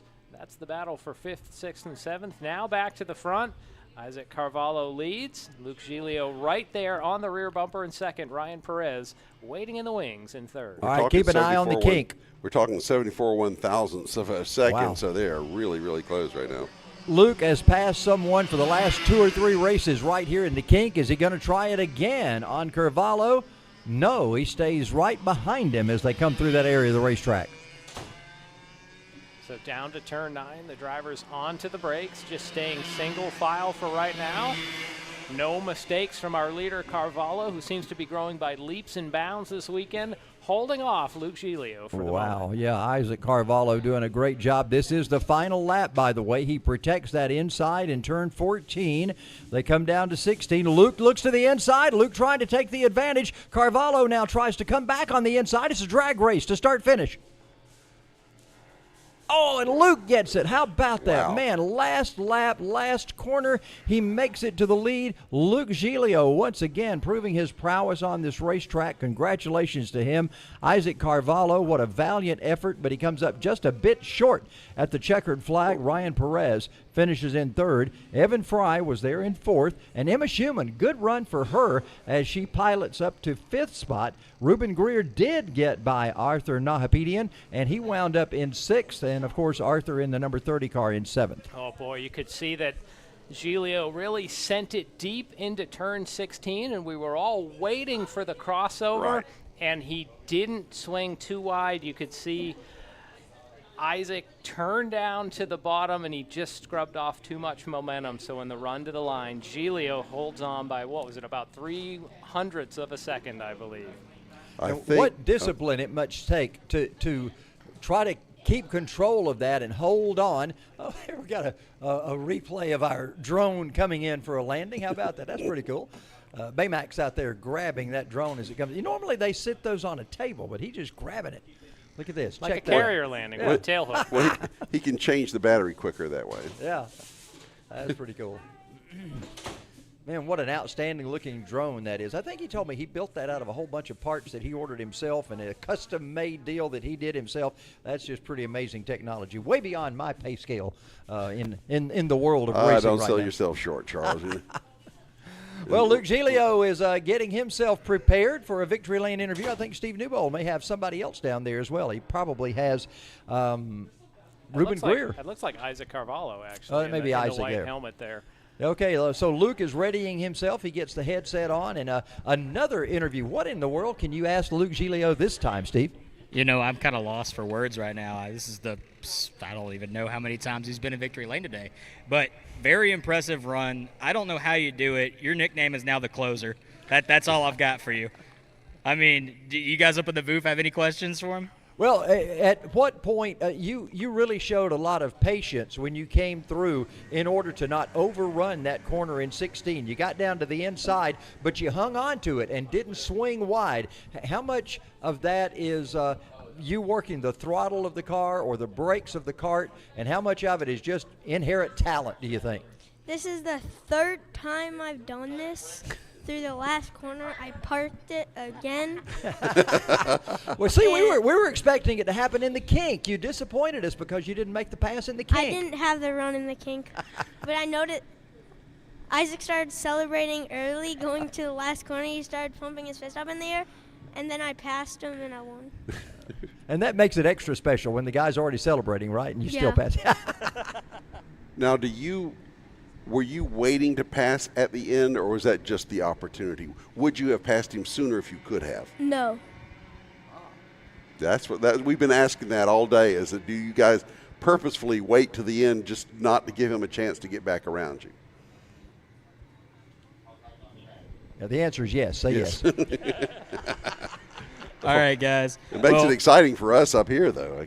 All right, thanks, Steve, and thanks, Luke. Once again, 4 times in victory lane today. Wow. Swept the day in both Lo206 and Tag Cadet. We do want to give a shout out to CJ down at the parts building, one of the things we have here at Atlanta Motorsports Park. So if you need some parts and you're on the property here, head on down and see CJ. We have another winner down in victory lane. So Steve Newbold, tell us who we have. All right, guys, I got Isaac, our second place finisher. Isaac, you had that race wrapped up. Tell us what happened in the last corner. He just came he came into the corner, and I tried to over and under, and then he kind of had it tight, and then I couldn't really finish it. Well, congratulations on your second place finish today, buddy. We're going to send it back up to you because it sounds like the race is about to start. Yeah, we got this one ready to go right now. He was trying to over-under, and he just wound up over the whole time. No under was allowed there. We did not get a green flag. Let's see, we got our 2 groups going here together. We're running the KA100 Juniors and also the KA100 Seniors. That is correct. 2 races together. We probably will see the seniors, and then there'll be a gap back to the juniors, and there you can see the juniors will be about 10 seconds behind. And we hear word of a false start. In the pre-final, Danny Perez was the winner in seniors, and Aiden Augustine the winner in our junior division. Well, let's see if we get a good clean start next time by. We'll get these guys all lined up, and of course, I guess we're going to still get our seniors as the first ones. They may start with the juniors. Who knows? We'll find out what happens. Whoever gets the green first. And we got a false start from the This is their second false start, and so this will be their second chance for the other group. John, you and I have been in situations where so many attempts to try to get a start, you finally just put everybody single file and say, let's go at it. Well, we've seen races where they park them for a while and Yeah. say, we can't do this. This is the last race today, but you guys can't figure it out. Why don't you just go sit and settle down while we bring out another group? Now we get a green flag in the air, those plumes of bluish-white smoke in the air for our KA100 finale here in round 2 of our winter series. And we ride with them down the hill with Baymax as he takes that drone now, watching it up the hill, and we see him grab the field once again as they come around the tower cam. Mostly single file down through the kink. The lead duo has broken away. Now we start to see some battles back in the field into turn 9. Yeah, lots of people going inside, trying to make a move, and it looks like we got another crossover happening right there. We'll have to get an official scoring on this as they make their way around. Danny Perez was the leader at the beginning of this thing. Jarvis Lee was battling with him, and I believe that's going to be Perez, your leader. It looks like his helmet and driving suit as he comes off turn 16.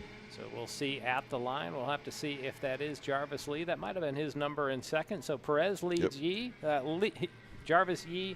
Yeah, forget it. Jarvis Lee. Bail me out, Jarvis Barnu Yedla running in third. I'm laughing so hard I can't, John. Jarvis Lee, I've done that same thing, I believe me. My mouth is into the turn 16 wall at this point. Banu Yedla is third, Andrew Hamill is fourth, Christian Blevins is fifth, and Vincent Capetillo is running in sixth spot. Those are all senior drivers. Now the junior drivers are led by, again, Aiden Augustine. And now all of a sudden Kai Mars has popped up there as the leader of that group. So we'll get that race within a race. Augustine was the winner in the pre-final for the juniors. Mars was third place finisher. So we haven't called Mars' name as much this year as we did in the 2022 season. Good to see him back in the rotation.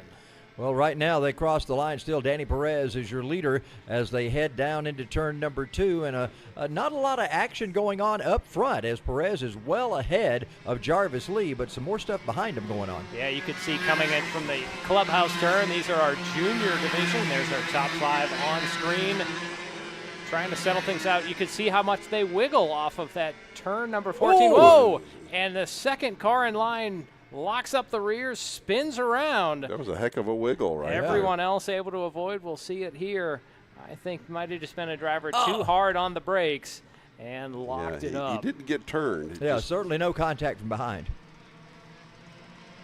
So again, 2 battles on track. This is our juniors on your screen. They come by our vantage point, go down towards the kink. Leading in the juniors, it is Kai Mars. Second is Gabriel Lopez Velarde. But not There's for your long. pass. There goes Velarde around Kai Mars. Can he hang on to it? Yeah, looks He like he's going to parks hang it. on to it. Yeah, that's a new term. I like that term, parks it in the corner. Probably never will I use that again, but I'm... And I want to use the word stall, because to me, parked it is where you went to victory lane. Yeah, You well. parked it in victory lane. That's a hashtag, parked it. Everybody That always is, does on yes. Facebook when they win a race, yeah. So lap 3 going on the board for our juniors. Kai Mars leads, Aiden Augustine second, Oliver Nybert third, Tally Lane in fourth, Eli Wow. Dunn in fifth. Another pass right there in turn 2. That was a good-looking textbook pass. A variety of lines through turn 4. Some drivers sweeping through the turn, others carving it in early. So they're getting mostly single file down the back straightaway. Doesn't look like anyone's going to take a shot on the inside through turn 9 this time around, but boy, Bill, look at how close this 5 is compacted down. Well, they know that it's all on the line here. This is their last chance for points today, and they are cooperating and competing at the same time here, because one thing they don't want is that group to get any larger. Co-opetition. Yeah, co-opetition. Daryl Waltrip word. Now, we haven't mentioned points much. This is the second round of a championship series. There's glory for the day, which I'm sure each of these drivers want, but there is that points calculation. The drivers looking to accumulate points from what they had yesterday, today, as well as December 2nd and 3rd. Well, one thing I've noticed about this front group is they are sweeping hard out of 2 and using a whole lot of that runoff, that blue and white area coming out of 2. That one, it ends pretty quickly, so they have to really yank those carts back onto the blacktop before they end up in the grass, as we saw happen to Al Edwards, I for believe instance. they used to penalize drivers that went out into that runoff. Now they seem to let them freely use it. But you're right. When it ends abruptly, and they have to make sure they're not running into the grass. These KA100s, you see them a lot more sawing on the wheel as they go into the corners. They must have the power to really accelerate, and the rear ends want to come around on them because they're sawing on the wheel quite extensively in these tight turns. That's a very hard downhill slope, and you'll see a whole lot of sweeping out into that extra area. And actually, that's going to be faster because you can conserve momentum that way. You're not scrubbing off speed on those tires. Well, yeah, and I think these Ks do have about 20 horsepower, so they're more powerful than an Lo206. I do see Carson Craig walking into the room. I'd almost love to get a word from him on what his vantage point was of that last lap of the Lo206 Senior race. So once again, we're watching the junior portion of our KA100 race. Carson Craig was briefly in second or third, and Carson, you went into the last corner. It looked like you had a shot at the lead. The next thing I noticed is you were backed into the wall. So what happened in that race? It seemed like a wild one from start to finish. So everybody has a different opinion on what happened. At the end of the day, it's racing. I feel like I was done dirty, but there's nothing I can do about it now. I've been working for 5 years to get where I am right now, and I'm just absolutely thrilled. I took the lead. I took advantage of a hole that opened up, and I couldn't be more thrilled with that race, despite the finish. Well, we are getting down towards the end of the season, so what are your plans for next year? Will you continue in Lo206 Senior? Will we see you in possibly some different rides? So we're actually selling my KA100. We're going on a full national tour in Lo206 next year. As you both know, I pay for half of everything when it comes to my kart racing, and my dad has stuck with this for the last 8 or so years. And he finally had the talk with me this year that, next year is the last year. Hold on. The talk, but not the talk. He had a talk with you there. Yeah, he had a talk with me that this next year is, the final year he's going to help me financially pay for my racing. And after that, they're done. But this next year, I may be working a couple really cool jobs. And hopefully I will find myself not only in Lo206, but also occasionally from time to time hopping into some Spec Miatas. Oh, Okay, that'll be Carson, that'll be you fun to see. also have started mentoring some of the younger drivers. That is something that's kind of brand new in your resume, and that's another way not only to share what you know, but a little way to make some extra money also. Absolutely. I love helping these little kids out. It's really cool seeing them come up through the sport. And, I've done so much over the last 8 years in learning about racing. So to get to impart my knowledge on this younger generation and just see how fast they progress, it's really awesome. So do want to recap the action on screen. Gabriel Lopez Velarde is leading this group of juniors. Then we have Kai Mars, Aiden Augustine, Talon Laney, who's right there in your shot, and then Oliver Nabert is the top 5. In the senior division, Danny Perez 4 seconds ahead at the moment. Yeah, you shared with me something yesterday. I don't know if you want to share it with the world or not. Is it time to tell them what may be in the offing for you? Oh, we're not quite there.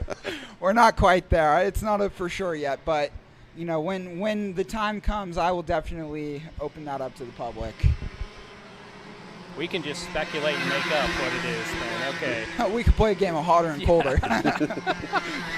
So here goes our juniors down through the kink.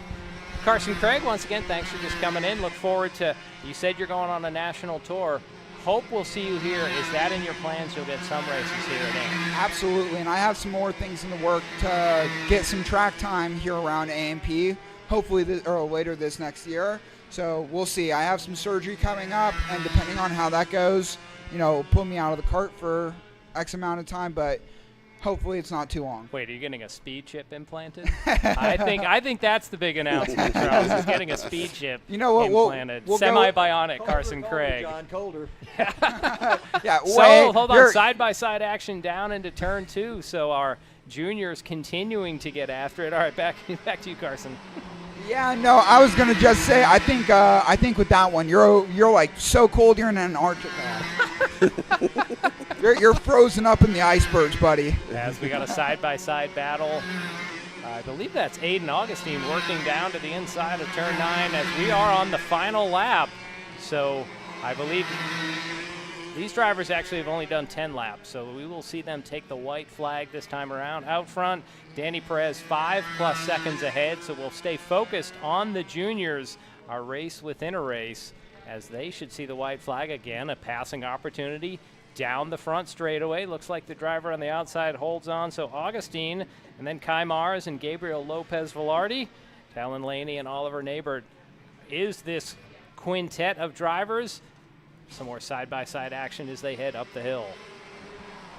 And there's the checkered out Danny Perez, your winner in KA 100 Senior. Jarvis Lee comes home in second with Hamill in third.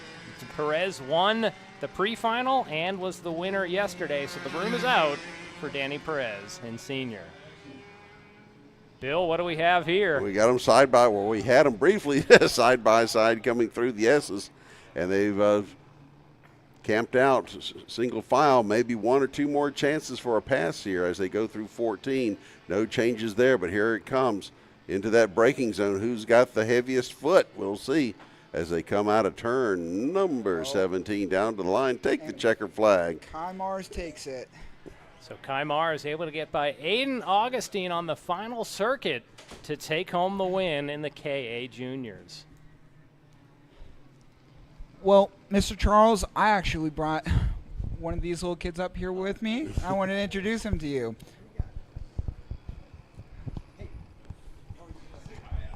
What's your name? Alex. I saw you in Victory Lane having an interview. It's good to see you. Well, Carson, we do have some news also about one of the developments you can share with us in karting. So what's happening in that dimension you can talk about? Well, I've been thankful enough to, or I've been lucky enough to happen upon my very first sponsor, Sawney Mountain Biscuit Company. They're based out of Cumming, Georgia, right off the 20, and literally right next to Forsyth Central High School. If you guys are ever in the area, it would be awesome to go check them out. They have a great variety of homemade biscuits, and yeah. All right, what was the name again? Sawney Mountain Biscuit Company. Sawney Mountain. It's in like the Sawney Mountain over. Exactly. Okay. Right off Sawney Mountain. And there we see the gates going down. That's one way to signify that racing is over for the day. We should have one more set of interviews before we get to podium. So Carson Craig, thanks for coming out and hanging with us for just a moment. Thank you for having me. And we look forward to your 2024. So we have received word that the racing is done. We should see Danny Perez taking off his helmet, putting on the headset. So for that, we'll send it down to Steve Newbold in Victory Lane. Again, I'm here with Danny Perez, who has dominated a good chunk of the racing today. This is the second time today you've been in Victory Lane. I think this is the fourth time this weekend you've been in Victory Lane. Your team is dominant. If I'm not mistaken, you guys finished all in the top 5. Explain to us how your team is just so consistent. We train every weekend. We're here. We just love the sport. We all share this passion for just going faster, being better. So we each other just push to being even better. We just every weekend here just going faster and faster and improving. So yeah, we just love this thing. It's our passion. So your team is DPC Motorsports, correct? That's DPC. Do you have any sponsors you'd like to plug for this race? A lot. First of all, I want to thank God. I want to thank Liquid Molly, Blazers, Hot Wings, Body Symmetry, DPC, my dad, because he's always got our back. He's always the guy behind the team. He's always watching our back. Now, I'm curious, where is Blazers Hot Wings? Because I love Hot Wings. I know the guys up in the booth love Hot Wings. They're all over the place. All over the place. Danny May is the owner of Blazer Hot Wings. I believe are the best hot wings I've ever had. The lemon pepper are extremely good, and I would encourage you guys to just go ask Danny May to bring some hot wings.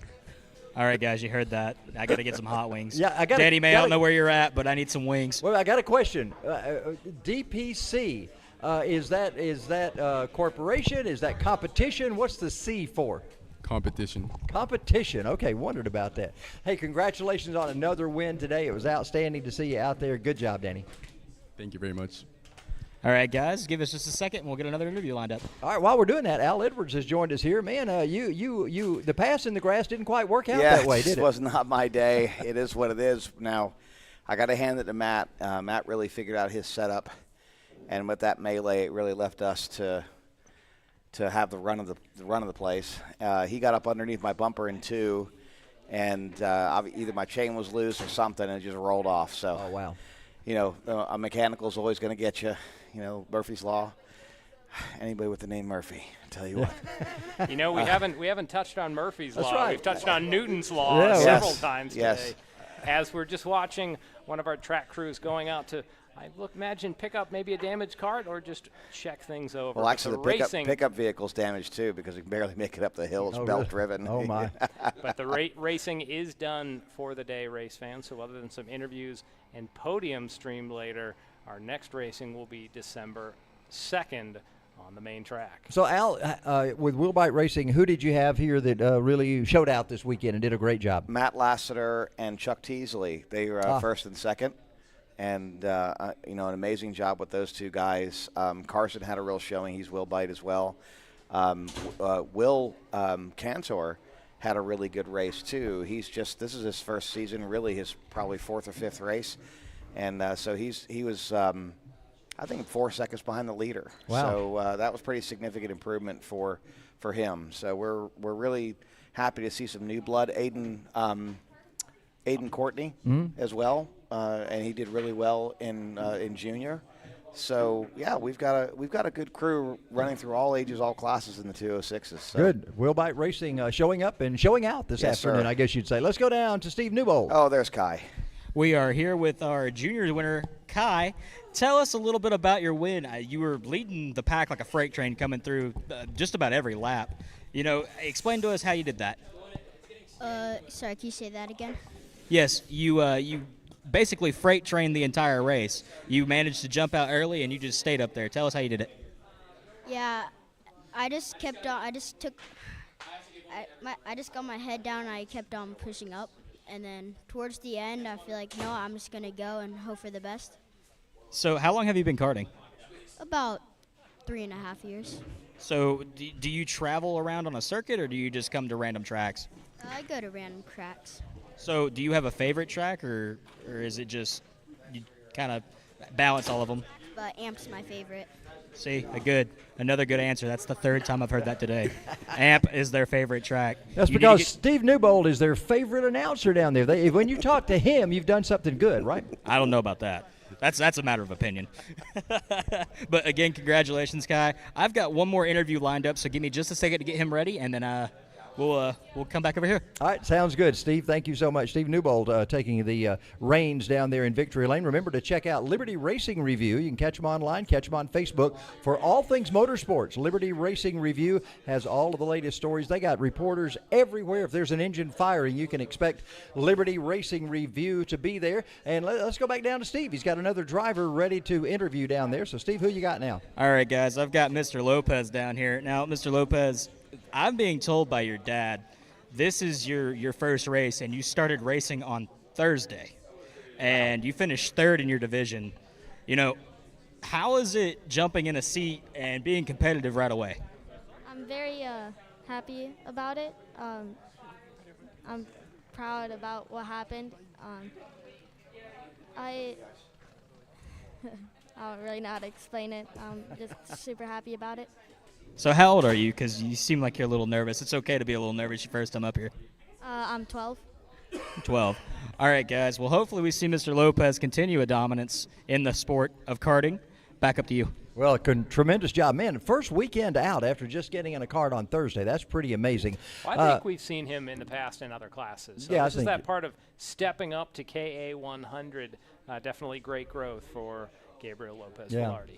Well, we're going to sign off for today. Thank you so much for being with us here at Atlanta Motorsports Park. Remember, the rounds 3 and 4 coming your way on December 2nd and 3rd from that main track over there. It's going to be outstanding to see that. So podiums are coming up in just a few minutes. Stay tuned. We got podiums come. I'm Charles Head. Thanks to my cohorts here today, John Matthews and Bill Rigdon. It's been a lot of fun, guys. It has been a whole lot of fun. I hope it was as much fun for you folks watching, or at least half as much fun as it was for us up here. I know we cut up a bit, but that was it's an honor to be able to work with a legend like Charles Head. We're gonna pile on the plaudits because really we're not going to get this chance you're anymore. Right. This is his last to heap it on to Charles here. So I've had the privilege of working with Charles for the last 3 years, and the stories I've heard and the stories he tells me, if you ever get a chance to sit down with Charles Head and get him started on stories, he has so many.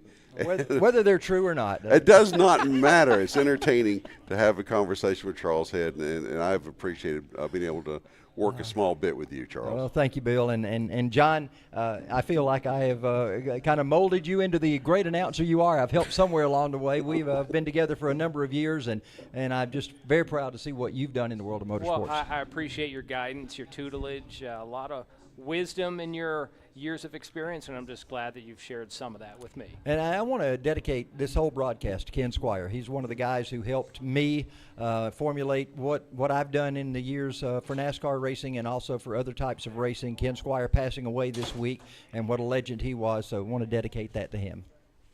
Amen to that.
Attention, Aiden Courtney. Aiden Courtney, if you're still here, please bring back your transponder.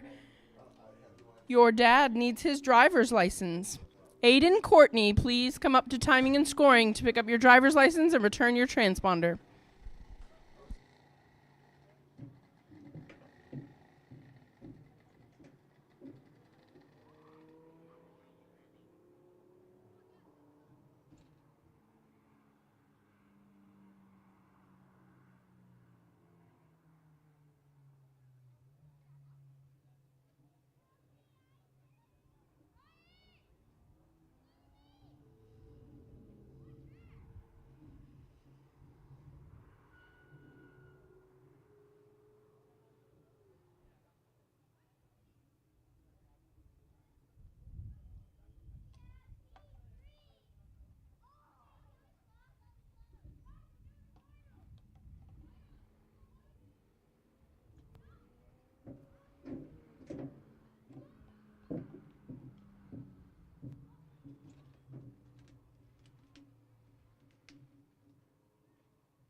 All right, need to get all drivers start making your way towards the podium. We are going to have ourselves a podium ceremony here shortly.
All right, need all drivers start making your way towards the podiums. All drivers start making your way towards the podium. We're about to have ourselves a podium ceremony. If you want one of these awesome custom-made wooden medals that happen to look like brake rotors, you better make your way over to the podium because we're going to get started in about 5 minutes.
All right, we are ready to go with this podium ceremony. We appreciate everybody for coming out today. Thank you for hanging with us both days this weekend. We are officially halfway through the Winter Series. So big round of applause for all the drivers, everybody here, parents. I know you guys had a big hand in it, making sure the carts were ready to go and the kids were able to drive today. And all the adult racers, we appreciate your continued support. And we are going to go ahead and jump right into this. We're going to get started with Lo206 Junior. Lo206 Junior. In third place, Cody Wright.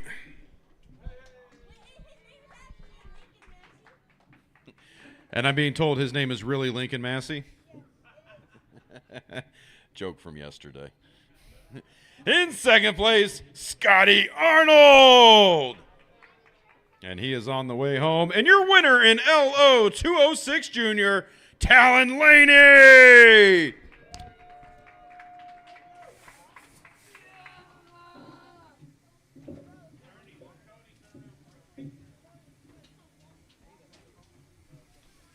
Yeah, good job, guys. Good job. Oh, God, somebody call the fire department. You got the second remote? Huh? You got the second remote? Yeah.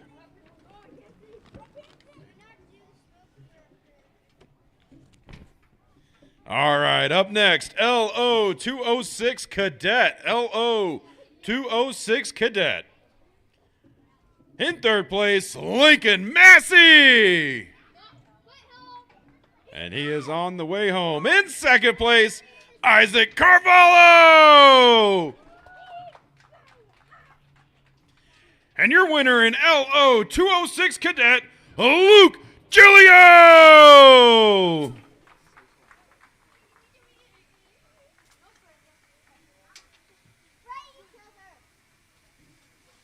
Yeah. I heard a little gentleman's agreement up here. Don't spray each other. I know their parents are happy to hear that. Up next, Lo206 Senior. Lo206 Senior. In third place, Jack DeLucci.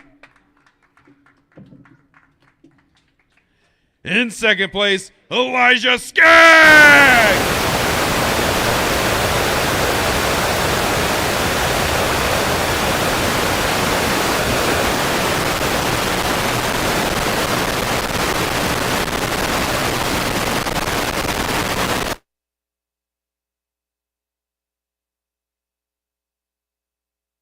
Sorry about that. Battery died. Guys are in here unplugging things. All right, back at it. Hope you can hear me still.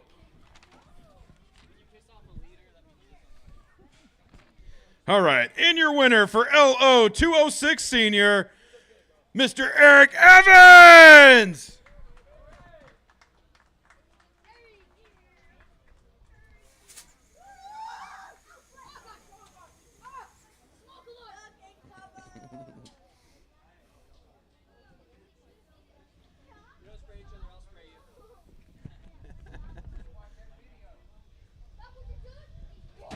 Yeah.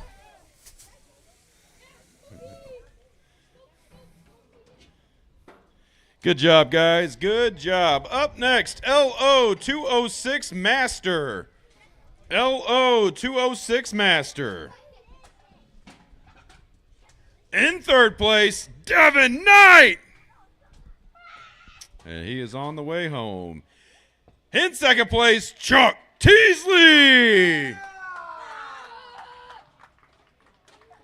And your winner in Lo206 Master, Matt Lassiter.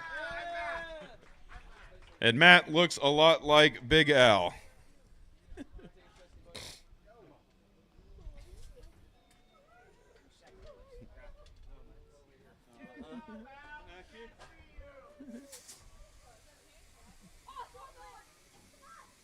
Yeah.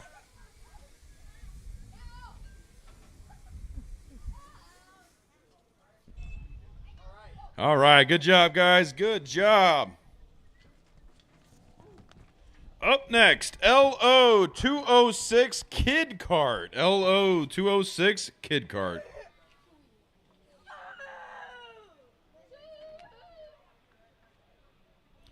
In first place, Harrison Martinshank.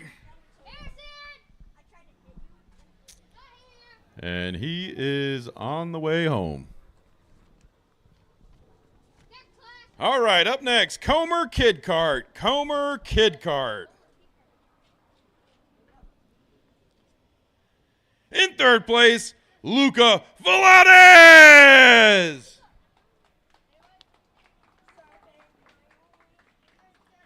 In second place, Arlo Stowers.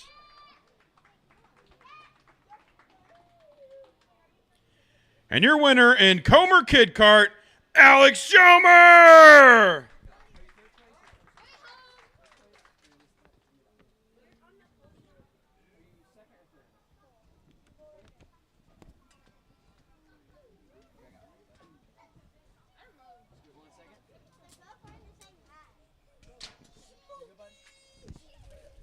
All right, let her rip.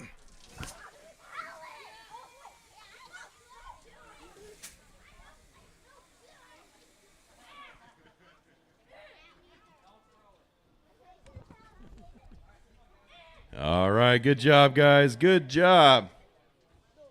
Make sure you save some of that for the car ride home. Whoa.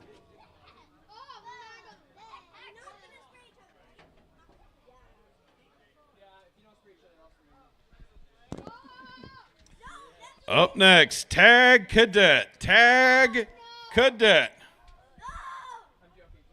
In third place, Ryan Perez.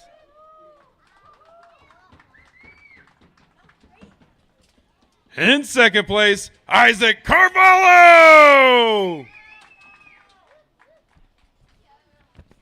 And your winner in Tag Cadet, Luke Giglio.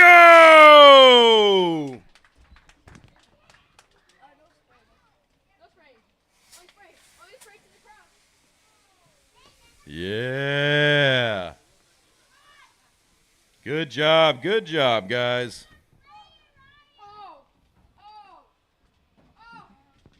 Somebody lit the podium on fire.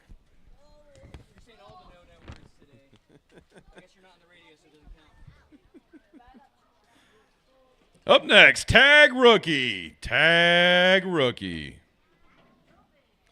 And your winner in tag rookie, Ruben Greer.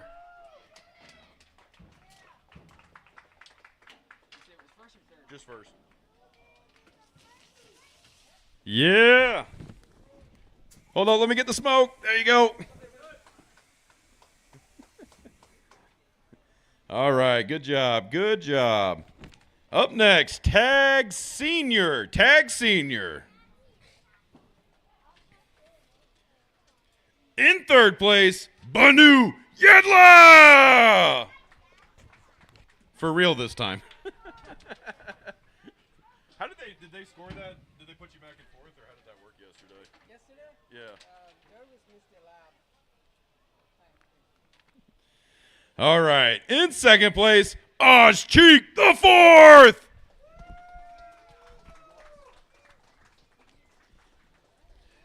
And your winner in tag senior, Eugene Panenko.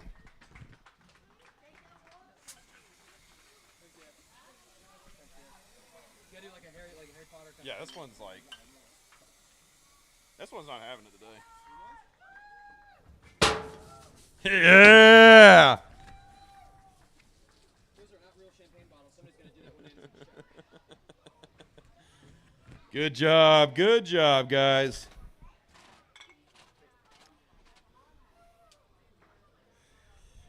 Up next, Tag Master. Tag Master.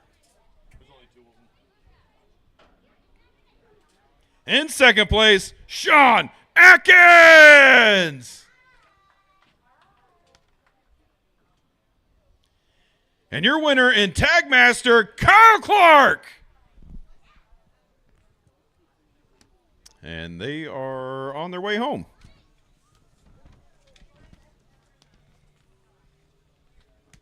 All right, up next, KA100 Senior. KA100 Senior. In third place, Andrew Hamill. In second place, Jarvis Lee.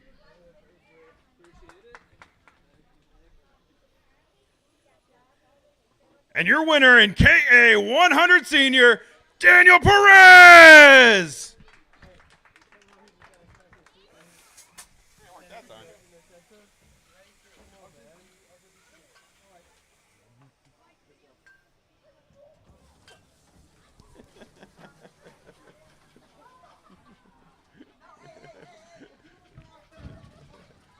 And that is how you do a podium celebration right there.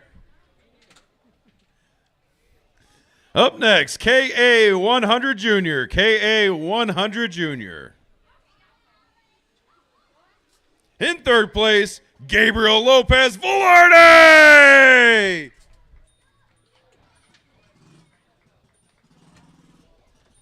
In second place, Aiden Augustine. And your winner in KA100 Junior, Kai Mars.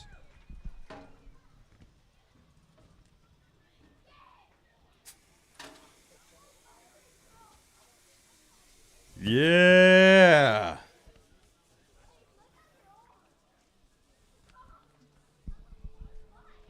Good job, guys. Good job. And our final podium of the day, shifter cart. In third place, John Adams. In second place, Eric Huey. And your winner in shifter cart, Mr. Oz Cheek III.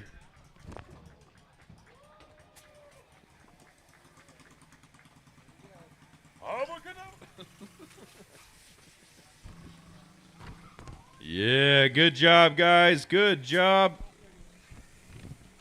And that is going to complete it for today. We appreciate everybody for coming out. We will be back at it with round 3 and round 4 in 2 weeks. It's the big Karts on Main Track weekend. We got Bandoleros, we've got Legends, and we've got Go-Karts. So make sure you are here in 2 weeks. We hope everybody has a safe trip home. We hope you have a good Thanksgiving. Please spend some time with your family. And then come see us the following weekend for the finale of the 2023 Winter Kart Series here at AMP Kart Racing. We appreciate everybody. And we're going to sign off on this one. So long, everybody.